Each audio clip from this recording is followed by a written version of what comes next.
Re. Oh God, we're late. No, we're not. Shut up. They won't We're notice. late. Yes, they No! will. No! Re! Look, they won't notice, okay? Because, well, I'm not really sure why, but they definitely won't notice. Yeah, yeah, they totally won't hear this in the re-upload. Yep, nope, not. Of course they won't. Hi, everyone. We're definitely not late. At all. Ever. Yeah. Yep, nope, not late. Not at all. It's definitely because I wasn't reading some, silly stuff from a very silly person. Yeah, no, not at all. Yes, please keep making stuff up about the judge. It can only go your way. Keep going. Yeah.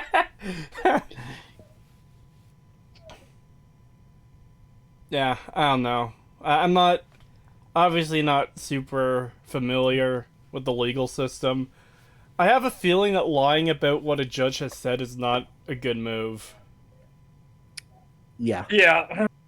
Especially because what he doesn't realize is that's going to be three judges, at least three judges, are going to be looking at this appeal, and they're going to see that the judge really said that, and then they're going to investigate. Yeah, And because, if they find out that the judge didn't say that, because uh-oh. yeah, because of course they're going to investigate it, because why wouldn't they? Because it's just the whole thing of, oh hey, the judge said he would fucking kill me and my entire family and shoot my dogs in front of me. It'd be like, what? There's no way the judge said that. What is he citing for this? And then they find it doesn't exist. It's like, oh, so you lied about what the judge said. Huh. There's just a 0% chance of not looking it up or doing research to see what the judge actually said. Yep. Are you talking about Douglas Mackey? I don't know who that is. No, and that was $2 from Ludwig Williams. Yeah, that was... No, that's not who we're talking No, we're talking about the Blue Menace. about. Yep. Talking about the mold monster made manifest. I love how right below that, just Acer Thorn talk about judges. Yep. Yeah. I don't know, man. Like, we already know that he's crazy and unhinged and a weirdo and, like, completely fucking delusional. But, Yep. like, surely he understands if he's going to be making claims, especially about a judge, then someone is going to look into those claims at some point. They're not just going to be taken totally at face value as being 100% true. And then he gets to win everything forever. Give me my 70 cajillion dollars. Yeah. Mm-hmm.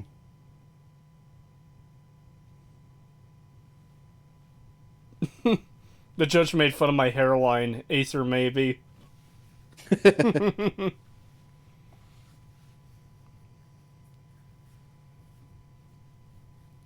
Oh. Yeah, $5 from Ludwig Williams. You should look up the Douglas Mackey case and the Restrict Act. America is descending into full-blown communism. The Restrict Act, that's that thing where they're like, oh yeah, if you use a VPN, we're gonna fine you like, what was it, $20,000 and potentially time like 20 years in prison. Yeah, something like that. Yeah, I think that's what that was. Yeah, it's fucking bad. It's basically going to be the Patriot Act, but for the internet, and they can essentially ban any website or person that they feel is a threat to democracy. Yeah, it's really bad. Yeah, Which just sucks because at the heart of it, getting rid of TikTok is a good thing, an absolute win for all of humanity. But no, the rest of the stuff coming along with it is a fucking knife in the back. Yeah, it's really fucking bad. Like, it just should not go through. Like, you know, even with the TikTok stuff, it's like, no, that shit needs to be fucking put down. Yeah.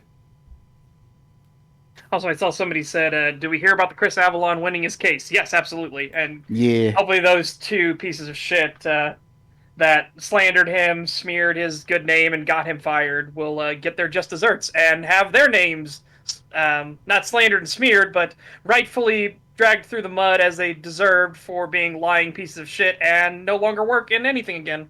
Go to the poorhouse, you dumb fucks.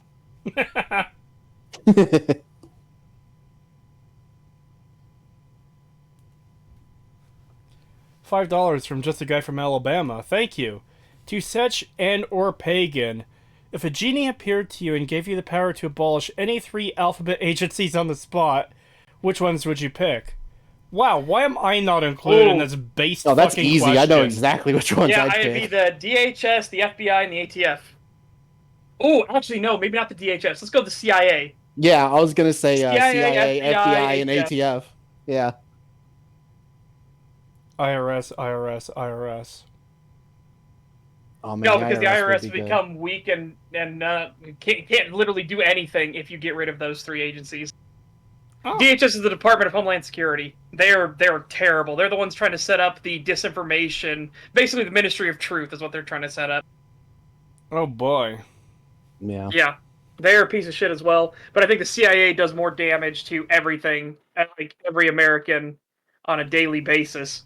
So does the FBI, and then of course the ATF are a criminal organization. Have always been a criminal organization. So God, you just reminded me, fucking bringing up the Homeland Security thing. The that fucking dumb bitch that was going after the voice actor, the anime voice actor. I forget his name now. It's been so long. Oh, Vic Mignogna, whatever. Vic Yeah. Mignogna. Yeah, Yeah, that. yeah. She was like saying she was gonna report him to Homeland Security and shit. Just oh my god, what a stupid bitch. Yep. $2 from Ludwig Williams. Thank you very much. Do you know who Bronze Age pervert is? No. No. No. FBI did Waco and Ruby Ridge, but that was the ATF as well. FBI had a hand in it, but the ATF are the ones that carried it out. Yep. Also, Creetosis, since you're Canadian, do you know French? Nope. No, he'd need to be in Quebec. Actually, no, we do have French classes, at least in my area of Canada. But, and from what I understand, you need them to graduate, and I somehow managed to not and still graduate. I don't understand it. I don't care. I'm just glad I didn't have to learn it.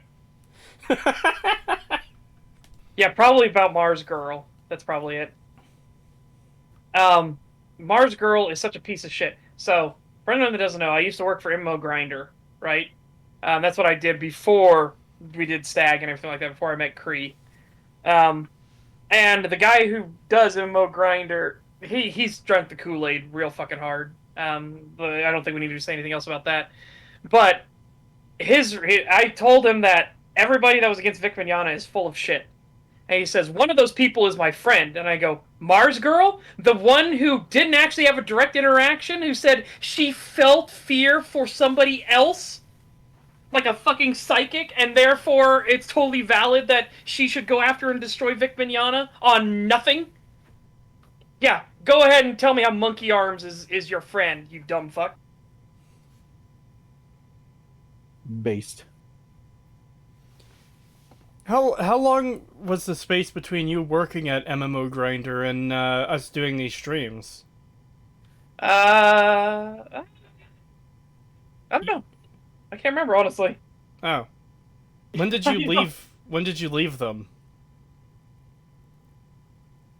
It was after January 2021. I know that. Oh, so not long after. But yeah, it was right there. So it was only like a few months between that and us starting the streams. Yeah. Wow. Because I believe we had the first one in August? I know it was slightly before EFAP's anniversary stream. It might have been July then, because EFAP usually does that in August. $2 from Just Guy from Alabama. Thank you very much. Okay, now what if you could only pick one? So one of the alphabet agencies. ATF for sure. No, I wouldn't do the ATF because the ATF is getting destroyed as is. I do the CIA because CIA murdered a sitting president. So Yeah. Yeah, maybe. Or the IRS. uh, $2 from Ludwig Williams. Thank you. Have you heard of Nashville? Yes, I have. It's a city in Mississippi. close. Colorado. No, Florida. no, Alabama. no, Hawaii. no, Alaska. no, Saskatchewan. no. I'm surprised you didn't call that one out. All I have to say is no. No, I know, but you... I could have said it more vehemently, like, no, you Canuckian. Tennessee. Yeah, there you go. I knew it, and then I forgot it. And for some reason, Mississippi was in my head. That's why I paused. I was just like, fuck it. I'm just gonna make a joke out of finding out where this town is and said it anyways. Yeah. Yeah, USA would have been more accurate. £5 from no, yeah, that is pounds from Threadnought. Thank you. And here we have Creed derailing that he knows the Ian. How to speech surrender monkey. We now Creed is being dishonored. Say someone French, Creed. $2 from Ludwig Williams. Thank you. I meant about the massacre. Yes, Yeah, we know about the massacre. Don't want to talk about it because I am trying very hard not to have my blood boil. So Yeah, same. I knew this was going to come up regardless. I don't want to talk about it for too long. I don't want to get too deep into it. The only thing I'm going to say on it is how to word this. It's funny how someone is being treated as a victim when that hasn't happened in the past. You know, like Elliot Rodger wasn't portrayed as a victim, or Adam Lanza, or Nicholas Cruz, or any of these people. They weren't treated or portrayed as a victim, and the media never tried to make you sympathize for them. It was always telling you about, like, the warning signs and how bad these people were. And that's not happening here. yep, Yep. And if you were to reverse... goes against the narrative. And if you were to reverse the target and the shooter, you can damn well believe that we would never fucking hear the end of it. Yeah. Yep. About how it's a sign of how, you know, that group is terrible and... Yeah. And I think it sets a bad precedent because by treating the shooter this way, as if they are a victim, as if they're not so bad, that's only going to encourage more events like this. Yep. Yep. And that's not good. Well, that's what they want. That's. I'm not gonna say it. I already said the spiel before. This is what the Democrats want. That's it. That's all you need to know. They want more of it to happen. Hmm. I just want to point out the weapon used in the shooting is very convenient, like Yes. usual. So, yeah. Oh, I will say one thing, just one thing. Proves why we need the Second Amendment even more. Because Yeah. we know from their own words that because one of the other places they were actually going to target had armed security, they didn't go there. Yep. Get fucked, you morons who want to get rid of the Second Amendment.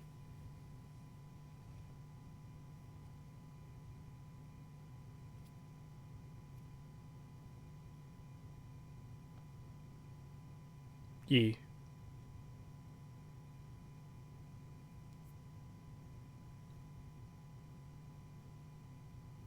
Okay, if you want to do the membership message.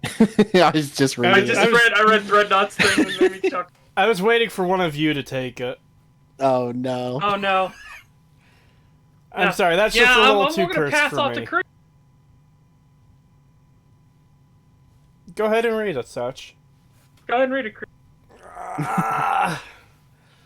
Membership message from Alex Hoffman for 5 months. Thank you. Hi, furry tops. Well, first of all, not a furry. Hey, old man, I've got a new chair for you. You guys are great. Thank you. And the chair he's referencing to is pointing at his own face. No. Oh my god. No, I'm good. Thank you. I just see Calbeck. That's a pagan line.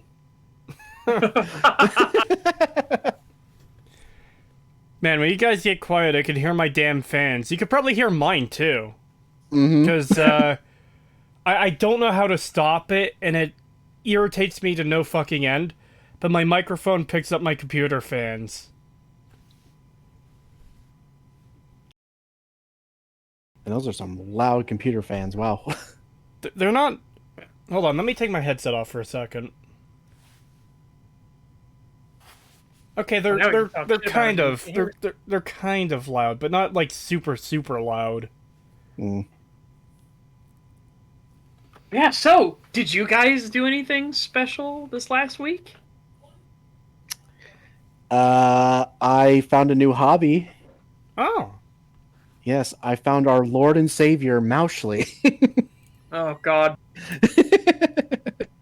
Which is tangentially related into something that I did this last week. Seriously, if Capcom does not capitalize on that in some way, they're idiots. They're actually fucking idiots. I have not seen a fully grassroots meme like this take off this quickly. It's insane the amount of content there is for this.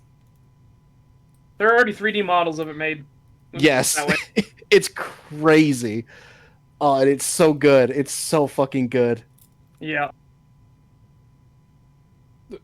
Now she's after Kree's cheese. No. But yeah. Nope, go ahead. The furries are getting stronger. They took this random character and turned her into a furry, and it's just fucking exploded. I don't understand it. Well, it helps that her voice fits it perfectly because she's the same voice actor that voiced Sandy Cheeks in SpongeBob. So But it she's just a squirrel, fucking not a mouse. but it fits her. It fits Ashley so perfectly, and they made her such a fucking little shit. Yeah. The Moushly is such a little fucking shit. It's great. I love it. But yeah, so again, tangentially related to that, I finished Remake 4, so Resident Evil 4 Remake last week. It is about as middling of an experience as you can possibly get. I'm sorry, guys. It's a 5 out of 10. There's some good things. There's some really good things. There's a lot of really bad things as well. Like, oh god. So, good thing. Good thing right off the bat. Quick time events are gone. Already. Miracle. Just way better. Absolutely better. The story is way better. They fixed a lot of the story. That's actually pretty good. A lot of the animations are also really a lot better, but that's not saying much because Resident Evil 4's base animations were really terrible. Really bad. And Resident Evil 4's story, the base game, was really bad. Ashley is 1,000 times better. Again, that's not hard because Ashley was awful in the base game. So, yeah. Then the bad, which I so want to say everything else, but the game is too obsessed with its combat, and its combat in Remake is not good. Like, really not good. And they added a new mechanic to the aiming, so Leon kept his drunk aim, and they added RNG to the drunk aim as well. So not only do you have to deal with the drunk aim, you also have to deal with RNG within the crosshair. And then They also added your bullet projectiles are slow as fuck. My god. The bullets move at like BB gun speed. It is crazy how slow they are. And if you fire the bolt thrower, which is your stealth crossbow, because stealth is much more of a mechanic in remake. The bolts are so slow you could probably out fucking run them. It's like Jesus Christ, they are slow. Knife durability sucks ass. They have the spend $5 or $4. One of two. I think it's $4. Spend $4 to pay to win in the game, which is really fucked up. Yeah, the rocket launcher was super slow, too. Just oh my god, he's super awful. It is. I could not believe how slow the rocket launcher was. I bought a rocket launcher for the final boss fight. I'm not gonna tell you anything about the boss fight, but I go to shoot the boss, I fire, and the rocket is moving at at a speed of a Nerf ball. And I'm just like, what the fuck? The boss literally like lazily jumps over it, and I'm just like, what is happening here? It's like, oh my god. The knife durability is super bad. Yeah, knife durability is awful. So you can't do knife heavy runs or anything like that because knife durability is all over the place. The combat is really bad. There's enemies have tons of hyper armor, can attack through each other, easy peasy. It's just really not good, not good at all.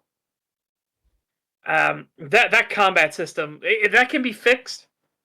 Because a big problem with Remake 4's combat system, and yeah, you have to repair the knife, and body armor when you get body armor later on. But a big fault in Resident Evil 4 Remake's combat system is the amount of hyper armor enemies have. So if they're literally doing any other animation, you can't stagger them or do anything like that because they didn't program in the ability to stop them in animations for some reason. But also, if you're shooting them on higher difficulties, so if you play on hardcore or professional, it takes two or three shots to the face before they react once to being shot in the face. It is really awful. It is genuinely terrible. It just a colossal fuck up. It's oh my god, it is so bad. I don't know. I don't know what they were thinking. They need to fix that combat system because that combat system is awful. The base Resident Evil 4, which is a terrible story, like terrible story. The gameplay is way better in the base Resident Evil 4. I do not understand what they were thinking with this new combat system. It is really not good. I just don't understand. But yeah, like I said, there are great things. Oh, they made regenerators way worse in Resident Evil 4 remake. Holy shit, regenerators were a tough enemy in Resident Evil 4.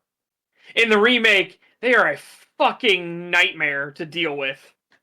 It is truly just fucking awful, and especially because they change where the scope location is. It's just so bad. Oh, I really do not like it. And the game feels like it's fighting you constantly with its aim. It's really awful aim. And so you think, hey, if the game's fighting me so much, maybe could it be a skill issue, right?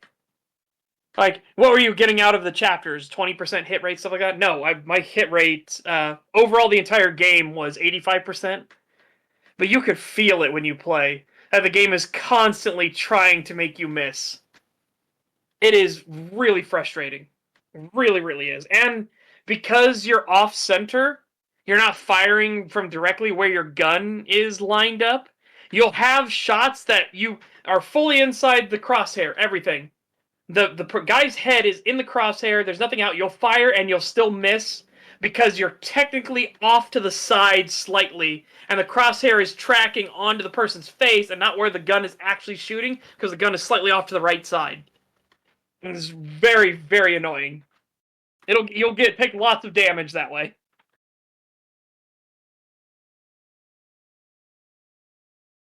As a play like the previous remakes, no. Leon Resident Evil 2 Remake 2 is the best of the remakes. Remake 3 is awful. We don't talk about Remake 3. It is genuinely terrible. But hey, it's better than Remake 3. It's not good. It's just not good. On Remake 4 isn't good. Like I said, it's 5 out of 10.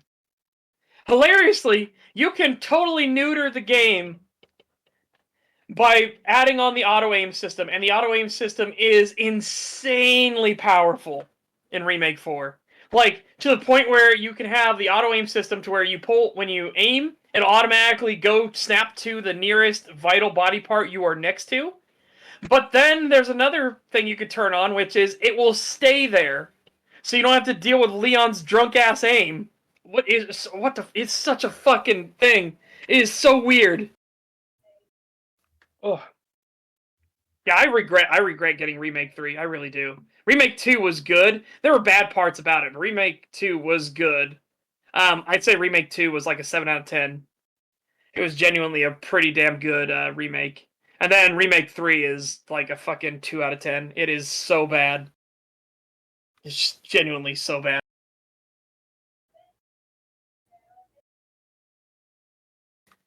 How long do you think it'll be until they remake 6 and 7? Well, Remake 5 is coming soon, apparently. So, yeah. That's gonna be a thing. I don't know how the fuck they would do 6 though. That why would you even bother? Like, it's not even worth salvaging. I don't know. Would you say Dead Space Remake is better? I've heard it's better. I can't say anything about Dead Space Remake in and of itself because I haven't played it. I'm saving that for Spooktober. Oh. Oh, and I genuinely hate the treasure system in Remake 4. Genuinely hate it. But there's more of it. Yeah, that's the problem. So now the treasure feels special. You're just flooded with treasures. You get so many fucking treasures, it's absurd. So none of the treasures feel special. And when you turn in a treasure that's like, oh, yeah, I got this fully maxed out. 108,000 pestas? Pesadas? I don't know what the currency actually is called. Because I keep wanting to call them pesos, and I can't help it. I know that's wrong, but I keep wanting to say pesos. I just can't help it. Well, just think, Setch. With the way things are going, every currency is becoming a peso. Yeah. But what's so, pesetas. Pesetas. Yeah, so there you go. Yeah. So, yeah, I sold this crown that I spent all my time getting up to above 100,000 of these. Yeah, that'll get me a single upgrade on a weapon. The amount of money required in that game is fucking asinine. It is absurd. Like, your upgrades are so fucking expensive. And keep in mind, I got super lucky. This is another thing I don't like. There is so much RNG in this game. I got little things to add to my attaché case. That way I could get cheaper weapon upgrades. I had 5% cheaper weapon upgrades, and I'm barely scraping by to get stuff. It is insane. It is just awful. I was on hardcore to start with, Scrub Lord, but then I realized that enemies take 2 or 3 shots to the face before they even react once. And I'm like, and I'm fighting 20 to 30 enemies at a time? Fuck that. So I switched down to normal mode, and I beat the game on normal mode. And oh my fucking god. Normal mode is so much better for combat-wise, but it's still bad, because then you'll pick up a lot more, because if you shoot an enemy in the face on normal mode, they'll react. Unless they're in specific animations, then you realize how much hyper armor is in the game. Oh. It's just so fucked. So bad. Yeah, and gems being universal does take away from specific treasures. None of the treasures feel special anymore. Yeah, you don't get excited when you get a new treasure. So it's like, oh, great, another one. Okay, well, I'll just wait until I get the highest quality gems to slot into it. Yay. And that's it. Decreased PC just hoot. No, that was a phone, I'm going to assume. Oh, that was my phone. I was muted, so it couldn't have been me. Yeah, no, it was mine. My dog looked at it. Hold on. Your dog looked at your PC, so your PC hooted. No. My phone went off and my dog was like, "What the fuck was that?" Oh, so your dog hooted. No. No, So the phone your dog called your phone and made it hoot. No. God, you really are a fucking bird brain, Jesus. Wow. Well, when you have the intelligence of an owl. Rude. I just want to find the source of the hooting. We told you what it was. Yeah. Your dog played Counter-Strike on your PC, so it hooted. Well, he is excited for CS2, so. Oh no. Yeah, Makes sense. Counter-Strike 2 genuinely looks awful. Or awesome.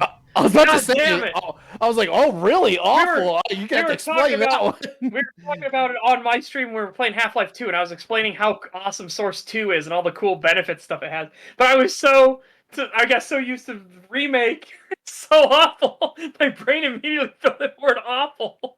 God damn it. No, yeah, Source 2 with Counter-Strike 2 looks awesome. It really does. And just the cool physics stuff, like the fact Valve is like, you know what, we're not going to be beholden to Havoc physics anymore because Havoc physics are terrible. They're so basic, bitch. So we're just going to program our own physics engine from the ground up, and it is so much better. Holy shit, the new physics engine Valve made is insane. Yeah, It really is. the fucking smokes, man. They look so impressive now. Like, I love all the stuff that the smokes can do. Dude, just body stacking. Having two complex physics objects be able to interact with each other and not spaz the fuck out. That they actually act like they would in the real world. Like, you could take a crate and throw a bunch of stuff in said crate and carry it around, and it won't, like, throw it around everywhere and freak out and get that Gmod ragdoll, like... Yeah. It really does look good. Alright, I know there's some super chats we missed. But yeah, so there's my rant on Remake 4. It's genuinely just oof. I just don't know, guys. It's again, I always thought Resident Evil 4 was overhyped. I thought it was way overhyped. I think people excuse a lot of RE4 for some reason. I don't know why. I guess just because they got rid of the tank controls and the fixed camera angles, but it's like, okay. The story is awful. Leon's a moron. None of it makes sense. The gameplay is okay at best. I'm sorry, it's just... It wasn't that good of a game to begin with, and then we get Remake 4, and it's the same. It's middling as fuck as well. Yeah, the story wasn't great in 4. I think a lot of people gave it a pass for... Which I don't agree that it should get a pass for this. I understand why this would make the story bad, but I don't think it should give it a pass. And apparently it was... the game was meant to be a Devil May Cry game, but it got reworked into a Resident Evil game later on, and they just didn't change enough to actually make it Resident Evil. And that's why it's so weird. But I'm like, okay, that explains why it's bad, but that doesn't mean it's okay because of that. Yeah. Did Resident Evil ever have a good story? It's had good stories here and there, yeah. But the story for Resident Evil 4 is just really, really bad. I mean, it is hard to overstate how awful Resident Evil 4's story really was. So now for some of the stuff we missed. $1 month membership message from just a guy from Alabama. Oh, People thank debate you. AR versus AK, but I know the real answer are guns made from Victorian era to World War II. Seriously, the Winchester 1895 is a gun I'd kill for. Yeah, Winchester 1895 is fantastic. Winchesters are just fantastic in general. Yeah, World War II and World War I guns are just so fucking fascinating and interesting and very reliable. Broom handle Mauser. I don't know how good of a gun it actually is, and it's gonna be a really basic bitch kind of response, but I really love the look of the Tommy gun. So the Tommy gun is actually a pretty good weapon. Bit overpowered for the car. I mean, it's using 45 ACP. You don't really need 45 ACP in a submachine gun. But hey, it has it. Just because for the stuff you're going to be using it for, you'd want more control in a situation. It's why the MP40 is such a good weapon. But the other problem with the Thompson was it was a World War I gun pushed into service in World War II, and it had a price tag to fucking match. Like, for one Thompson, you could make like 100 Stens or something like that for the cost of one Thompson. Damn. For the cost of one Thompson, you could make like 50 or so MP40s. It was ridiculous.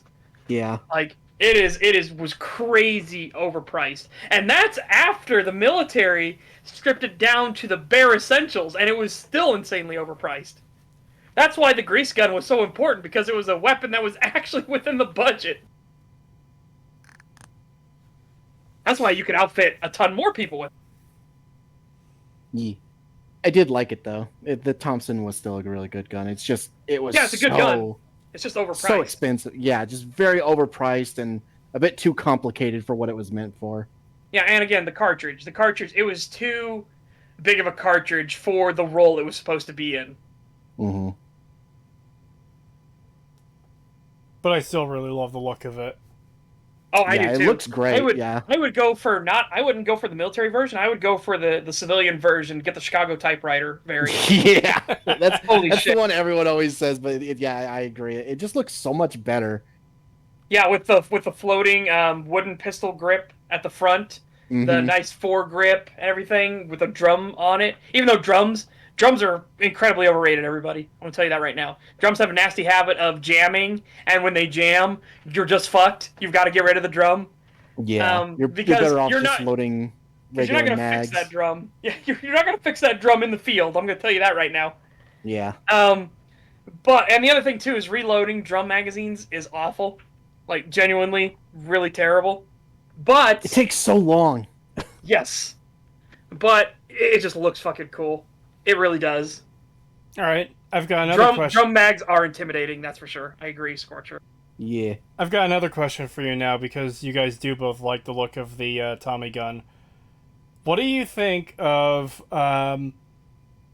the Heavy's version of the Tommy gun in Team Fortress 2? The Tommy Slav! I love it. Yeah. So much. So do I. It's one of my favorite weapons for him. Because I do like it. While you guys were talking about that, I was just thinking, wait, that's another technically bastardization of an existing gun to fill a different role. It's not a Tommy gun, it's a fucking minigun that looks like a Tommy gun. And it's not a minigun anymore, it's a single barrel. And it looks great, though. Yeah, but it does. But that's kind of what got me thinking. That's a good example of, like, a redesign of a weapon, as opposed to the fucking assault rifle from Fallout 4, because that weapon is still bugging the shit out of me since we looked at it that one time a few weeks ago. Yeah, it's where so where the fucking bad. bullets actually eject through the gun. It's just like, what the fuck? Well, I wasn't talking about that, but that bugs me too. Just the look of it is so bad, especially when you look at like the Lewis gun, and especially with the Lewis gun without the shield over it looks so fucking good. It does. But I can't remember if we mentioned this on chat, but chat, you need to understand this about the Fallout 4 assault rifle. We've already gone over of how stupid and ugly it looks, right? Now imagine this. You've got your gun. You're firing it. It's one of the few guns in the game that ejects the casing out of the right side of the gun, which is where it should be ejecting it from. But the casings are defying fucking physics and looping over and, like, going across the screen to the left. Yep. Yeah. Some of them even, like, clip through the top of the receiver so that they can go left. It's so stupid. I don't get why they designed it that way. Because when I first told these two about it, I don't know if they believed me or not, because they were, like, fucking shocked to hear, wait, what? When I told them that the casings... I don't think it was disbelief. It was just one of those moments of, like, surely it's not that fucked, you know? Because I felt like I would have noticed it with how much I played Yeah. Fallout 4. I was like, surely I would have noticed that. You- No, apparently I just never noticed. Yeah, absolutely. It's just like, what the fuck? Yeah, I don't know how we missed that. God, it's 'Cause so fucking bad. It's probably a matter of you've already gotten used to most of the guns in Fallout 4 ejecting cases from the wrong side, so you just didn't look that closely at it, so you assumed that, oh yeah, it's coming out from the left as well, that's fucking dumb, whatever. Yeah, that's probably exactly what it was. And because I was specifically doing research for that part of the video, that's what clued me into it, because I hadn't even realized that before myself. And then I was looking at the casings flying across the left of the screen, and I look over at the right side of the gun and see them come out of there, and I'm just like, wait a second. Yeah, that's fucked. Also, you brought up the Tomislav, and it just reminded me how in every Team Fortress like video I've seen, because I watch a lot of Team Fortress videos, because I don't really play the game myself. I'm more of a source filmmaker guy, but I Getting back do into like, it right now. but I do really like watching people play it. And one thing I always notice is whenever somebody pulls out the Tomislav and they die, something about the way it's weighted in game, it always lands on the barrel and just sticks straight up like a tombstone when someone fucking dies with it every time. And I'm just like, what did they do so that this thing flies to the air and lands perfectly on the barrel every time and stands straight up? Yeah. The main question is, why did they design the guns to spit casings out the left side instead of the right? Is it just so you see the casings come out? I think so. Yes, it That- is, because it's supposed to give you feedback, which is really dumb. But that's the thing, is you can still see them flying out of the right for the guns that do have it, first of all. Second of all, this isn't a problem in any other fucking shooter game.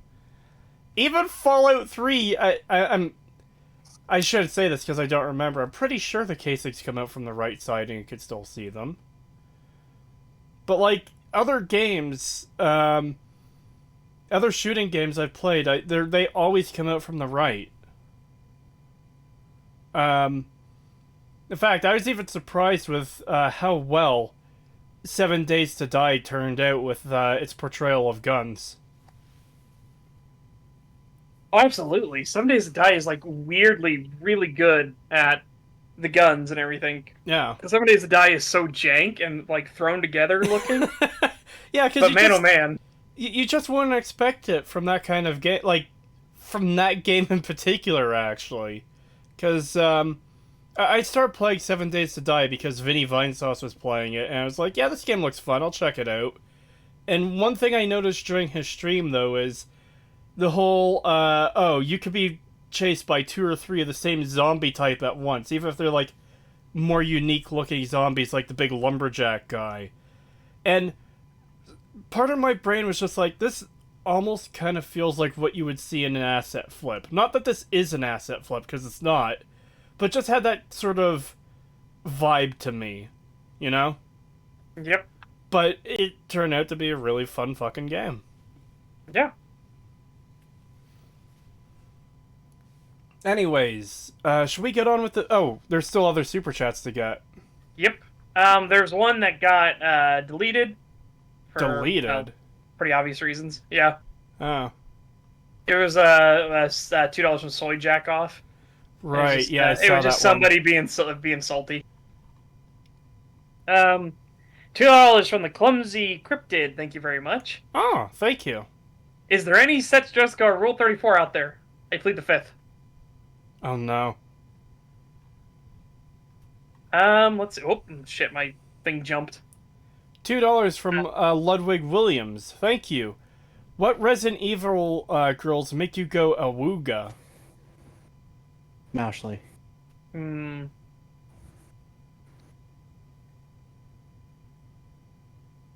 That's a tough one. I think Jill, honestly. Jill Valentine.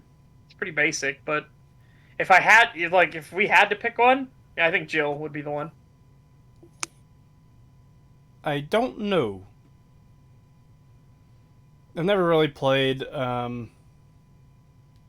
Resident Evil games that much, so I'm not super familiar with the girls in them. So, yeah. Yeah. $5 from Scorchercast. Thank you very much.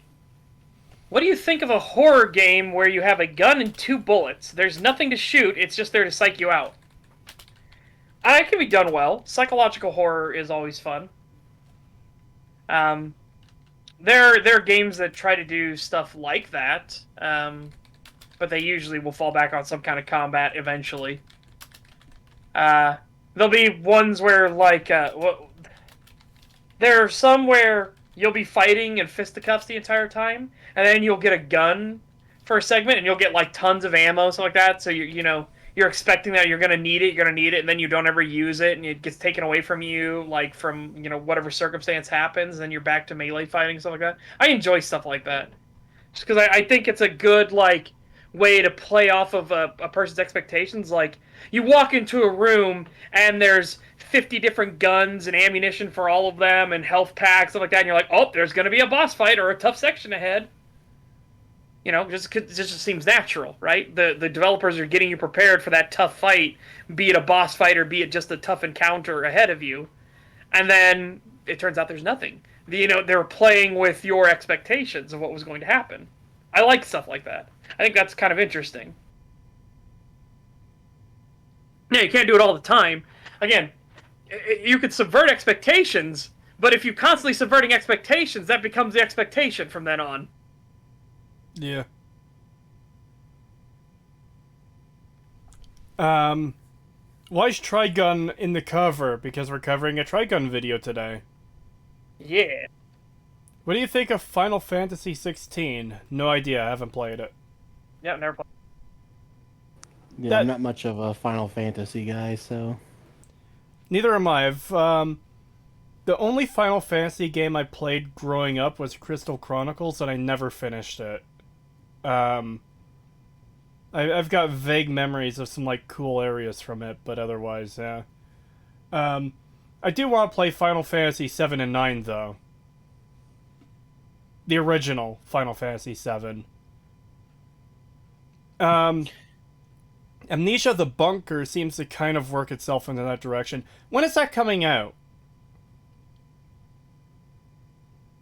Because that's probably going to be worth covering, considering Amnesia Stillbirth. I don't trust Amnesia the Bunker. Neither do I. After Stillbirth, I'm... Like, that was so spectacularly bad that I've just lost all faith in Frictional. Like, I know it's... You could make the joke of, oh, one bad game and you don't like them anymore. It's not so much that, it's more just... The game was just that exceptionally bad that it was enough to, like, break my faith in them to make a good game, because I love Amnesia the Dark Descent, and I've heard great things about Soma. I've heard Penumbra is pretty good too. It is. I watched some great playthroughs of Penumbra 1 and 2. Oh, Fauna? And they were pretty good. I will say, though, 2 has a much different tone than the first game, but it's still pretty good. Those are games I've been wanting to play, I just haven't gotten around to. Yeah, I'd say do it. They're pretty short, too. They're not even very long. Oh, really? How long would you say they are? Oh, man. Fauna is terrible at them, but she got through both games in about 6 hours. Okay. I was just trying to figure out if it was something I could one stream or not. You, Cree? No. Wow. Wow. Wow. I was gonna say you might be able to one stream one game and then one stream another game. Yeah. Okay. Get roasted. Wow. I can't believe I'm under attack from my own co-host. I'm... This attack on my life has left me scarred. Hey, I have a little bit more faith in you. It's not a Dark Souls game, so I'm sure you'll get through it much faster. Wow. Speaking of Dark Souls, I think Me that's and it. I Ben think started it's time doing for me to Remap. retire. Wow. No, you need to just finish those damn games. I'm going to at some point, I swear! I don't believe you at this point. I Chat, did- you don't understand. Getting Cree to stream at all is like pulling teeth. Look, I'm sorry, there's just... a lot of it is just down to how I'm feeling at the time. And it just so happens that most of the time I feel like shit. Okay? Yeah. There's... I do STAG at this point because we have to.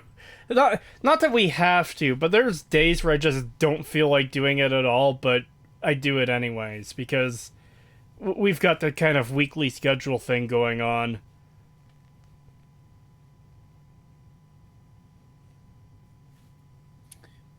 Yeah.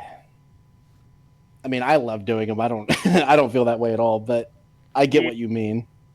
Well, no, the thing is, too, I do want to stream more often. There are days where it's like, yeah, I want to stream today, but then, like, time comes and I'm just feeling, nah, you know? Yeah. I especially get it when you're like doing a gaming stream because God knows there's something about where it's like if I don't if I'm not literally being forced to do it and so one I'm usually just not feeling up to it, like I feel really down. Yeah. But also I'm also usually really busy and I'm constantly getting pulled away from my computer or I'm having some sort of issue or something. And it's why I keep not streaming like solo. And I want to really badly. I really want to get back to streaming again. But stuff just keeps coming up or I'm just like sick or I just really don't feel like it. Like I'm really down and it's not going to be a good stream. Like it's just going to be really like a downer for everybody. Yeah. And it just fucking sucks. It's like, Yeah. but God, I really need to get back to fucking streaming again. I'm surprised I got through Elden Ring as quick as I did. I fucking powered through that though because I really wanted to finish it. Well, part of the thing for me too is I'm an introvert. Like so I'm just not that suited for talking to people for fucking 4 hours straight. You know? Yeah, I don't know if I'm quite like that, but I will say it's a lot harder to do it when you're by yourself than when you're doing it alone. Or when you're doing it with friends. I mean, I fucked that up. I fucked that up. I meant to say when I'm with other people. My bad. Yeah. But because I just like I'll have some stuff to say, but because I'm such like a homebody where I don't have a lot of like experiences from going out and doing shit, I just don't really have a lot to talk about. Yeah. Sometimes, and it's like if I don't have someone to bounce off of to talk to, like I will get really quiet sometimes, and it's like, oh fuck, I'm being too quiet. I gotta say something, and it basically just becomes me reading chat most of the time while playing a game. Yeah, I have the same problem largely. Yeah, I don't like doing that, but but at the same time, it's like, well, I can't just invent something that I never fucking did. All right, let's grab these super chats and then start the video, because I wasn't expecting this intro section to be an hour, but here we are. Well, we did say, like, it'll be good this episode will be good for, like, tangenting more and stuff like that, because... I didn't say that so much. I thought it would be a shorter episode so I could stream games later. Oh, well, we did. Me and Stitch both did. Oh, I must have missed that. It'd be good for tangenting, yeah. Oh. Yeah. Alright then, ignore me. Well, actually, I don't have to give that order because a lot of people just ignore me anyways. We said it to you, though. I don't remember. It's in our chat, and you were like, yeah, you know what? That is a good idea. Is it? You said it was!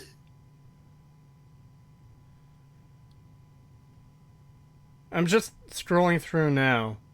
You basically were like, yeah. You didn't disagree, I should say. You weren't like, oh, yeah, that's a good idea, but you did say, like, yeah, okay. Okay, so that was 10 o'clock last night, after I had worked a fucking 12-hour shift, the third 12-hour shift in a row. and I was like half dead. And the only thing I said after that was, yeah, I definitely want to cut back on the political shit. Which is Which fair. we I can did. agree. Look, man, tangents are fun. Yeah. Kree is super pumped after 3 12-hour shifts. Kree super wants to fucking die after 1 12-hour shift, let alone 3. $20 from just a guy from Alabama. Thank you. Remember Avatar and how the movie was just nature equals good, man equals bad? Imagine a thing where something like the hive mind tree is an eldritch horror because nature is horrifying. There's a reason cities were built. Yeah, I think that'd be interesting. I really. Yeah. Yeah. $5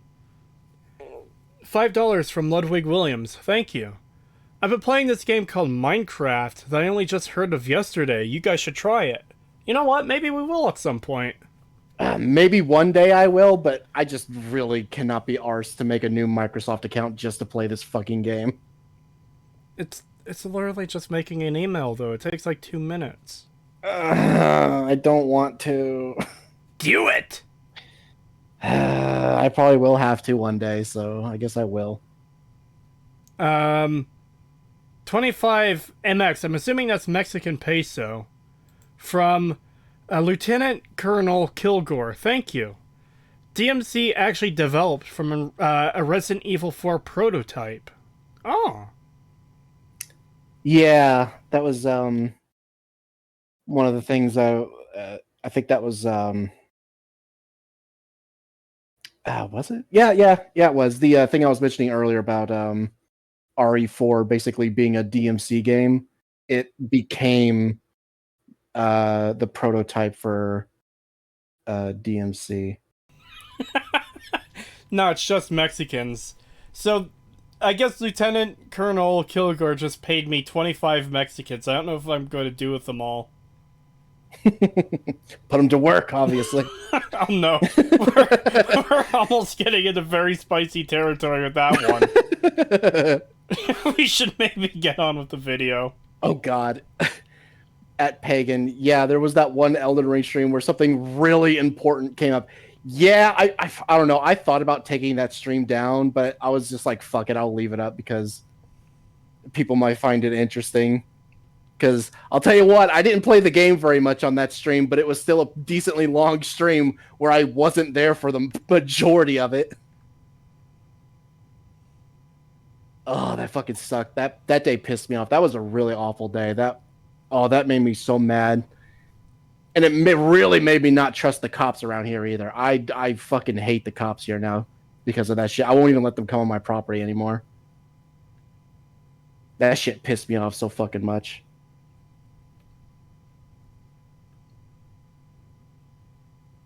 Ugh. All right.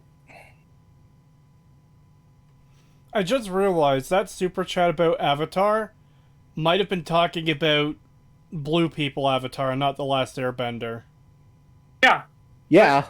Yeah. I didn't even realize that at first. I just watched ER's new Korra video yesterday after work, so that was more in my mind for Avatar than Blue People. Blue Man Group. Well, because the moment they said nature equals good, man equals bad, I knew exactly which Avatar they meant. Oh. Yeah. Because the Last Airbender definitely was not about that. Like I said, it didn't even click, so. Yeah. Also, man, that new ER video was great. I fucking love that minute at 14:38. The fucking the scene where Katara gets burned by Aang, and he edits in that fucking Envy clip from Full Metal Alchemist of her getting burned to ashes. Yes. It's fucking great. Dude, if you guys haven't seen Full Metal Alchemist Brotherhood, though, gotta watch it. It is Yeah, fantastic. you do. Especially that scene. Oh, that is one of the best revenge scenes in anime I've ever seen. Fucking Mustang versus Envy. Oh, it's so fucking good.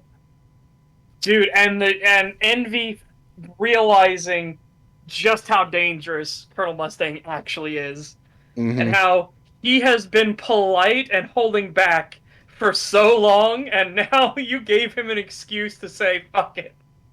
Yeah, that was a mistake. Oh, I especially love the look on. I keep saying her, but it is actually a guy, which it's weird. It's an homunculus, so their gender is very like strange sometimes. But uh, he has like this look on his face when he's on his knees, like, oh fuck, like I fucked up. But then kind of gets that, well, fuck you, how dare you, like. I'm better than you, and actually just starts to say that, like, how dare you look down on me, and then just interrupts him with a fucking, just starts burning him alive. Oh, it's so good. And then gets pissed. Oh, it's so fucking good. Oh, man. We need to watch that again. We should watch that. We should force Cree to watch that with us, because it is so good. Yes, we should. It is That is genuinely fantastic. Yeah, that is one of those top tier anime that you need to see, Cree, because it's up there with like Cowboy Bebop and stuff. It's that good. Oh. Yeah, I think you'll like it. It's a way longer than Cowboy Bebop, but it's worth it. How long? Um, A few seasons. yeah, I was gonna say it got at least 3 or 4 seasons. Okay, so it's not Deep Space Nine long. No, No. it's not that long, but it is a decently length show. Oh. Yeah. But it's so good. It's so Yeah. good. Humongous. No, homunculus. Monculus. Homunculus. Oh no. $10 from Elmo Bentley. Thank you. Cree, help. My friends think the Trigun remake is amazing. I need your video ASAP. Oh no. Oh god. How do people think this show is good? I don't get it. It's so fucking bad. Even if you haven't Pagan. watched the originals, it doesn't hold on its own merits. It's so fucking shit. Pagan. Ugh, what? Pagan. People like the Disney Star Wars movies. People think Solo, a Star Wars story, is a good movie. People think The Last Jedi is a good movie. There's even, though they're rare, people who think Rise of Skywalker is a good movie. God, you're right. Still, it just bothers me so much that people can look at this shit and just think, yeah, that's good. It's good. Fuck off. It's so bad, and I don't understand how people can fucking say it's good. Like, keep in mind, I hadn't even seen Trigun. Like, I didn't have this, like, rose-tinted view of it. Like, the only thing from Trigun I had seen was the Badlands movie, and that was back when I was, like, 11 or 12. I was young when I saw that shit, and I barely remembered anything from it. And I had not seen the original show or, any of the manga or anything like that. Nothing. This was the first thing I had seen, and it was because I saw clips of it, and I was like, I've been meaning to watch the original Trigun, but let me check out this, this remake and see how it does.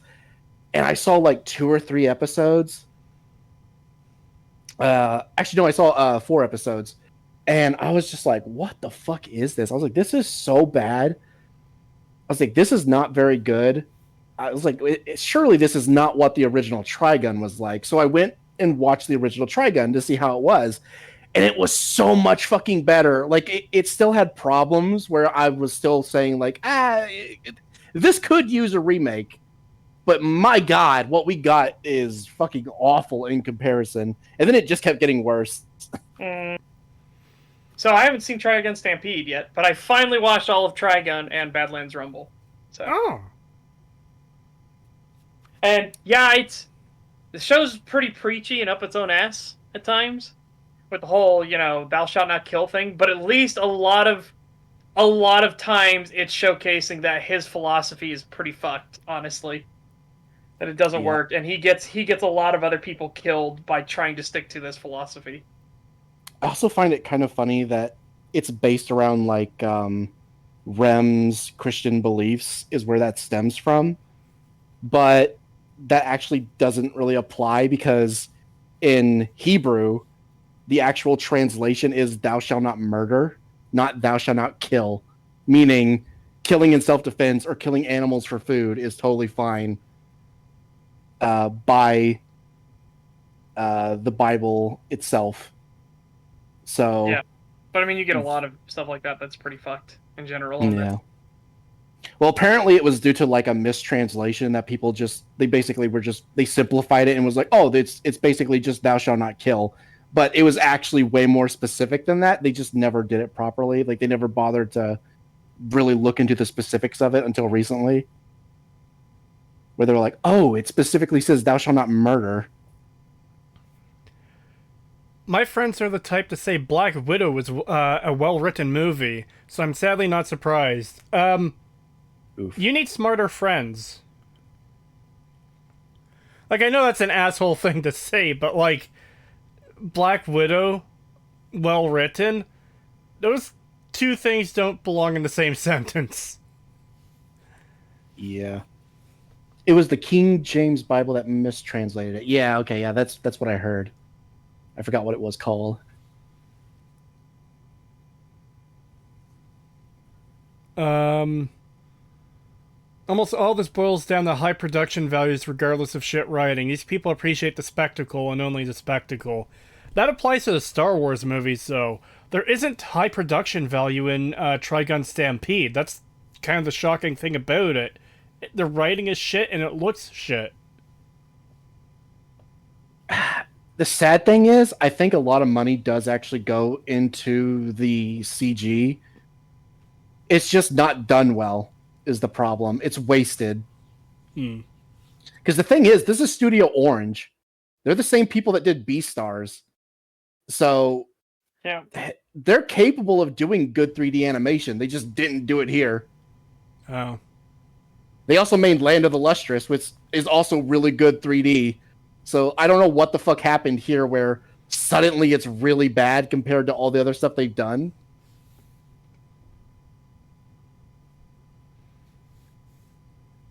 £5 from Threadnought, then we'll get to this video.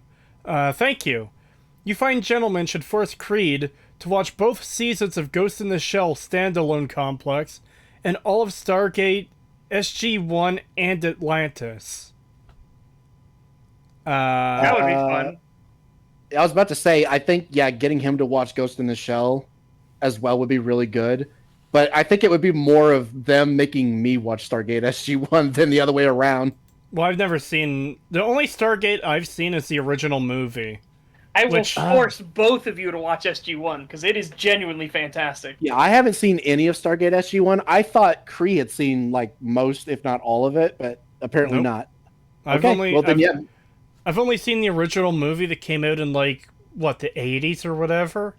And I remember liking that movie. All right, then me and you will both have something to watch that we both have not really seen before then. Yeah. We've got a lot of things to watch.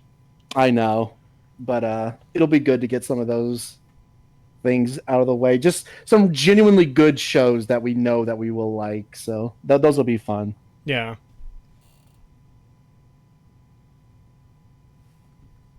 All right, you guys ready for the video?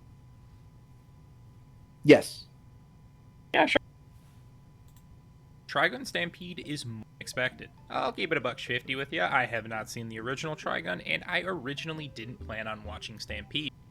So, again, then the issue is the obvious.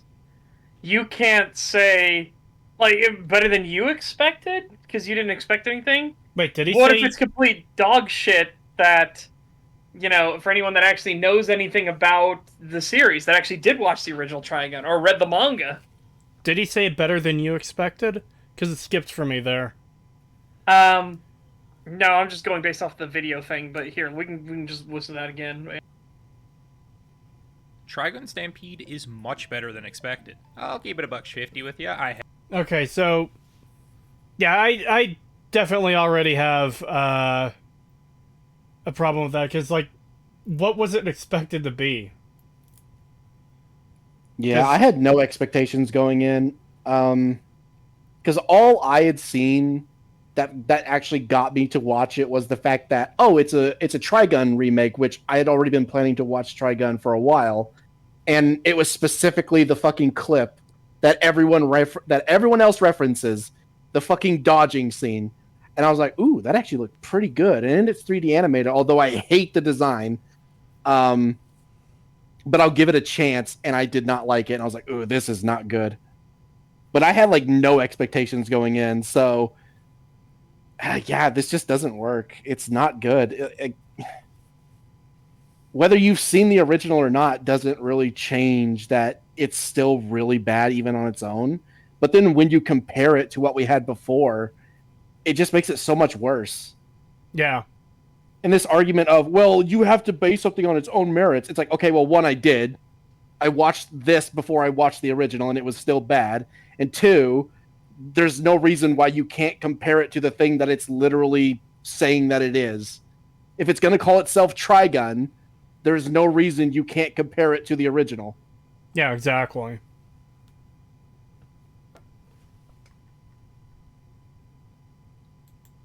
I have an Trigun, and I originally didn't plan on watching Stampede. Why are you the way that you are?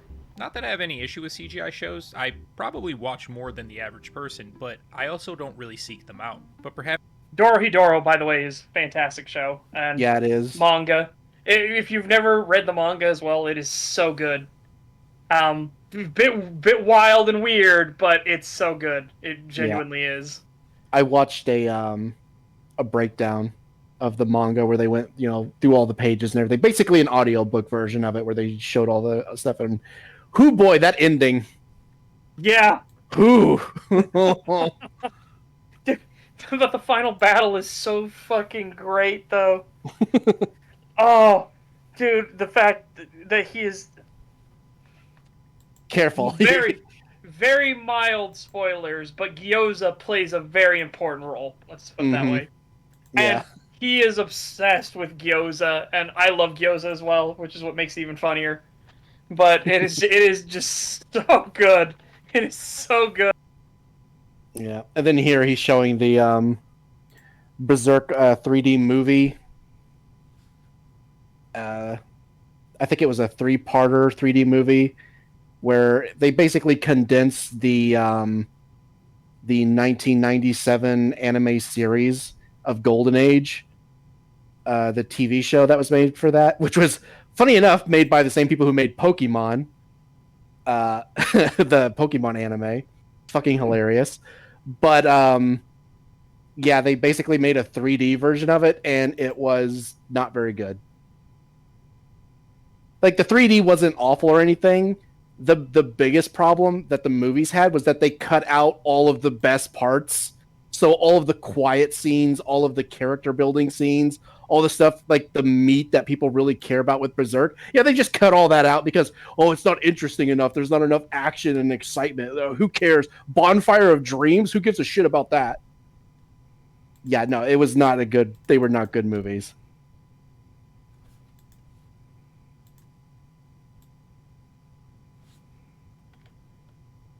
Also, his message. Dorohedoro isn't just a scaly fag anime, is it? I hear people talk it up, but they always turn out to be weird scalies. Is it legit good? Well, unfortunately, my opinion would be biased, but no, it is legit a good. It is a good anime and a good manga. It is good. I'm not a scaly at all. I have no interest in that stuff. So, and I could say I'm not into scalies. Liar!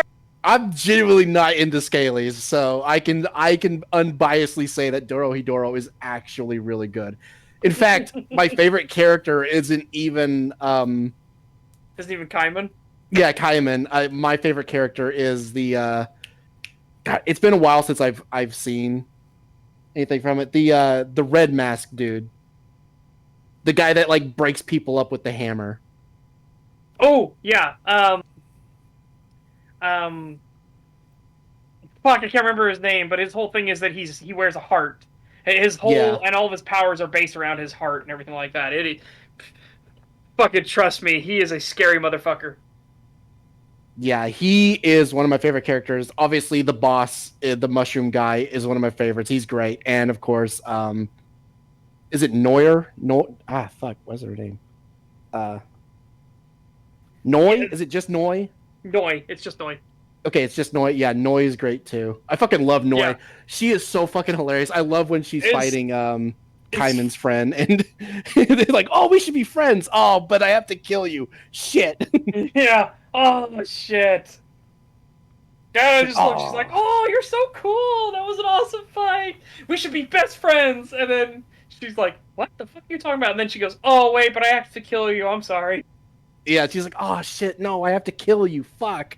Yeah. Like, I am so sorry about this, but yeah, you do have to die. Yeah, it's so good. It's so fucking good.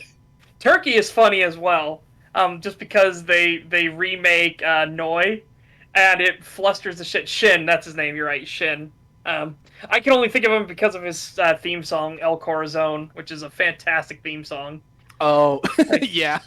Like, if you want to know what madness sounds like in a soundtrack, listen to the soundtrack for Dorohedoro, and specifically El Corazon, which is Shin's theme song.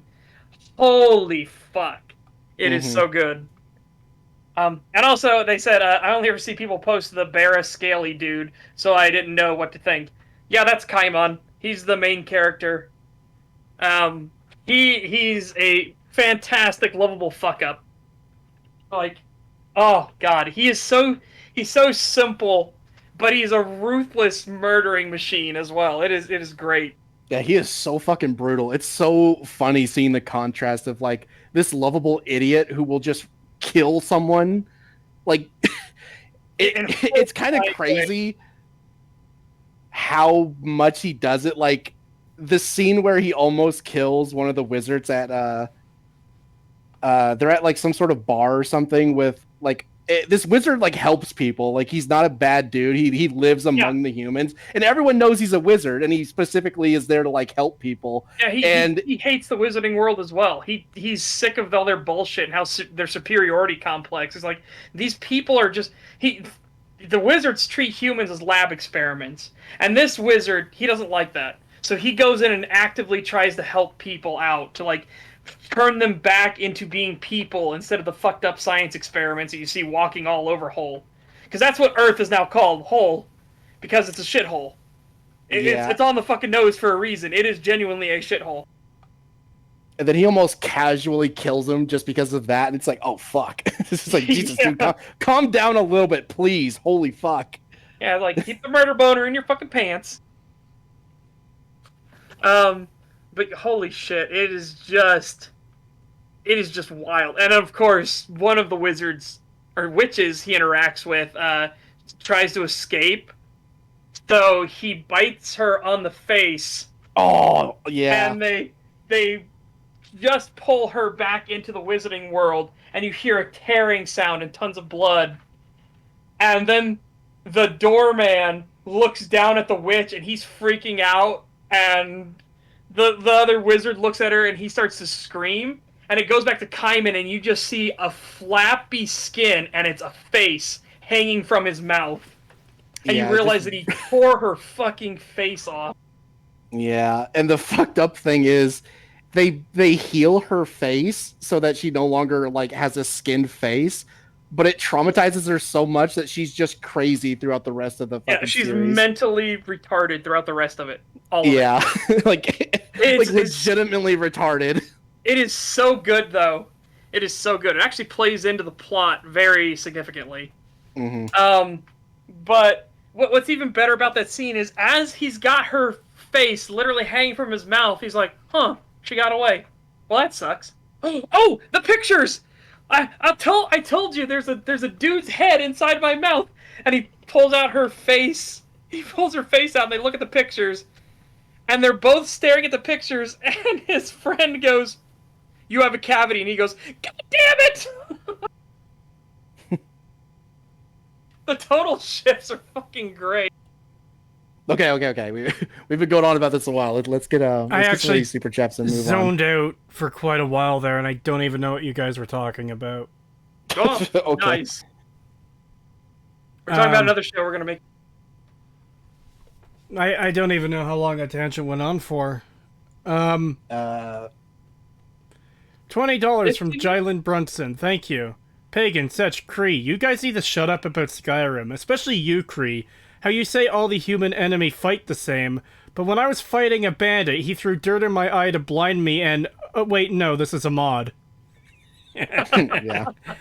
Yeah, pretty much. I've gotten a ton of comments from people saying stuff similar to that, like, not, like, shut up part, but, like, I was going to argue against what you were saying here, but then I remembered I was play this game with 200 mods. Yeah.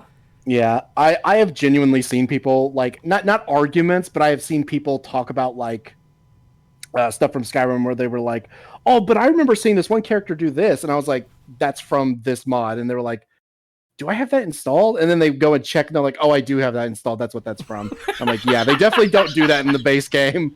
And they're like, oh, fuck. Which is part of the reason why, when making videos criticizing these games, you use the base fucking version. Because even if people are making mods, you could show the footage. Mm-hmm. Yep. You can back up your fucking claim. Have you seen Mahler's video on Black Widow? Yes, I did. It's a really good video. Yeah, that one's good.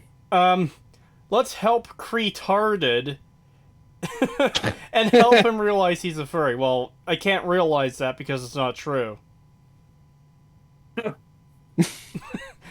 I just thought it was funny to see Creetarded there. Yeah. Anyways, video. Perhaps if I realized sooner than Studio Orange, I may have watched it. From what I've seen, Stampede is more of a reimagining of the original and not a straight-up remake. There's different characters, settings, and an overall pacing. I skimmed through the first episode of the original just to see how reimagined Stampede truly was. I could not even find a similar scene, the only overlap being... Okay, at least you're honest there, right?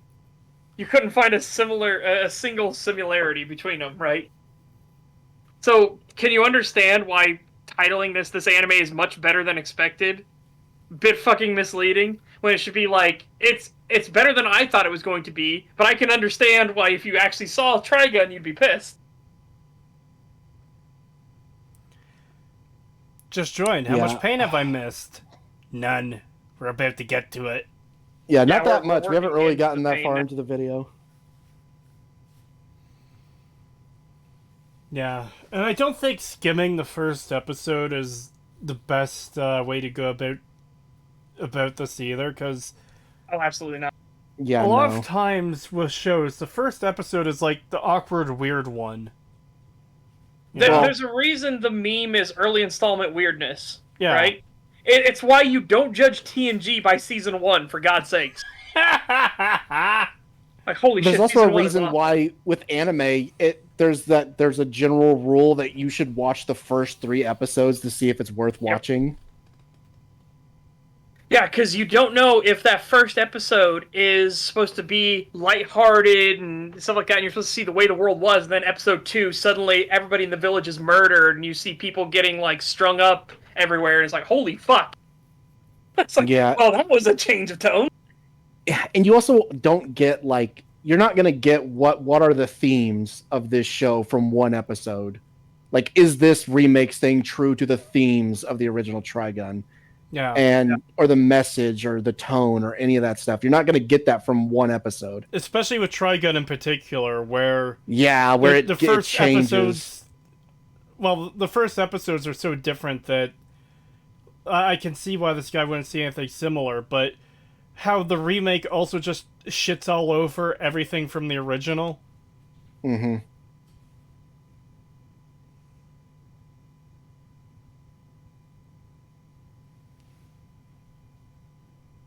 Trigun goes from very light to very dark after, like, the episode 15. Yeah, in around there, it definitely gets a lot darker, especially towards the end. Yeah. Yeah. It gets really dark towards the end. When it starts more focused on the gung-ho gunman. Yeah. Yeah. Gung-ho gunman.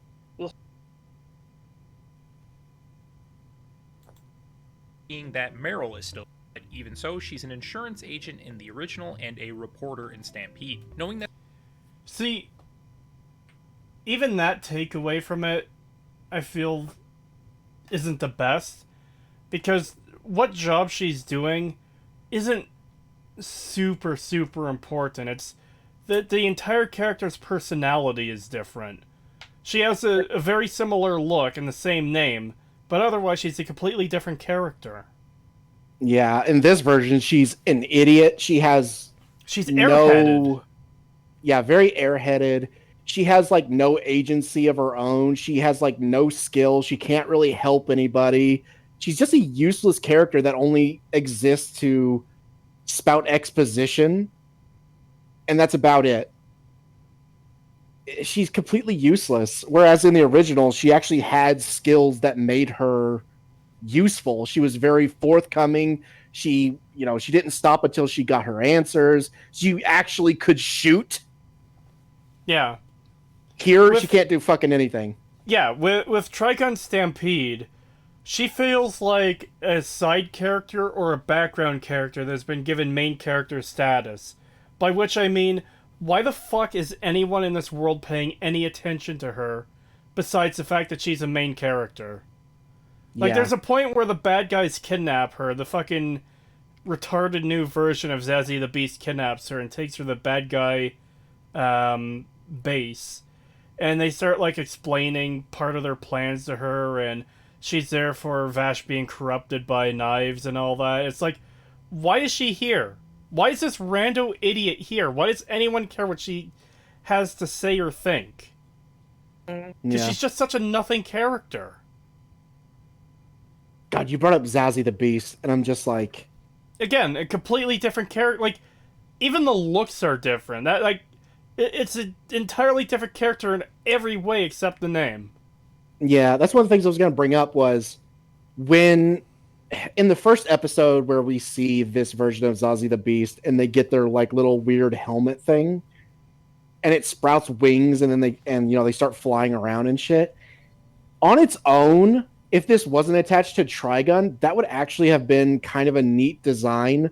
Sort of like, again, like I mentioned, it sort of had like a Majora's Mask sort of feel to it. Yeah. And I was like, in a different show, that could have been interesting. But it just doesn't fit here, especially when you consider Zazie the Beast in the original is actually very important because of the role they play. But here, you just don't get that at all. Like, they're just a completely useless character that won't be used to further one of the main characters' like beliefs in any way. Yeah. And also, not just that, it's the fact that even the lesser roles as he plays in both shows is completely...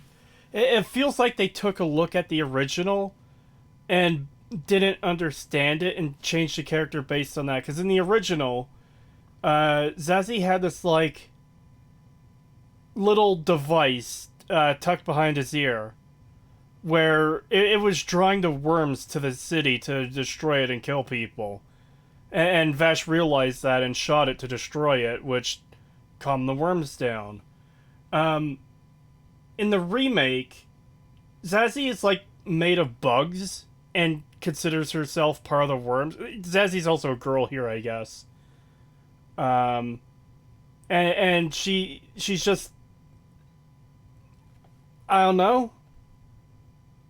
It's really weird. Like, I remember there's a scene where she coughs up a bug.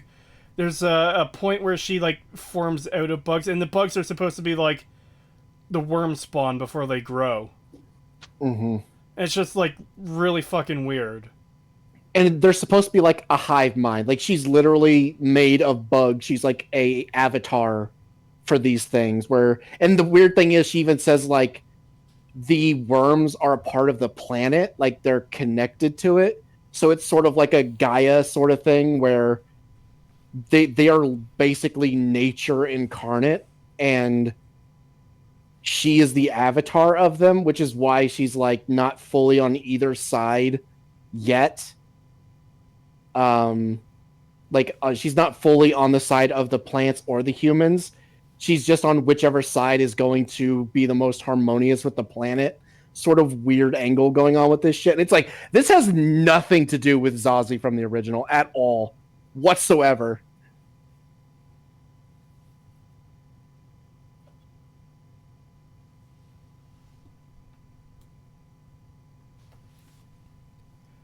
$5 from just a guy from Alabama. Thank you. The voice actor for Princess Peach is sparking out over not being allowed to portray her as a girl boss. Prepare for Peach to be recast in a sequel. Oh no. Oh boy. Oh hey, that means we're going to get a movie without a girl boss. That'll be refreshing. Oh, God, absolutely. it's just so dumb. She needs to be fucking the girl boss characters just fucking suck in general because to be a girl boss, apparently you just have to be a fucking asshole to everyone around you, and that's somehow considered a strong, independent woman. Girl boss is just a synonym for cunt. It really is. It really is. And I don't get why anybody thinks it's such a good thing to be a girl boss in a movie. It's like, you should not be advocating for that. Also, I'm really glad that Chris Pratt is like coming out about that sort of shit. He's not quite as... I wouldn't put him on par with Henry Cavill, but he's definitely getting there. I do like what because like he was doing an interview and they tried to do like one of those gotcha things of like, oh, these stupid fans, you know, how dare they criticize this thing when they haven't even seen the film yet? And the whole toxic what is your fans. opinion on toxic fans? Yeah. Yeah, and he fucking shut them down and was like, no, they're just fans. They're passionate. They saw the original. Obviously, they're gonna care about the quality of this film that's going to portray something they care about. They want it to be good. Yeah. And they want it to be faithful to the original character. And I feel that, yes, it is faithful, but they're not going to know that until they see the film. Exactly. Yeah, exactly. And I'm just like, oh, thank you. Thank God. Also, apparently he's fairly religious and, yeah, he just has a very similar air to Henry Cavill. I wouldn't say he's quite at his level yet, but he's quickly getting there. I'm quickly liking him more as a person. I still don't like him in the Jurassic World stuff, like fucking hell. But as a person, he seems pretty cool. Of the things I've seen Chris Pratt in, he's pretty good at. Even I hate the Jurassic World movies, but I still think he plays the role well. Even though the role he's given is really fucking dumb. You know? Yeah, I think as an actor in the film, he's a good actor, but God, the film is just so bad. He's doing the best he can with the material that was given to him. Yeah. And I will say, you know, like, because, you know, everyone was worried about the Mario voice, you know, in him, where it's like, like, really? But I'm warming up to it. It's not that bad. It's sounding a lot more like Mario the more I listen to it. I'm like, you know what? It's probably not going to be that bad. We'll see. I am going to watch the film just to see, like, how it will turn out. My only thing is Seth Rogen. He is the one thing that makes me not want to watch the film. Just the fact that he's in it makes me want to go, fuck this. I'm not even going to watch it. But part of me is like, I want to give it a chance. I'm considering going to see the Super Mario movie this weekend, and I've also heard that the Dungeons and Dragons movie is actually pretty good. I've heard that too. Yeah. Shadiversity and Quarter Black Garrett from Friday Night Tights both said it was good. Yeah. The problem with that is that they were trying to do a story, because they got the woke label pretty quick, right? Because their whole thing was part of the storyline is to emasculate the male characters. But they were doing it as, they're like, it's not woke, we're trying not to do woke here, we just think it'd be an amusing storyline to have, like, them be the big dumb barbarian types, you know? And stuff like that, so... I don't know how true it is, I haven't seen it, I haven't seen any coverage of it, but that's the thing that they were terrified of, they didn't want to be labeled woke, and it seems like they were already labeled woke, and it hasn't been doing well at the box office at all. Like, yeah, they got the label, and it's pretty much killed their box office sales. Well, that is one thing I've heard a lot of people say, is the whole, we find it fun to emasculate men thing, where a lot of people are basing it on that. Yes, that's what I mean. Also, the advertising. The advertising looked AIDS. I thought it would be shit. Yeah, I've seen some of the advertisements on, like, Twitter and stuff, and I've been like, whatever. But based on Shad saying that it's actually pretty good, I'm considering checking it out this weekend. Who knows, maybe I'll go see 2 movies. Yeah, I'll probably check it out as well, just to see how it is. Did you guys hear Pippa's opinion on the D&D movie? I have not. Neither have I. I watched part of her Yeah. April Fool's stream the other day, which was pretty fun for what what I saw of it. Did either of you see that? No, I haven't really been able to watch a lot of Pippa streams lately. Anyways, I forgot. We were covering a video. We're 45 seconds into a 9-minute video. We're making great time here. We are. I see we didn't need to pair it up with something today. Yeah, it's probably a good thing we didn't. I think she gave it like a 7 or an 8. Oh. Ah, neat. Yeah, that is the That the two seem to be their own take, I don't have to feel obligated to watch both and compare the two. And like I mentioned, I had Obligated, no, but for those of us who have seen it, there's nothing wrong with comparing it. And again, if you want to try and use the argument of, but its own merits, it doesn't stand on its own merits. I'm sorry, it just doesn't. You don't even have to compare it to the original to know that it doesn't stand on its own merits. Yeah. Yeah. Especially when you get to the later episodes. Oh my god. Oh my god. Like, it could have turned itself around in the later episodes. Like, they fucked up a lot, but it's like, oh, if you just pull off these last several episodes, you might have something good here. But no, it gets so much worse. It gets so fucking much. 11 and 12 made me like fully, completely just go, no, there's no hope. There is no hope for this show. Yeah. Pagan, what was Vash's bounty at the start of the remake? Wasn't it like 60 million? I think it Or was 6 million? I think it was 6 million. Because they bump it up to 60 billion after the finale, like at the end of the season. Yeah. Because After remember when the military police first show Meryl and Roberto De Niro the wanted poster where it said $6 million alive? Mm-hmm. Look at the posters on the wall here.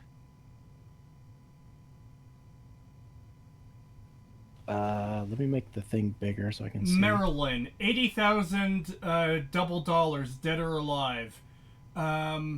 It's hard to read this one in the top left here, right above Roberto De Niro's head. But that looks like 60,000 dead or alive. And the one next to that, It's 30. dollars dead or alive. not 30,000. 30. That's it. But what's even more Oh fucked, my god. But what's even more fucked than that is all three of them are dead or alive. One of them for $30 dead or alive. Yet Vash is 6 million alive.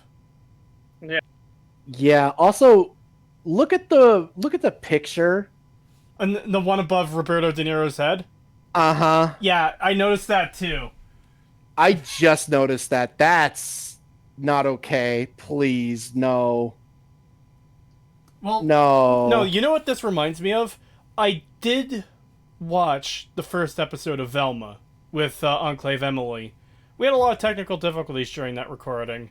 But one moment we paused, it was in the police station. There's 3 wanted posters on the wall. And these 3 wanted posters are from original Scooby-Doo. Of the villain characters, one was a pirate, one was a gypsy fortune teller, and I forget what the other one was. But either way, they were clearly like shots taken from the original and put through a filter and then put into the wanted poster for that episode. Because if you Google those exact characters, that exact frame that's used in those wanted posters is the first image to come up. In fact, those were the images on the Scooby-Doo Fandom Wiki that has pages on those villains. Oh my god. This reminds me of that, because maybe Neon won't show up himself in the remake, but the fact that they have him there is like, isn't that a neat little reference? No, fuck off. I don't think that's Neon. Oh, who do you think that is? Oh wait, hold on. Is that Neon? Hold on. It looks like Neon. Because It's got he has same the type of- gigantic fucking World of Warcraft pauldrons. Yeah, Oh, and the there hat are- that has that okay. pin. Okay, there is the pauldrons. Okay, I didn't notice the pauldrons. For a second, I thought that was is it Angela? Was that her name? From the movie? Oh.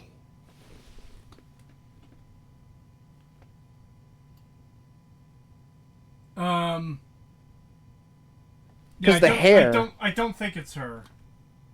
Okay, yeah, I'm looking at it closer now. I don't think it is. I think it's Neon, like you're saying. It's really hard to read the names on those two as well. Yeah. Because the $80,000 one in between Roberto and Meryl, you can see it says Marilyn. Yeah. Okay. Okay, so it's not quite as bad as I thought it was, but it's still pretty bad. Yeah.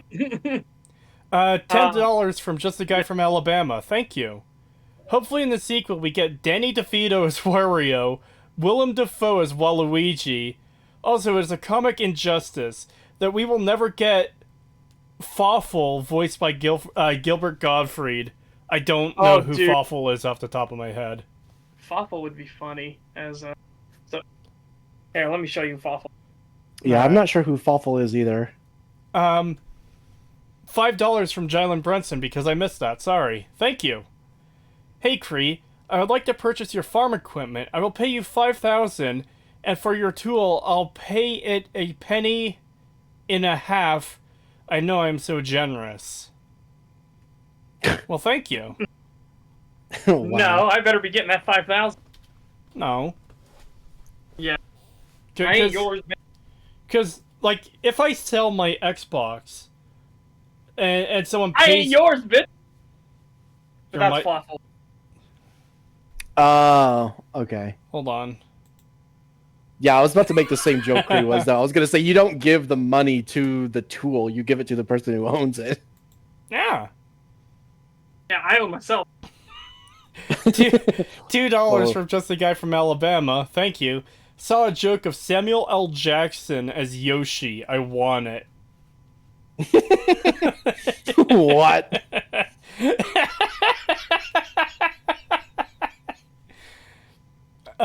Anyways.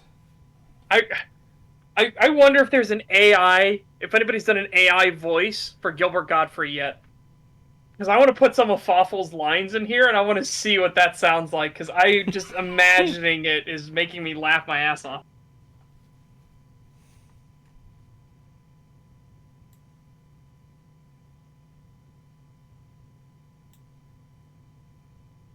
You guys ready to continue the video? Yes. Sure. I had no expectations, but it's honestly just really fucking good. No. No, it's not.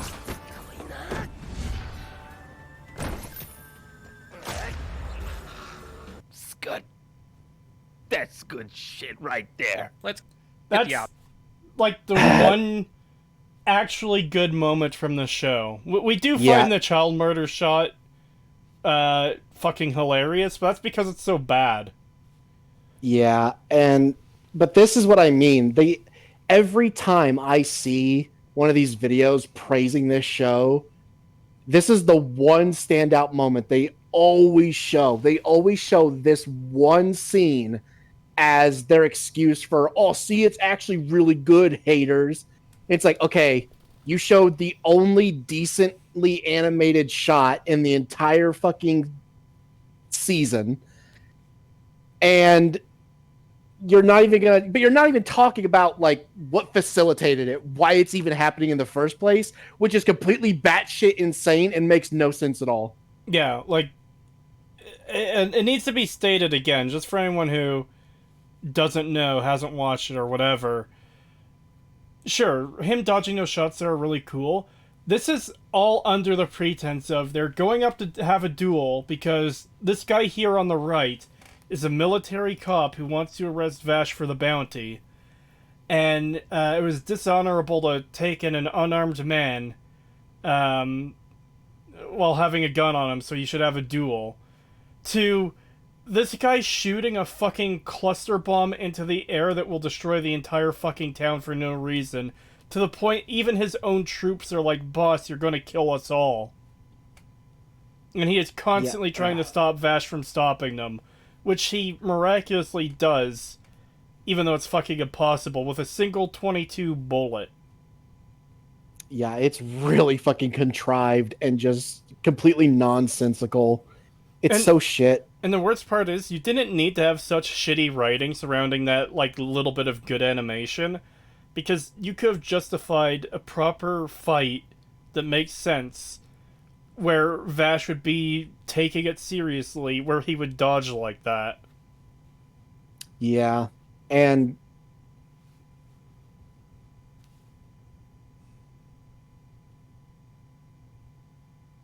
a scene in the show that actually looks good.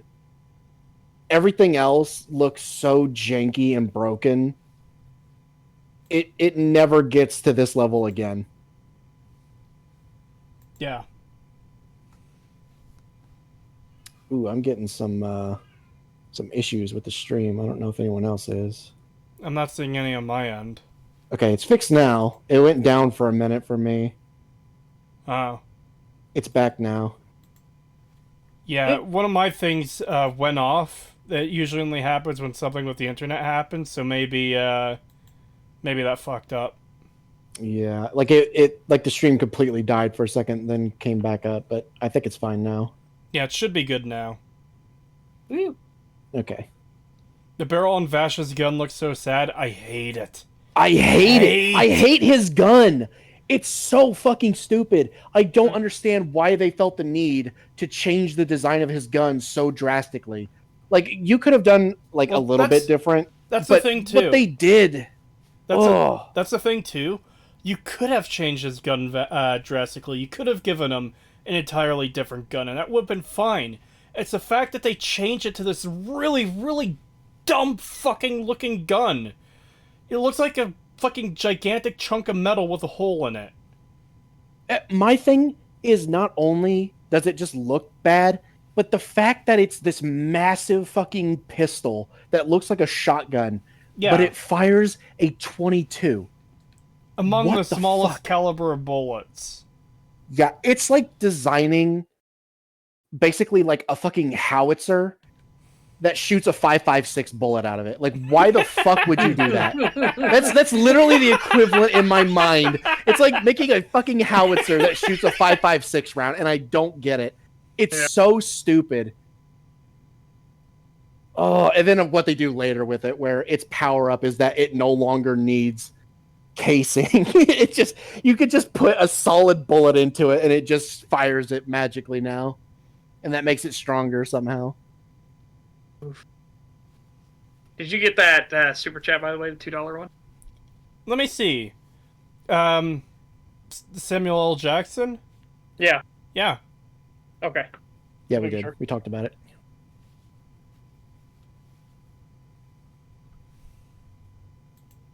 Obvious. Yes, the show is CGI, which I can agree can be a bit of a turnoff. However, if you want one company doing a CGI adaptation, it's Orange. They're probably best known for Beastars, but have also created other incredible CGI-based shows like Land of the Lustrous. Like, just take a look at some of these shots. Even if you absolutely hate CGI, you can't tell me this isn't pretty as shit. That shit beautiful than a motherfucker. Orange has also managed to do something not... Okay, but that doesn't matter, because this is not those shows. Yeah, In fact, it's really weird how much worse this is compared to those. I don't know why the level of animation is so much worse than in those, but it is.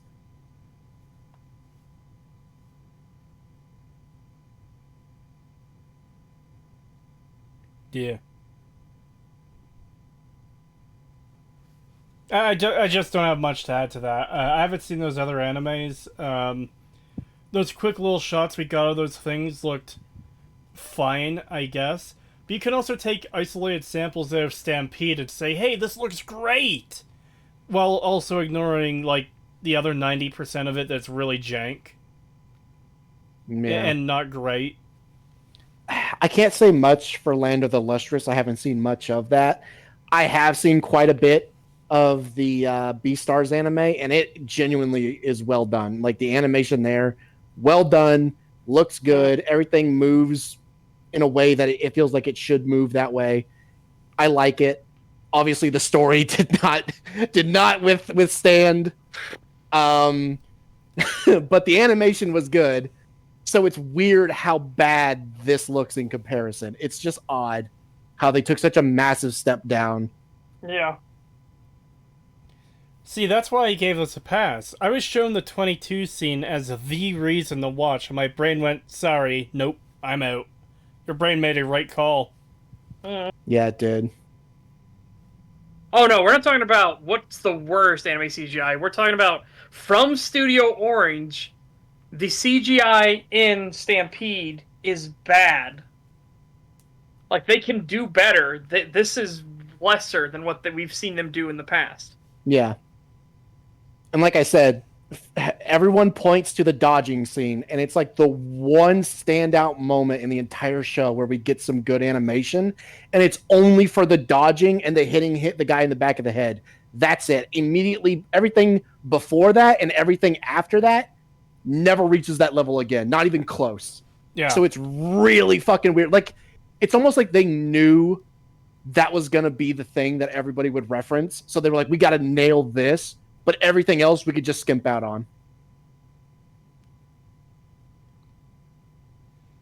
I'm sorry, but the CGI for this is horrible, and I know I said it on a previous stream, but I'll say it again. This show looks like bad MMD or SFM. Yeah. Yes, it really does. It looks like a really bad MMD animation. Or someone who is learning SFM and have like just released their first animation and it's got that jank to it. Yeah, I could say maybe it could look like SFM if they forgot to turn on ambient occlusion and then just didn't know how to animate either. Yeah. That's pretty bad if you forget to turn on ambient occlusion, though. That's like, oh my god, what are you doing?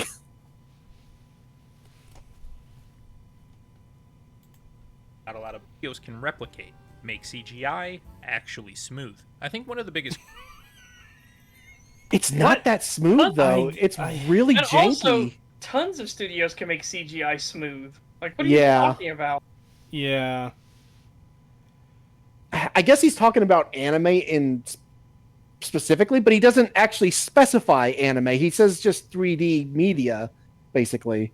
And we have seen, like, there are some really good 3D animation out there in movies and stuff, and even TV shows that are 3D animated that look smooth. So he's just wrong.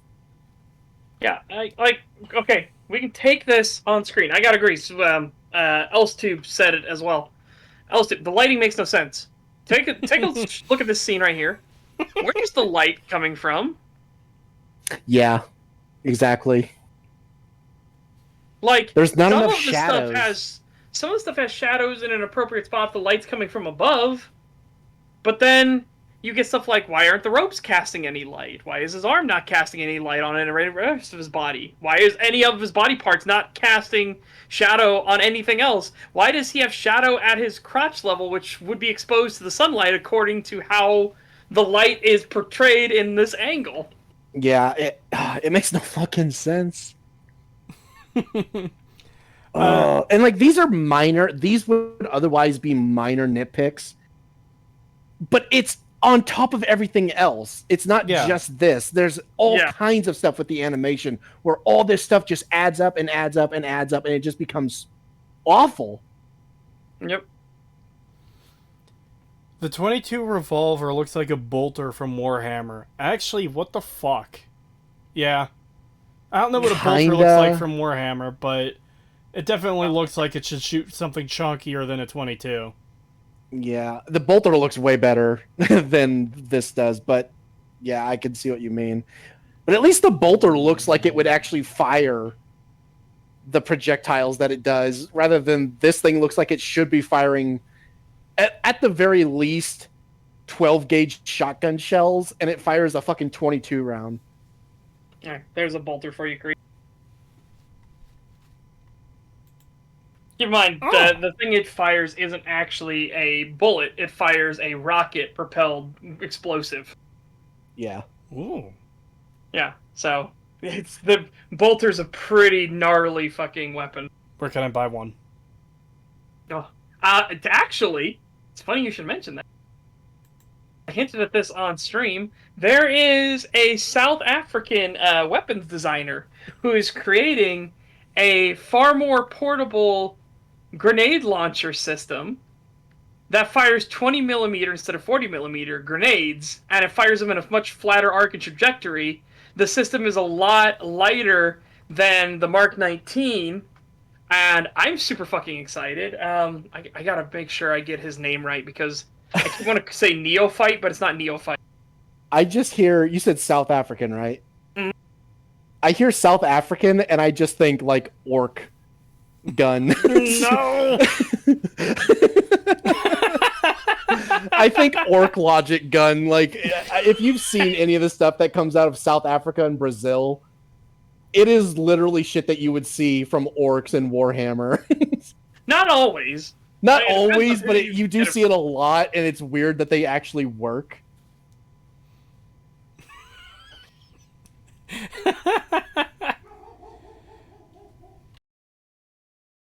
Neophyte Orc-frickin'. 2. Neophyte 2. And his whole thing is it's called the Strike, and it is a belt-fed 20 millimeter grenade launcher, grenade machine gun. Right? It actually fires like a machine gun, really high cyclical rate, 20 millimeter grenades from a belt, and it just, oh god, I am super excited. Even though Wow. it technically got canned in South Africa, he's shopping it around to other places, and I'm like, this is unironically. I said if I ever became the governor of Indiana, I would arm the state guard with this thing. I'd be like, all right, how much you want? If we'll get a test batch of 10 first, and then how much would you want for the rights to manufacture it ourselves? God, I kind of want to see what this thing looks like. Like, I want to know if it's like I hear you. some jury rig looking thing, or if it actually looks like a proper Oh, it looks good. This is the grenade prototype. machine gun. This is the prototype. You can already see how fucking cool it looks. And he's at the very start of that video. He fires off a few rounds. Oh, it's basically the thing from Tarkov. I forget the machine gun, the grenade machine gun that's called in that game. Oh, that's the Mark 19 in Tarkov. Yeah, Mark 19. It looks kind of like the Mark 19. Yeah, it's much smaller package, and it fires 20 millimeter instead of 40 millimeter. And the 20 millimeters fire like actual bullets, whereas the 40 millimeter you got to arc them and lob them. And the 40 millimeter the Mark 19 just sounds like bloop bloop bloop bloop bloop bloop bloop. It really does sound like a bloop gun. Yeah. This actually sounds like big beefy gun. Big beefy gun. God, this looks like if you just put a like a carry handle that is like not loose to the top of this thing, you could like hold it like a minigun. It's like the fucking Ogren like machine gun. Yes. I would unironically I would arm the Indiana State Guard with this. I really would. Yeah, it actually looks like a proper gun too. It doesn't even look like jury rigged. It looks like a proper thing. Well, I mean, he's a fantastic gunsmith. He really is. Like he does all kinds of crazy, cool like weapons and stuff like that. People in chat are pointing out, what are the ropes actually doing to restrain him?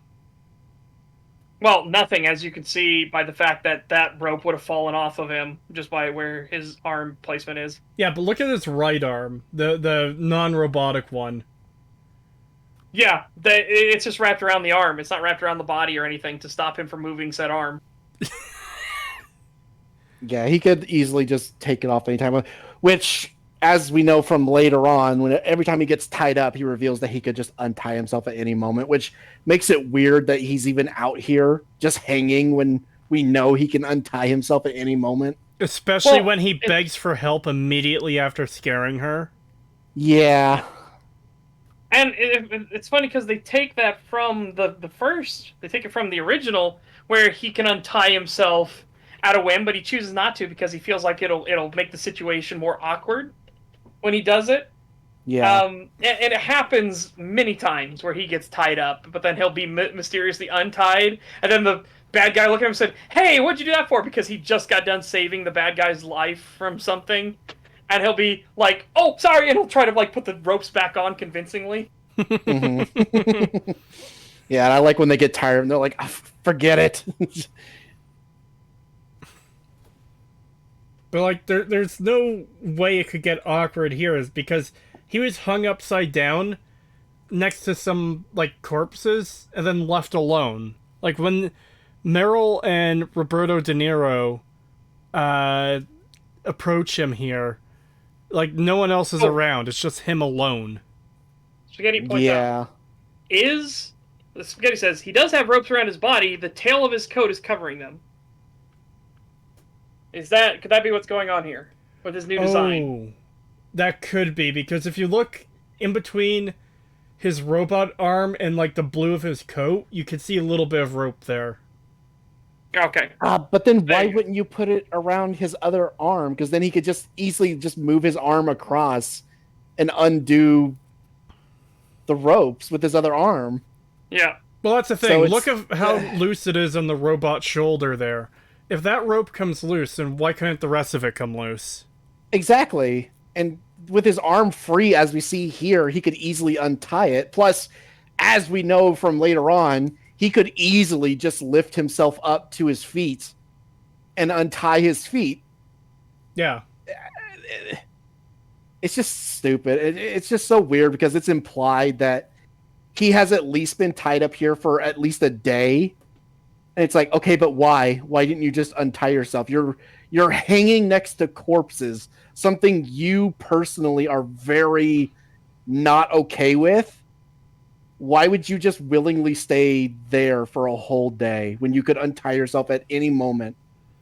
Because this is the thing, too. The entire planet is a desert, and aside from civilized locations, like, people aren't going to be passing through the empty space of desert. Like, it's a very big, wide open space, and the chance of someone running into you at complete random, especially someone who is looking for you, is next to zero.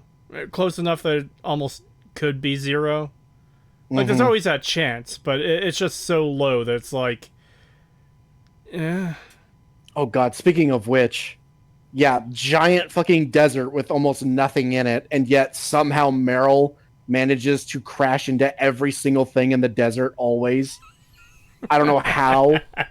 If there's a rock or a dead animal or a person, she fucking hits them every time. Yeah, that's how they Literally made fucking miles. Wolfwood. Yeah, miles of open desert, and she manages to hit the one thing in the middle of the desert every time. I don't know how. Again, we just need to make this clear. The desert is largely portrayed as a big empty space full of sand. There is nothing to fucking hit out there most of the time. And the way they meet Wolfwood is that she wasn't paying attention to where she was driving and she runs into him. Yeah. Keep in mind, half of the planet is considered an ocean. Like, it's a sand ocean there isn't even rocks and stuff in it. It's that open. And yet she still manages to fucking run into shit every time. People in chat are saying woman moment.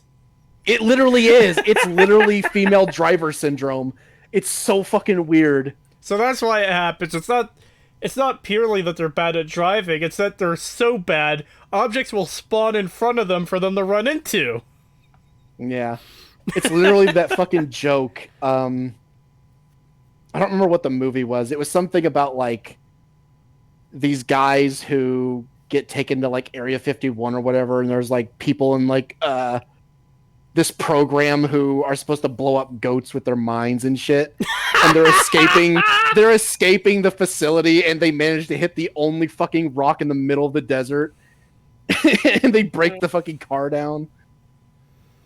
By the way, that was an actual fucking military thing. I know. There are all kinds of wild military things that are just out there. So if you think there's something stupid and like that can't be real, there's probably a government program that was exactly that. Men Who Stare at Goats. Yeah, that was the movie Pedro was talking about. I've never actually seen it, though. I've seen it once, and it was a long time ago, but I do remember it being pretty funny. I'm gonna tangent. Back when I was in high school, maybe it was a little after, I don't remember, I saw this random fucking B movie where reporters are invited into Area 51, and they've got like alien containment stuff, and I think one of the aliens is, it can either go invisible or it's a shapeshifter. I don't remember which, but either way, everything starts going to shit. The alien that they thought that the people at Area 51 thought was good is tricking them because he wants his freedom or something. I don't know. I don't remember much. But it was like just this random movie I saw. I don't even remember where I saw it or what it was called. I kind of want to see it again because it seemed very tismy.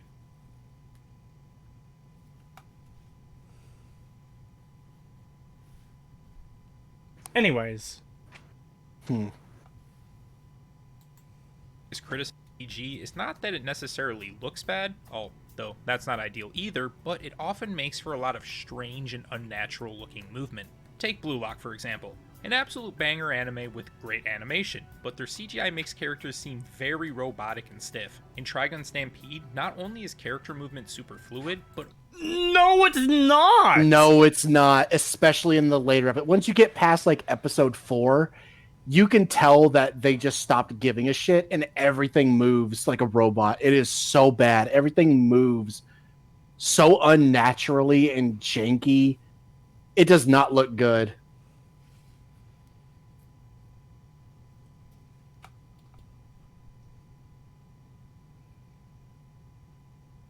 Again, we'll reference the scene again. The bit where this guy, some random dude, is running away from Wolfwood in the desert, and he rolls down this fucking hill. Oh, yeah. Looks so bad. It defies physics how badly he moves.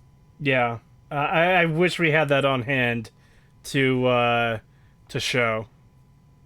Because there's a 0% chance it's going to include it in this video. Mm-hmm. But it's really bad, and the rest of the show gets like that. I don't know if it ever reaches that level of jank again, but it definitely gets pretty close a lot of the times. It does not look good. Oh my god, I just remembered I completely forgot that Blue Summers is in the fucking show, and he looks so bad. See, I remembered something else that I forgot, and that was fucking skeleton knives. Oh yeah, fucking skeleton knife. God, that looks so bad. I don't. But we have to show he's evil.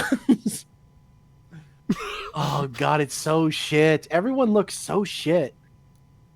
Yeah, I don't get why it's so bad. Is Knives dead? No, of course he isn't. Even though we saw his skin get fucking burned off, he became an evil skeleton man with sharp teeth and fire in his eyes. He's probably not dead. No, he's definitely not dead. It's gonna do that. They're gonna do the thing where we see in the original how he's in like the tank healing. Oh yeah, healing. He's in the fucking Dragon Ball Z healing tank. Yeah, they're gonna do that here now, where he's gonna be a skeleton in the fucking tank slowly regenerating. I really hope if we get a season 2, I really hope they show fucking skeleton knives in a bantha tank. Fucking Star Wars back to tank. Oh my god. Please do it. Bad to the bone. Oh my god. Yeah, it's so bad, but I just remembered fucking Blue Summers is in the show, and I'm just like, oh yeah, that's right. He looks so bad. You know what? And he's actually so shit. It's actually kind of easy to forget that Legato is in the show at all, because he shows up like midway, but then when they get to like Knives' super secret base in the middle of July, he's just gone. We just don't see him again. Yeah, he just disappears. We don't see him.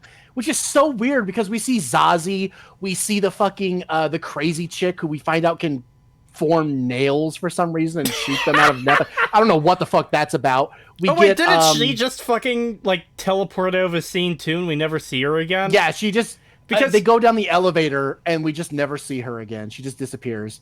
Yeah, because Wolfwood walks by her, and like that's just it. That's the last we see of her. Yeah, she just disappears. So Zazie, that stupid chick. The scientist dude, and actually that might be it. But yeah, but we don't see Legato at all. He just doesn't exist anymore. He's just gone. Like, what is he doing all that time? I guess he couldn't be in July because we needed him to survive for season 2. And I hate that they changed his power of like telepathy and mind control to just straight up telekinesis. Yeah. So to give you an impression of how bad it is, Setch, remember in the original how he has some telekinetic ability where he can like kind of stun someone or he can mind control several people at once? Mm-hmm. In the remake, he picks up Wolfwood as he's trying to escape the evil Christian Science lab that turned him into an adult because he's still a kid. He lifts up Wolfwood and then like crushes all of his bones. He just like twists his arms and legs in like every direction. Yeah, he turns him into a human pretzel. And then during a scene where they're like interrogating him in a cell, he's like picking him up and like slamming him against the ceiling and the floor and shit like that. And then later on, with such force that it's actually like creating a crater in the floor. Yeah.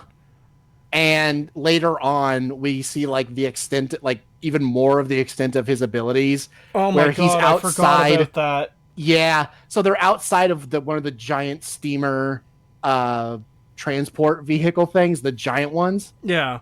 And he just decides that, oh well, we need to damage the steamer. And from outside, while driving alongside this thing, he just like flicks his hand and he rips apart one of the engines from the inside, from the middle of this. I think he stops the drive shaft from turning, and that causes like shit to break. Yeah, something like that. Like he basically flicks his wrist, and one of these like giant pieces of metal just shreds into pieces. And it's like, what the fuck? Like that was not something he could do. He's basically an unstoppable telekinetic at this point. Yeah. Like so much so that he can pinpoint exactly where machinery that he needs to attack specifically inside of a ship that he's not even on. He could just tell magically where it is and target it with his powers. It's really fucking stupid. I hate this version of Legato. He also just looks really bad. He looks so shit compared to the original. I believe we said numerous gamer words about him too. Oh yeah, we did for sure. It's a very gamer word heavy show when at least when me and Pagan are watching it. Mm-hmm.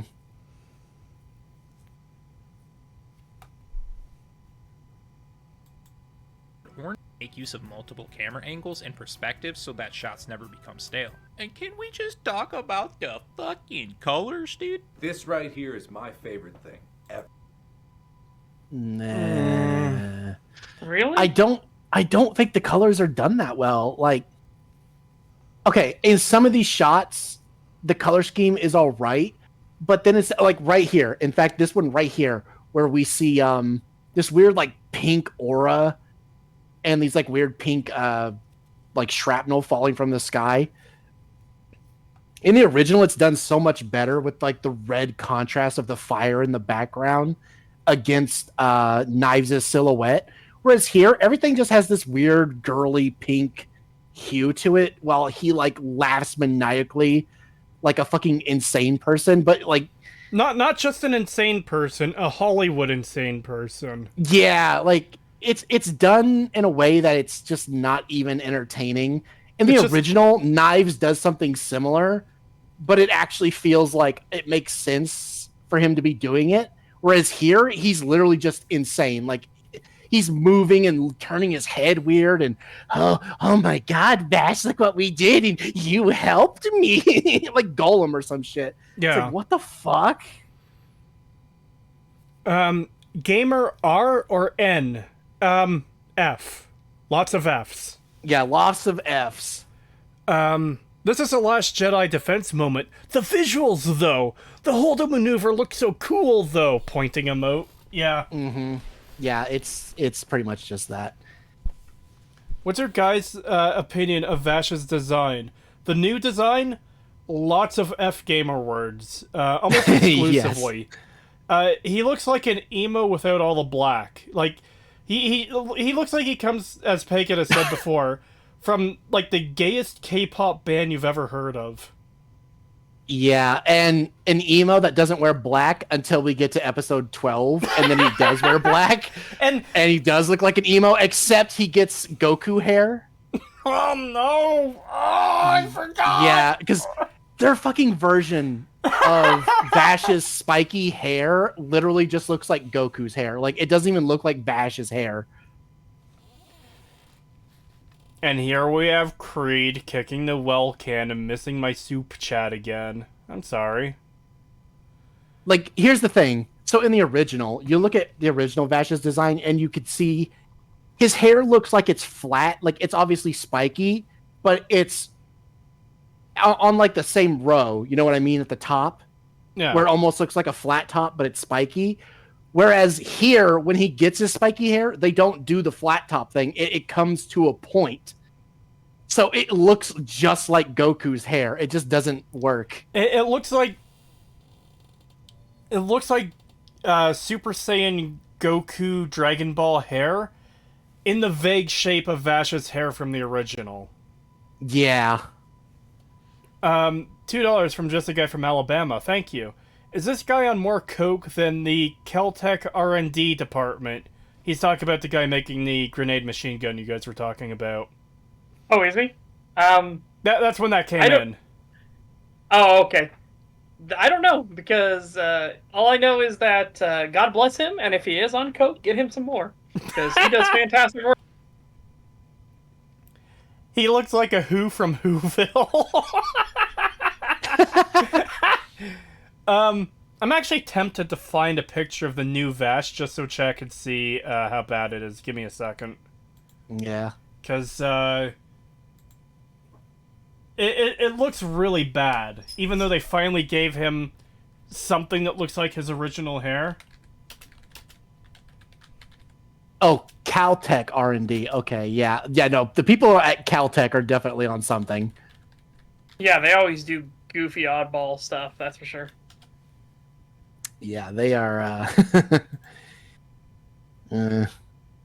Unfortunately, Caltech is in the news lately for a much worse reason. Yep. I still don't know why they had a sub 2000 of all things. Like... Yeah, that's just weird. It's just weird. Like, I guess maybe it could be like, to the uninitiated, they could just say, you know, it's like, oh, it's an AR pistol. Maybe. But it's weird because they had an AR pistol with the pistol brace and everything. So it's like, so why even have that? It looks so much worse than I remembered. Oh my god. And we've got... It's perfect. He's got the fucking Tesseract here, too.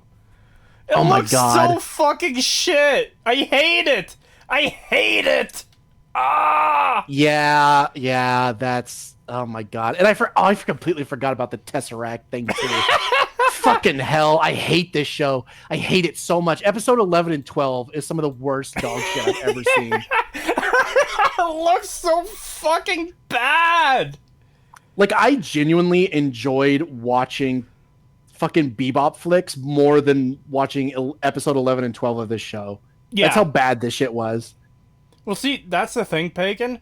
Even in Bebop flicks, we found a few moments that were like, yeah, that's not so bad.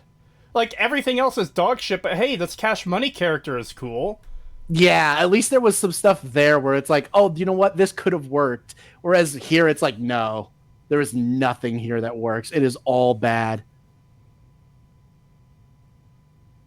The only good thing we got out of it was that one dodging scene and fucking Rolo.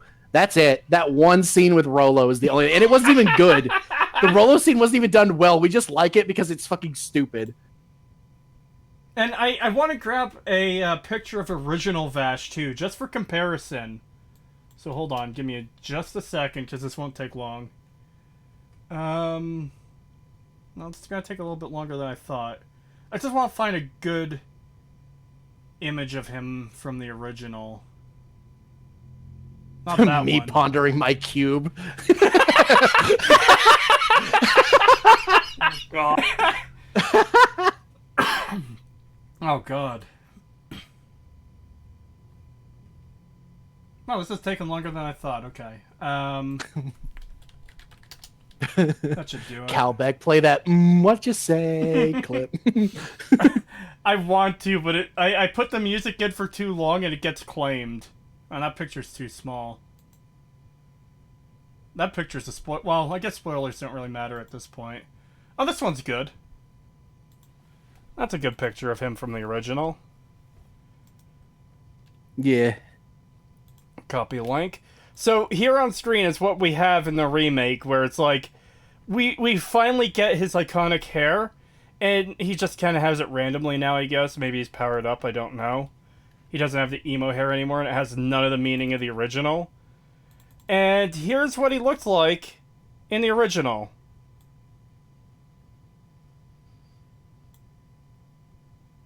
And was interesting in the original. He had that haircut because of what Rem gave him. Yeah, exactly. Yeah, that And the only time he doesn't have this haircut is when he's super depressed because someone has died. Or he fucked up, like, really badly. And he goes into hiding. Yeah. Yeah. Whereas here, he just gets the hairdo because, my power up. And it has no meaning behind it. None of the meaning is there in this show. It's just there but my original aesthetic. Yeah.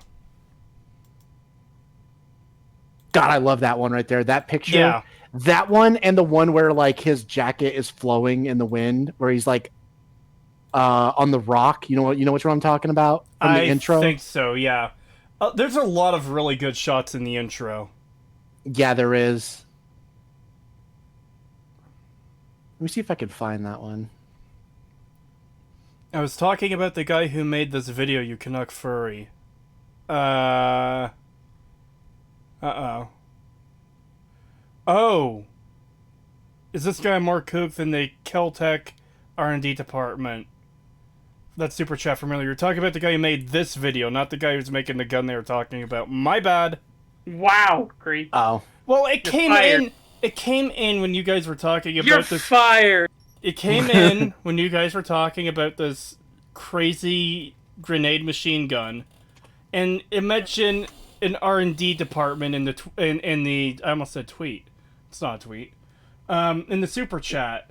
So my thought process was, oh, he's talking about some kind of gun research and developer. Well, I mean, that is what Keltec is. See? Yeah. Yeah, no, I don't know. I think we can just say that whoever made this video is just an idiot. Yes. Yeah. That's the impression I'm getting so far. God, They're I can't. definitely a consumer, that's for sure. Look at the pretty colors, and the animation is so good, sort of thing. It's like, really? I could definitely see the argument that, hey, the CGI isn't that bad. People are a bit hard on it. It can be good. If he's talking about something that's actually good, though. Oh yeah, that one. That's a really good one, Pagan.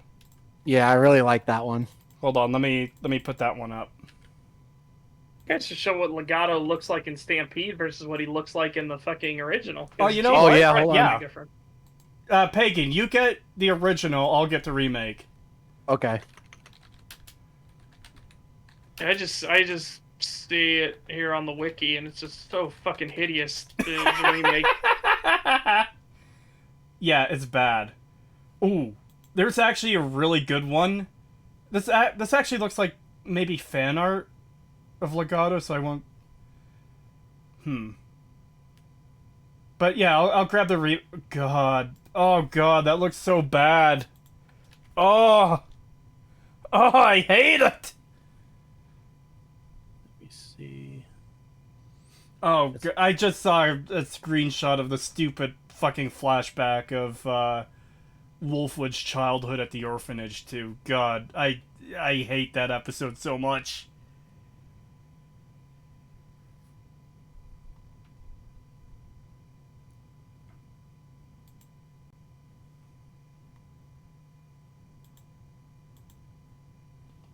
God, I hate that when you fucking type in his name, the first thing you get is the new fucking version. I hate it. Yeah. Oh, that's a good one. That's one that's on the wiki here. I'm just looking at that too.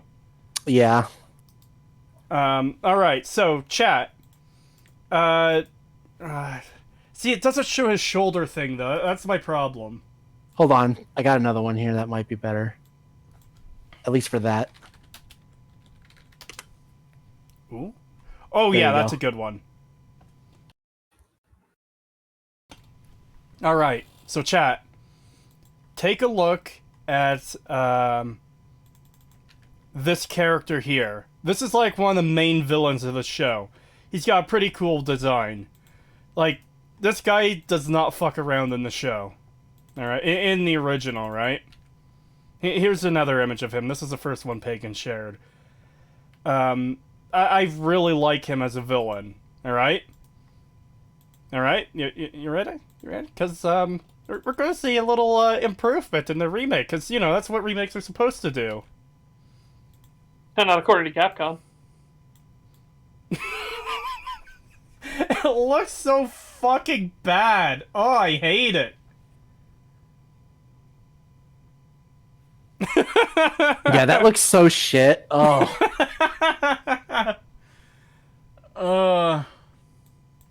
Everyone in the show just looks like some gay little emo kid. I hate it. Everyone in the remake looks like a fucking dollar store bargain bin version of the original. Like a fucking bootleg. Yeah, it does.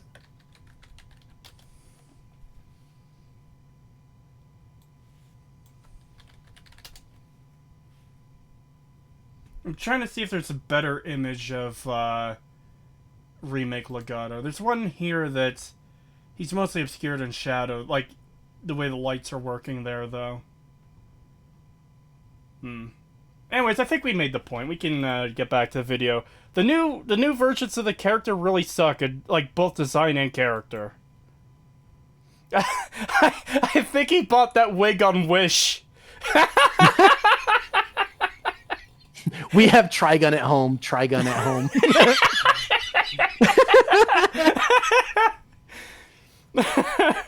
He looks like a villain from an early Disney movie. Oh no. Oh god. Why do they make... But I just love the style of the original Trigun so much more. Like, even like despite its age, it just has that style to it where it just looks so good. And then you look at this in comparison, it just feels like such a cheap knockoff. Yeah. In every way.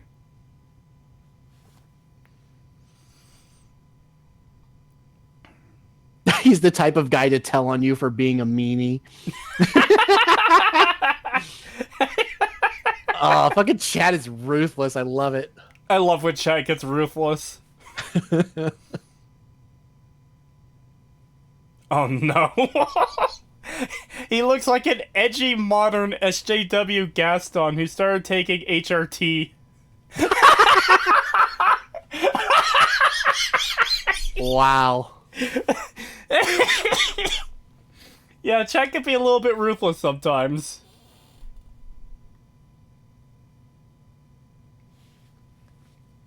All right, let's continue. History of forever. I think about this every day. I think about this all night long. I can't believe you include a shot of fucking foreskin bathrobe fucking knives. Oh my god. You know what? I'm gonna grab an image of that too. Hold on. Yeah, Because because chat, that... you need to understand. he almost looks okay in the scene where his jacket, like undoes itself and turns into the knife thing, where you see his upper torso not covered by anything. That almost looked decent, but then they just ruin it. Like everything especially else.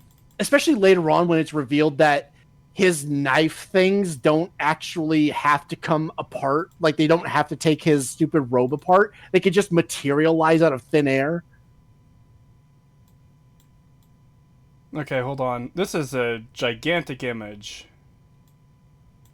So here's what knives looked like in the original. Pretty decent character design. Kind of like... It's not super unique, but it stands out enough that it's like, yeah, that's knives. That's okay.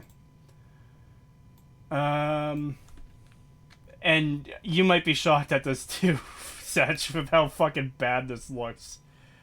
Where is it? Oh, you know what? Here's a good image of his stupid fucking robe. I hate it. Yeah, I do not like the tumor robe. What do you think of this amazing fucking new character design?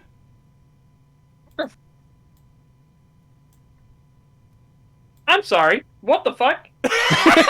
What, you don't like the tumor robe? And just a long chain of knife blades everywhere? Oh, yeah. Yeah, as he pulls out those knife blades, the robe deconstructs because I guess the robe is supposed to be made of them, but later, like, technically it's a dream sequence, or not a dream, but, like, it's happening in their head. And the knives are just, like, extending out of his back and they fade in, like, out of nothing. Yeah, they're just, like, floating in the air right behind his back. Like, what the fuck is this design? And, like, hold on, it's not even that, he's wearing this weird, like, gigantic robe, and it's just, like, the hood is floating around its head. Is that there's all these weird fucking random bubbles on it, too.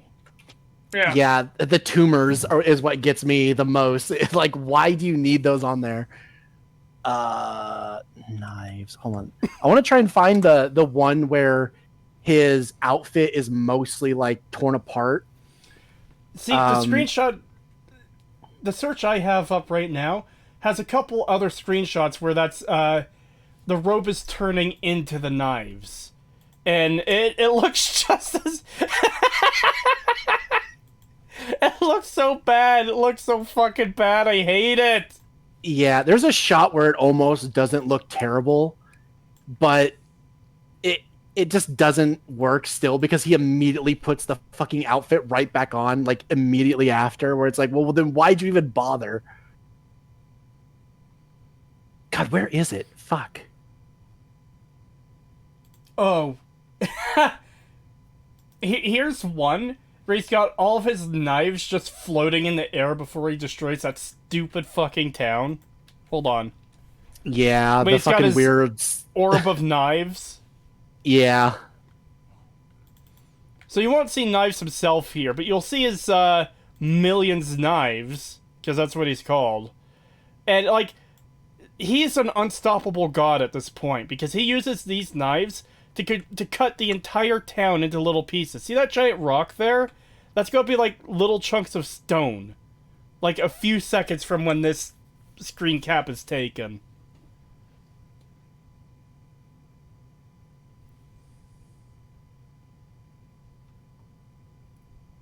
It was so bad. Oh god, I hate this show so much.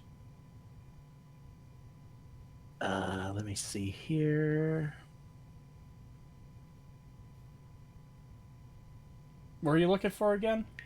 Hold on. I will have it in just a moment. I can't find it any other way, so I'm just gonna screen cap it from the episode.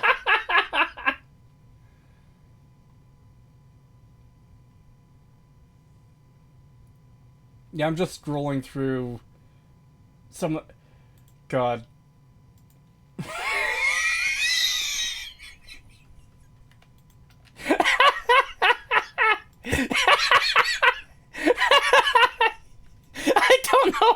even laughing. It's just funny.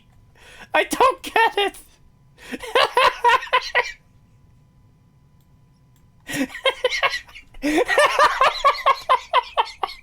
He's just peeking out of his shitty little bathrobe with his gay little smile.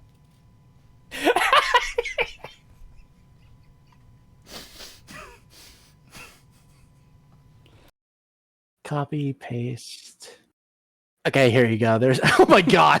I just saw what you posted. What the fuck? It's one Like of the this ones shot I right found. here almost doesn't look terrible as like a design, but then he never does it again.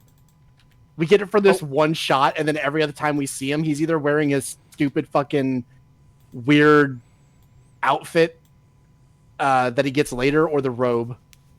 Oh, you know what? Hold on. Oh. I'm just grabbing some. Copy image. I'm gonna throw that into like an image thing, and okay, I zoomed in just to get a better look at it. I can't actually see where the knives are coming from because like all three of them that are visible just seem to be coming from the other side of his body. So they're just not even showing it. The one on this side you can see like goes underneath his arm, and I think it goes into like the outfit, which during this scene you literally see his outfit like dematerialize down to his waist as these things get longer. Yeah. So again, almost a good scene. It almost like, oh hey, that makes sense, and oh, this actually doesn't look terrible when he looks like this, but he never looks like this again ever. Yeah. Oh, I've been I'll be right de-wrenched. back. How did you get de-wrenched? Hold on. Wait. Is that the Wait, what? Is that the actual Officer Hot Pants?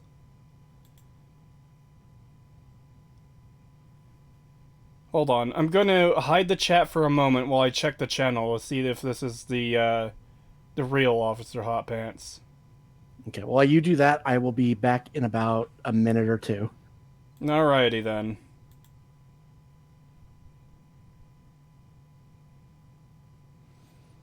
See, I don't even know if, like, I haven't looked at the original Officer Hot Pants' channel. This looks like it could be him, though. Hold on. How you doing, Setch? How do you like these, amazing character designs?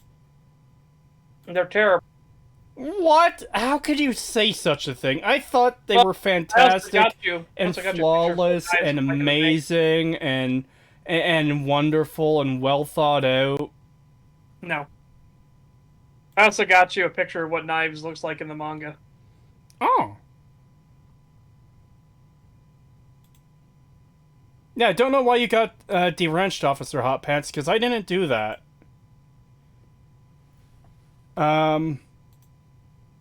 Yeah, this is a pretty good design in the original too, in the manga. Hold on. Where did Pagan say he was going? I don't remember. Oh.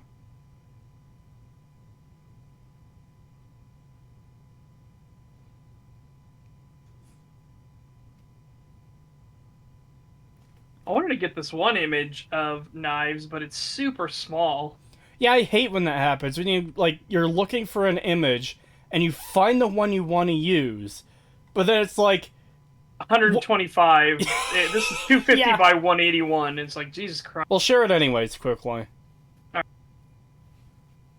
This entire video is, I love how they massacred my boy energy. Well, that's the thing, is it isn't his boy since he hadn't watched the original. Ooh, that is a pretty good one. For what little we could see of it in that fucking 1:2 pixel fucking aspect ratio. Jesus Christ. Yep. And yeah, Officer Hot Pants confirmed on the server that that was him.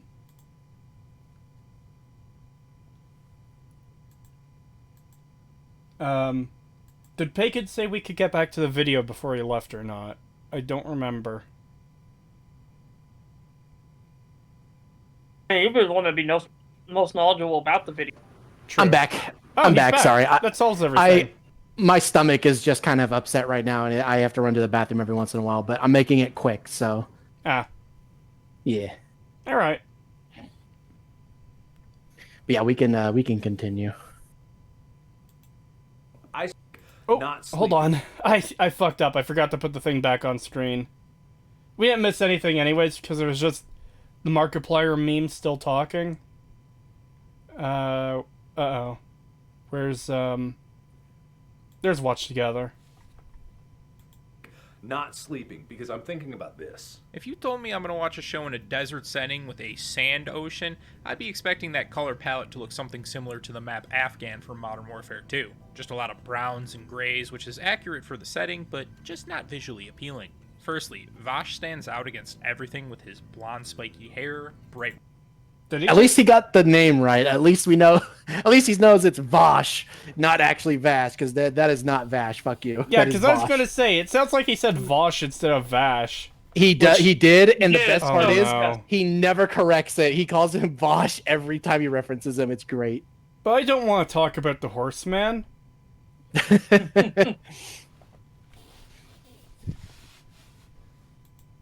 Red, kinda teal colored arm. I always look back and love this scene with Vash running through the city at Janora Rock. He just stands out so nicely against.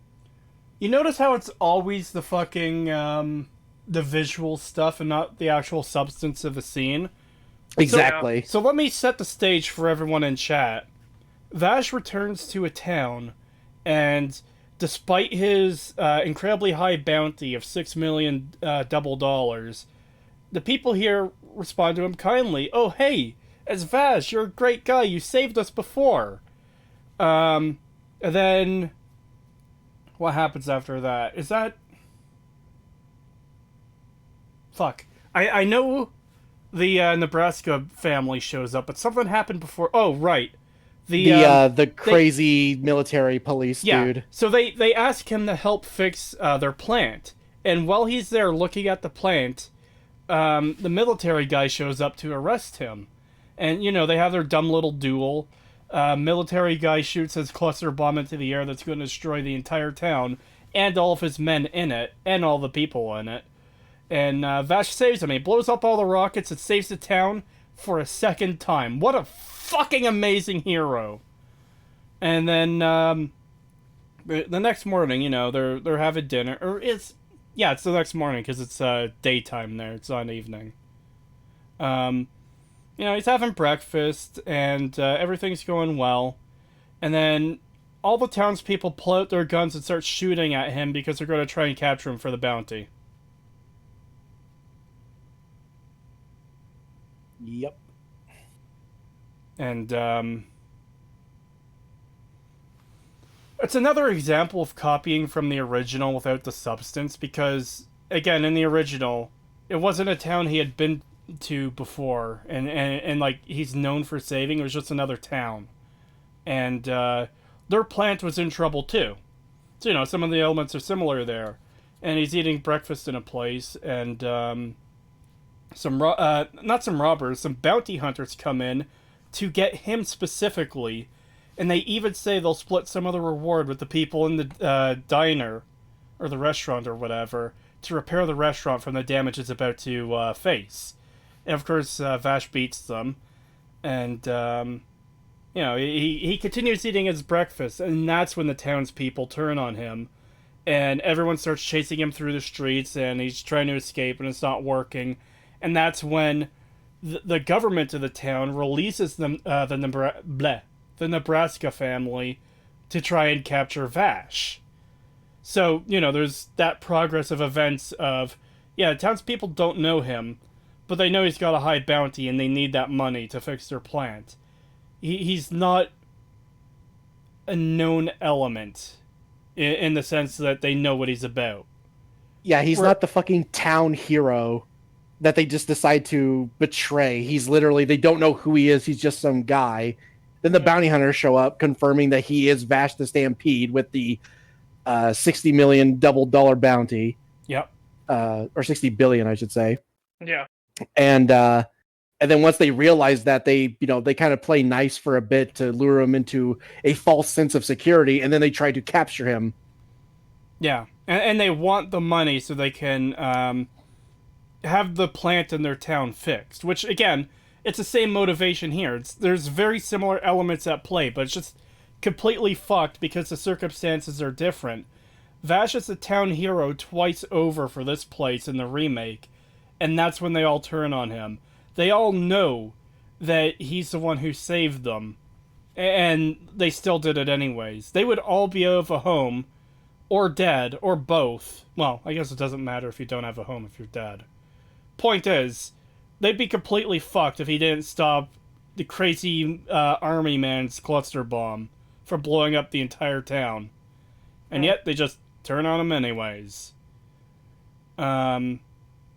It's completely fucked. Like, oh, hey, look, the colors, that's nice. Yeah, but everything that's facilitating the, ooh, pretty colors is completely fucking retarded.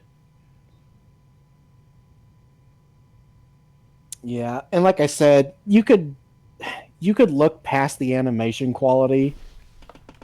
I couldn't get past the designs. I could never get past the designs. I'm not going to give that a pass. Yeah. But I could get past the animation quality if the story was still good, but it's not. The characters suck, the story is shit, the animation is not good, and the designs are terrible. And all of that stacks up. It just all piles on top of each other, where it's like one of those things I could have looked past if the rest of it was good, but it's not. So it all just stacks up on top of each other. Yeah. I hate it so fucking much.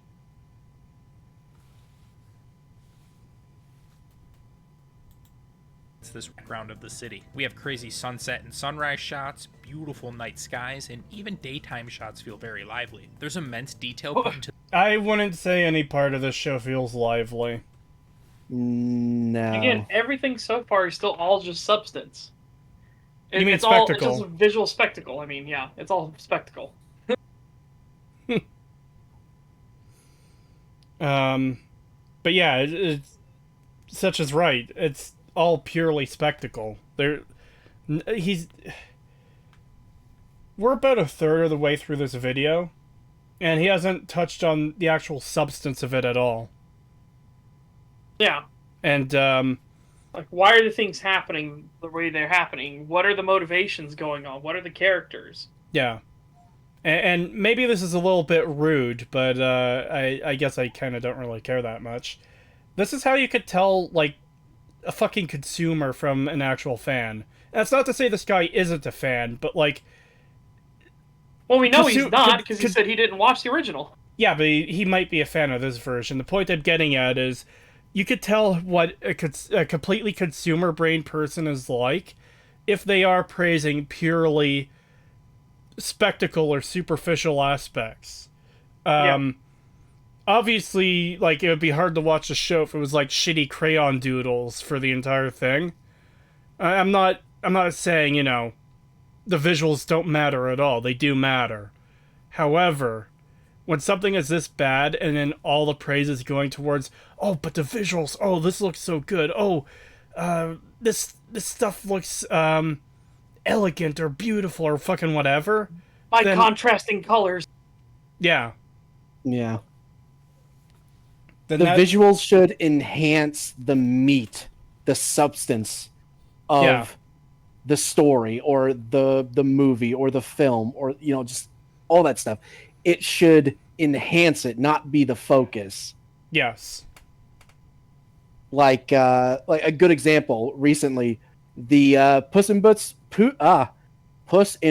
2, great animation, looks amazing, but it doesn't sacrifice the story or the characters for it. It's just a nice thing on top of the characters and story.